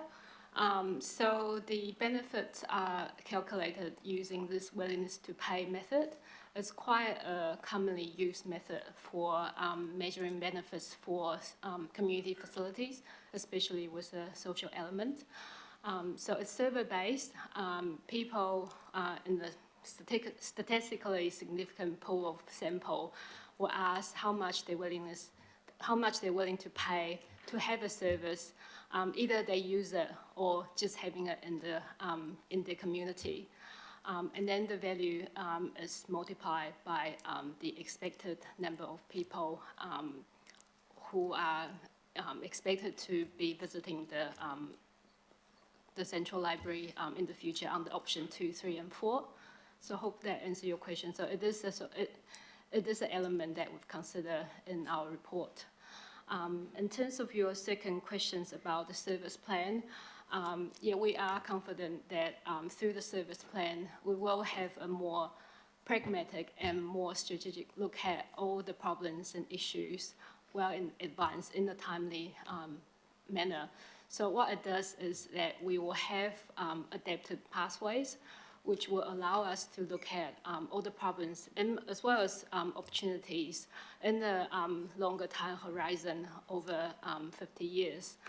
We will have a bit better oversight of when they're going to happen, and then we'll have different triggers and signals well in advance, which will allow us to have decision-making and actions before any serious problems occur. And that could include the issues we discussed before. So triggers can be when the renewal costs come to a certain level or when visitation drop to a certain level. Hope that answers your questions. Yes, yeah, so just to follow up then. So in terms of the service delivery plan, I think I'm using the right language there, service plan, yes. Will that take into account that this library is a little bit different from a lot of our other libraries? So I used to work for the Mount Roskill Library back in the Auckland City days, and that was, you know, it's the mothership, or was then, in terms of the network across the old Auckland City. It also has a role in terms of hosting events and things like that. So will all of that be captured? We're not looking at this like it's another, you know, I mean, Mount Roskill Library is my favourite, just putting that out there. But it has a different function, or it has some different functions in the Central Library than it does from, say, the Mount Roskill or Mount Albert or Epsom or wherever. So will that be captured and taken on board? Because I think that's a really important part of this particular library, that it's not botany, it's not Takapuna. Yeah. Yeah, the answer is yes. Yeah, it will be considered. Good, thank you. Councillor Watson. Yeah, just along this theme of what was it, do nothing or do not too much or whatever it is. In other libraries, and I know one of the libraries in my ward, which is meant to be one of the busiest libraries in Auckland, they tell us, at East Coast Bays, they did a modest refurbishment for, I don't know what it was, a few $1 million, which was quite a big deal. My library was shut for a while, but it, you know, it spruced it up. It looks a lot better now than it was. Is that included within this 34.5 million? I realise about 12 million of it is budgeted for. The other 24 hasn't been yet. Is that part of the possibility here where, you know, things get moved around a bit and, you know, whatever's done to upgrade or modern, a bit like you do in your house, is that within that budget? It is. Okay. Yeah, so fit outs is included in Great. that renewal budget. Okay, so Mr. Chair, just to continue the theme, I think, of Councillor Lee and Fully and a few others, it is our most significant library. You know, it has incredible usage across from students, people off the street. It's a real eclectic mix, but it is a comfortable, enjoyable place to be in. So in light of the strong bones, I just really want to just dig a bit down on these risks. Now, Councillor Hills mentioned the roof. Is it a leaky building? Does it leak? Through the chair, the building was a leaky building. We spent a significant amount of money replacing the entire roof to prevent those leaks from coming in. There are still fundamental design issues such as internal guttering, which mean that there is still an element of risk there. Part of the study was a comprehensive building condition assessment, which identified any areas of risk. So we know, for instance, that there's no issue with earthquake strengthening, but there are other issues that need addressing. The other part of the renewals that's quite different, and this speaks to what Councillor Ferry was talking about this building being very different, is that because we have a heritage collection stored here, there are significant HVAC, fire suppression and other elements that are far more expensive than an ordinary library building or other sort of building. So just to finish off there, so the roof has been, a substantial amount of money has been invested fixing up the roof. There's still a few things that have to be done by the sounds of things in terms of gutting. Okay, well, I must say I'm much encouraged by the state of the Auckland Central Library and the recommendation as a consequence, particularly if it includes that modest upgrade and refurbishing as we go along. I think it should last for a few more years. Yeah, maybe I won't speak for the officers, but I kind of think, I hope we're not taking the wrong end of the stick. That I think it's the issues that came through. There was a $10 million, roof replacement. Other things happened. There wasn't the need to review, are these kind of things going to keep popping up? So I think what you've done is kind of narrowed down. Like, yes, we feel this is a viable community asset for the foreseeable. We just need to ensure we plan and put in the 10-year budget the right amount of renewal funding, which is currently not funded, to ensure it continues. We continue to invest in it. So there was no, I guess my question is, there was no assumption that you wanted to close or demolish or, yeah, I think maybe if that could be clarified. Thanks for the question. So I guess we do not recommend option 1 as the best option. We are left to in a situation when option 2, 3, and 4 are not viable options. So that's quite a difference.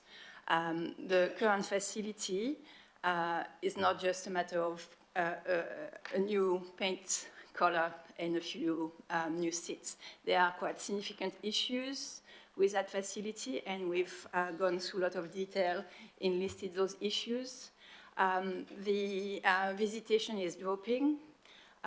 And we think that the location and the attractiveness of the facility is a key issue, that we're not reaching the audience that we would normally. So what we're recommending is that at the moment, we're able to continue the services in the current facility, assuming that renewals can be carried out in a timely manner.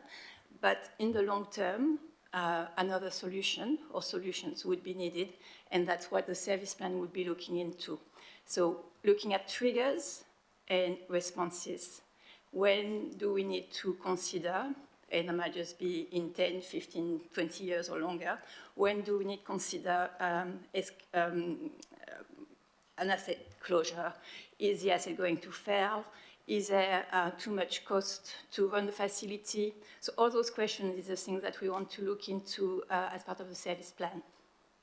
I hope that answers your question. Right, but as far as we can ascertain from this, the community knows that within the 10-year budget we're not changing it. There's no plan to change its use or remove the library from that place. That's correct. Thank you. Right, Member Ashby. Kia ora, thank you for the report. My question just concerns, I know there was iwi engagement, and out of that were views expressed by several iwi in terms of their, saw their role as kaitiaki of the space and of the taonga within it. And you developed 6 sort of criteria. Could you please explain to me how those, I guess, 6 values are expressed or ensured within option 1? And if they aren't, which option best gives effect to the engagement from mana whenua? Yeah, thank you to the chair. So as you mentioned before, we have engaged with kaitiaki and also mana whenua and iwi in the region, and also Matawaka. So the 6 principles were developed and went back for feedback.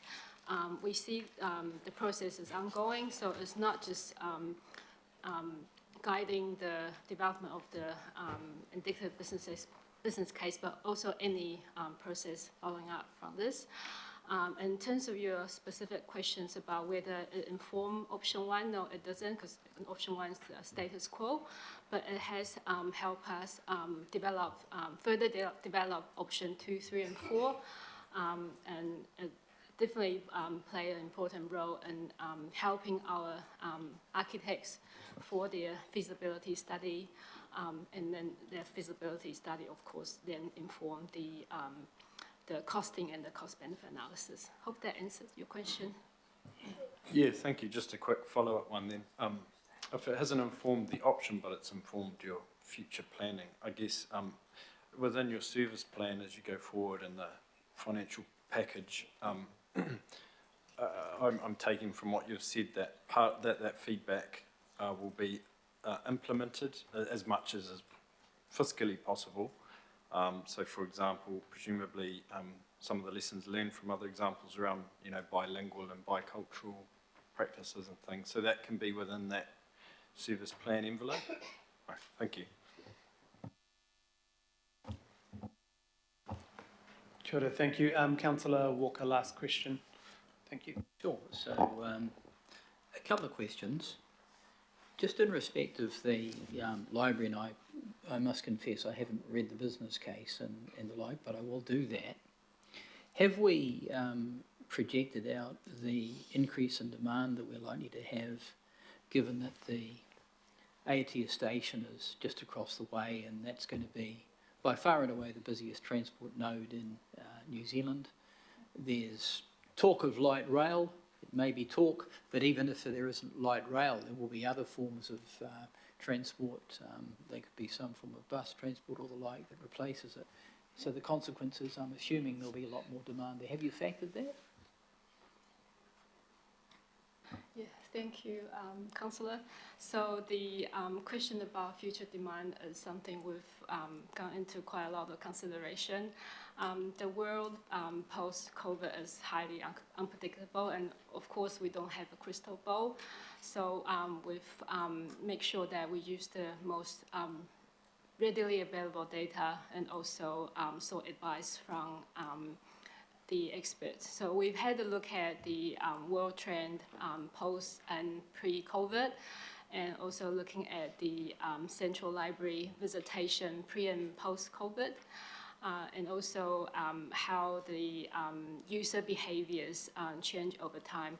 And we've talked to the library insight team, who is very knowledgeable in forecasting demand in the future, as well as our chief economist unit, who is, of course, keeping a close eye on the economic activities in the central city, especially what's the impact of the Sure. CRL and So, the residential. so just further to this, I mean, does your forecasting take into account effectively the civic precinct we've got that includes this building that's not going to go away, the Aotea Square, the Aotea Centre, the Civic Theatre, no doubt the refurbished St James Theatre, that will happen. And the predominance from a civic perspective that all of those things, together with the Aotea rail station and the like, will have.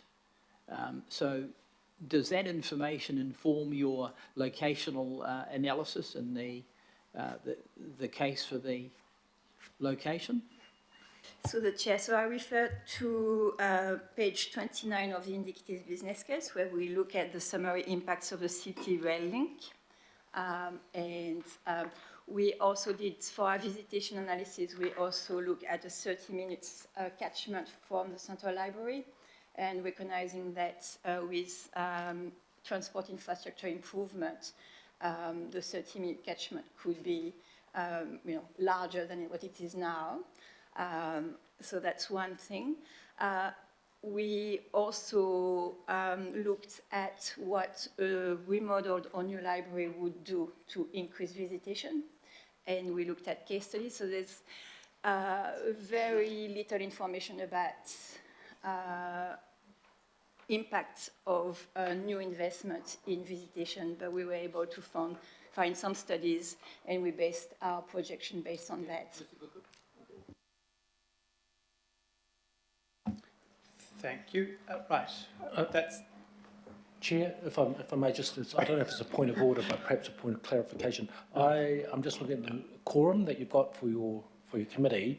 I just need to travel to an appointment now. I'll be able to come back online, Chair, but I just want to ask, will the quorum be maintained if I leave and dial back on?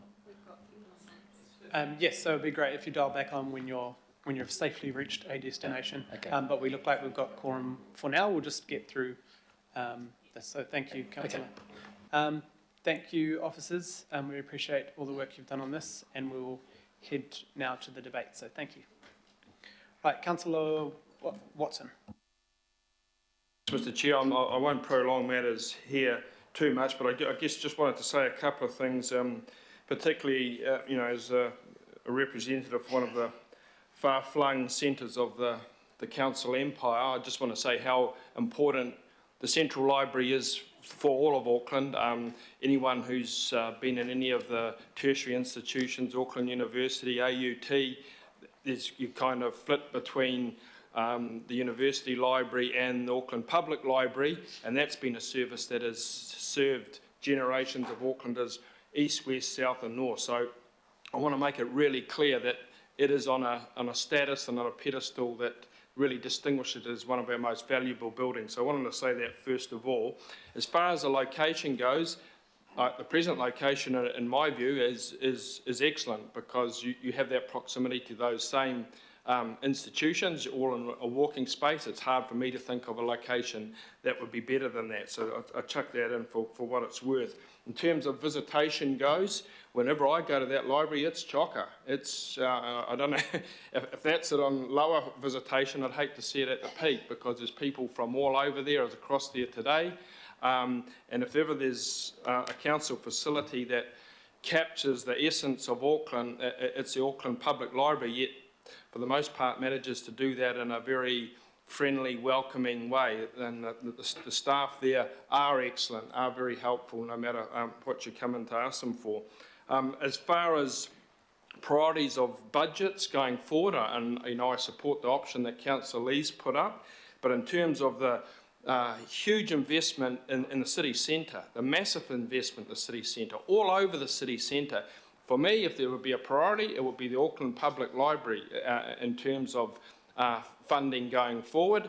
And I think we should perhaps, in the past, philanthropists have been great sort of heroes of Auckland, whether it's in arts or wherever it might be. And, I know that's a kind of hopeful thing to chuck out, sometimes dance to the desperates, but I think despite that, there's a chance to explore that option, particularly when you think of people like Owen Glenn, what he's done up at the Auckland University. So just finally, Mr. Chair, I hope, and I'm really would like to see the use of the budget that is there is to improve what is a great building, which is a solid building, but it can obviously be spruced up and can be made more attractive, and that's important. And I'd hope that budget goes a long way to do it. If it doesn't, then I'm certainly indicating here, a willingness to consider how that might be more effectively spent in the future to preserve the wonderful building and the services that are supplied at our library, our central library. Thank you. Kia ora, thank you. Thank you, Councillor. Deputy Mayor Simpson. Thanks, Chair. Look, I will be brief too. Councillor Lee, well done. Thank you. I'm very happy to support this. I actually don't like it. It's not what I want to do, but I think it's a pertinent decision for what we have to do, considering our situation at the moment. It is only a short to medium term, and at some stage, the people who sit around this table, probably well after me, will have to make a different call. But I think the staff have done an amazing job considering the constraints of which they work in, fiscally, I'm saying. I don't think there's one person who sits around this table, or indeed in Auckland, that doesn't value what our central library does and is for the people, not just within the community of the central city and the Waitemata area, but the wider Auckland area. It is an amazing place, and the people who work in there are fantastic, welcoming to everyone, regardless of whether they're in there to do library work or not, actually. So in seconding this, I just think it is, I want to just draw attention to the fact that we have to watch our renewals around this. This only works if we keep up with our renewal program. So happy to support. Thank you to our library people. You're actually fantastic. One of the best assets we have in the city. Thank you. Thank you, Deputy Mayor. Councillor Walker. Yes, I'm certainly one of the small team, happy to stand in the breach for the library. I make a few observations, and they won't be lost on Mr. Dogood, who's a planner, and that is the astronomical increase in population that is occurring in the central city area, both in terms of the transient population, in terms of people that are going to be staying in hotels and the like, but also, I do not doubt, the increasing number of students and others that are living in the central city. And this follows on from what is happening and has happened in other cities such as Melbourne. And the consequence is that many of those people, and regretfully not too many of them are going to be at the affordable housing level. A number of those people will be people like some of the councillors here that are quite erudite, and I'm looking at Councillor Henderson, for example, and Councillor Bartley, and all of us. We've got a few clues, we read books and the like, we absorb information. People are going to have more time on their hands to do that, and that is one of the things that's happening in society, as frankly, people are going to be working less, and they're going to be recreating more, and they'll be reading more, and the like. So I think that if we do some foresighting and some backcasting, we'll realise increasingly that libraries, and especially this library, has got an increasingly important part to play. I emphasised in my questioning the locational attributes of the library. The whole centre of gravity is going to move up Queen Street to this area, and that'll be exemplified by the Aotea station. So I think that this library has got a marvellous role. I'm disturbed that it's got internal guttering, and that's an ongoing concern, and maybe we need to spend some more money to deal with that, because we're going to have bigger rainfall events. That concerns me. But what does concern me more than anything is we need some vision, and we should not be constrained by the fact that our budget doesn't sustain it, because it's been Auckland's budget that has always enabled the creation of these sorts of civic features of our city. So we need to do some work around that, and we should be putting that sort of vision up. And I'm mindful that if we clawed back a small amount, a tiny amount of money by way of development contributions and the like from all this development that's occurring in the central city, and I'm sure Mr. Dogood will be onto that, we'd probably pay for a new library, or the refurbishment of this library, sometimes over. Can we do that? That's the question. Thank you, Councillor. And yes, thank you to the staff for this report.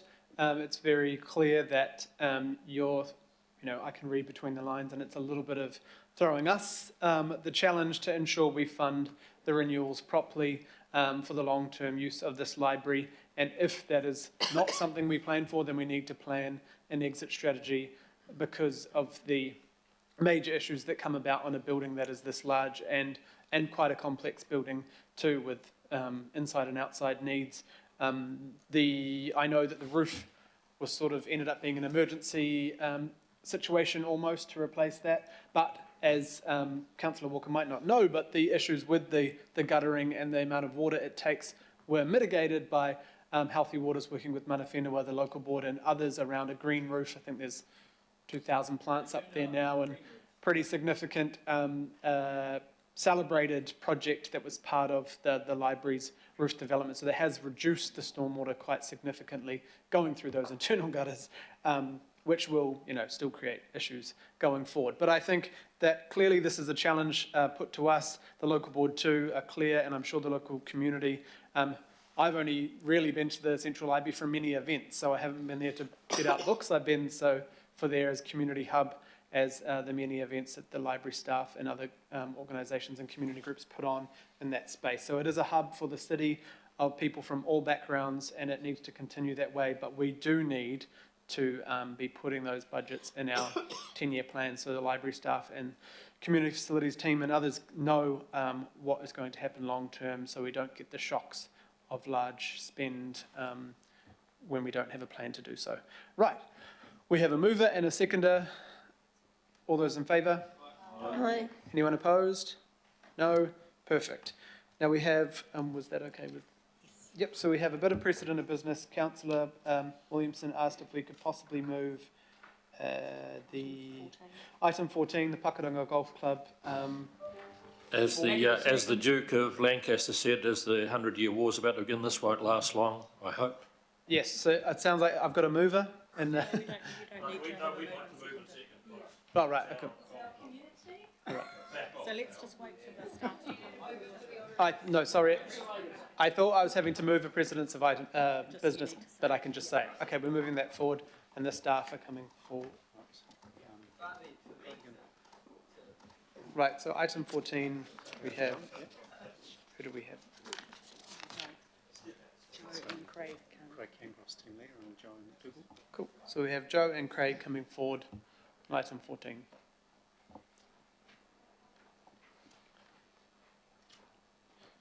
Good, so there'll be a brief presentation understanding what we're doing here, because this is quite different to the plan change process we had earlier on in the agenda.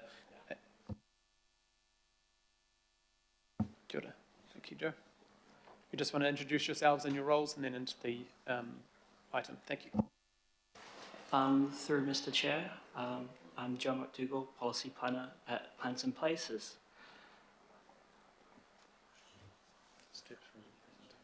Okay.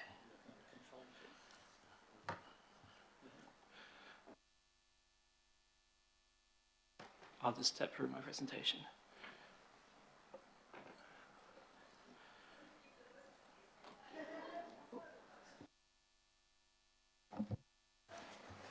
So this is Plan Change 77 to the Auckland Unitary Plan.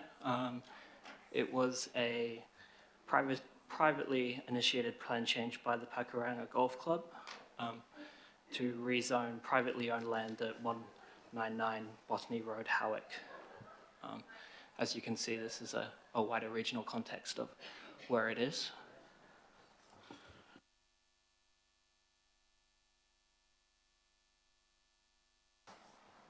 And this was a rezone from a residential zone, residential mixed housing suburban zone, to an open space sport and active recreation zone.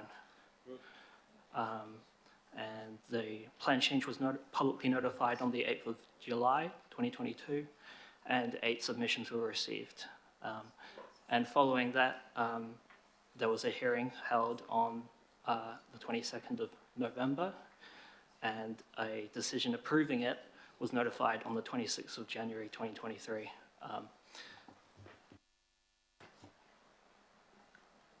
And there were no appeals to this decision. So now the relevant parts of the Auckland Unitary Plan can be amended to make the plan change operative as notified. So I am recommending that the committee approve the plan change 77 to the unitary plan under clause 17, and that will allow staff to complete the necessary processes to publicly notify the plan change when it becomes operative in accordance with the requirements under clause 20. Kia ora, Joe, thank you very much. Appreciate your work on this. It's fairly straightforward, but there may be some questions. Just check. No, perfect. You've done a great job. Clearly everyone knows what they're doing. So thank you very much on this one. I assume that we have a mover in Councillor Williamson, a seconder in Councillor Stewart. And if either of you would like to speak on this or mention anything? No, right. Very straightforward. So thank you very much to the officers. All those in favour? Aye. Any opposed? No, perfect. Thank you very much.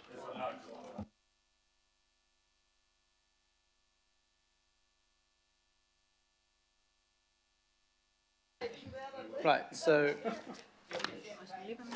item 11, we have Catherine to the table. Just is Sarah with you as well, Catherine, or just?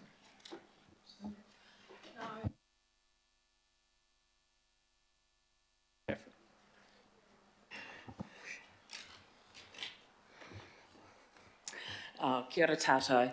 So I'm here presenting two regional grants programs. The first one from the 22-23 budget. The first one is Ngā Hapori Momoho, the Thriving Communities Grants allocation. This used to be known as the Regional Community Development Grants, and last year was approved to be renamed, and the priorities aligned with the new Ngā Hapori Momoho Thriving Communities Plan and Action Strategy. So this is quite a small, relatively small fund. It's $295,000. This year we received 64 applications for just over $2.5 million. So the assessment panel worked very hard, and the recommendations here are for 13 projects for the total amount of the fund, and these were the projects that aligned most closely with the three priorities of the fund, which is increasing whānau and community financial security, improving health outcomes, and growing community and intercultural connection. Thank you very much. Once again, very straightforward. Do you want any questions? Are there any questions? Probably not. Are there any questions? Cool. Very straightforward again. I guess my question is that, so you got 10 times the number of applications to what you could give out, and yeah. Are there ways that we are helping those groups look for other funding? Yes, absolutely. I mean, I think part of the reason for this particular fund was that there had been quite a lot of comms going out about the Thriving Communities strategy, and so that encouraged more people to be aware of it and come in. But anybody who isn't eligible for funding, staff work with them to suggest how applications in the future could be improved, where there are other areas. Quite a few of the applications that came in were more appropriate for local boards or even other areas of funding, so then we give them that advice as well. Perfect, thank you. Well, anyone like to move? Councillor Ferry, second. Councillor Walker. Don't think there's any debate on this that I can see. Nope. All those in favour?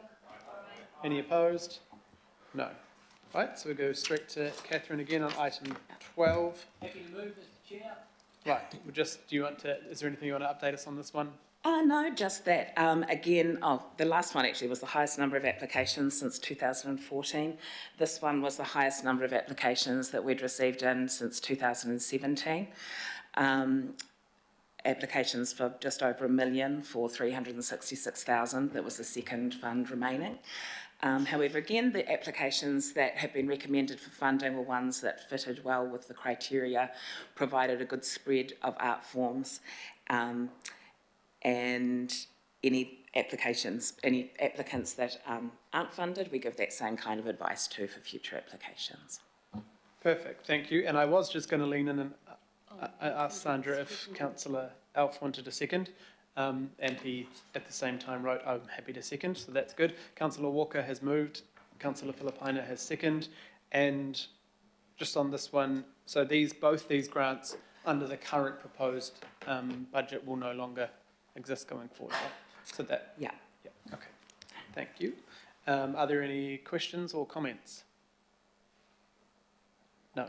Perfect. Well, thank you and the team again for all the work on this. I know it's a huge amount of work to go through all the applications and reply back to those organisations. Right. All those in favour? Aye. Any opposed? Aye. No. Thank you very much. Kia ora, thanks, Catherine. Next, item 13. I think this is.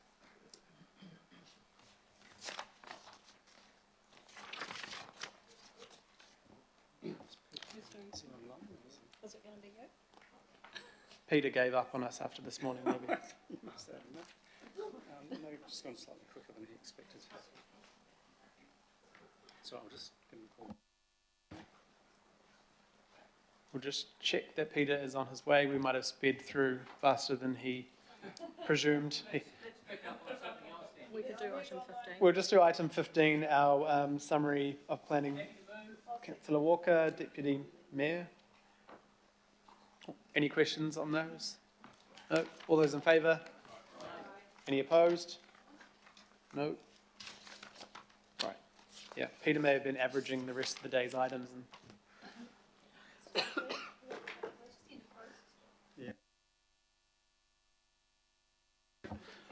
yeah. We don't need to...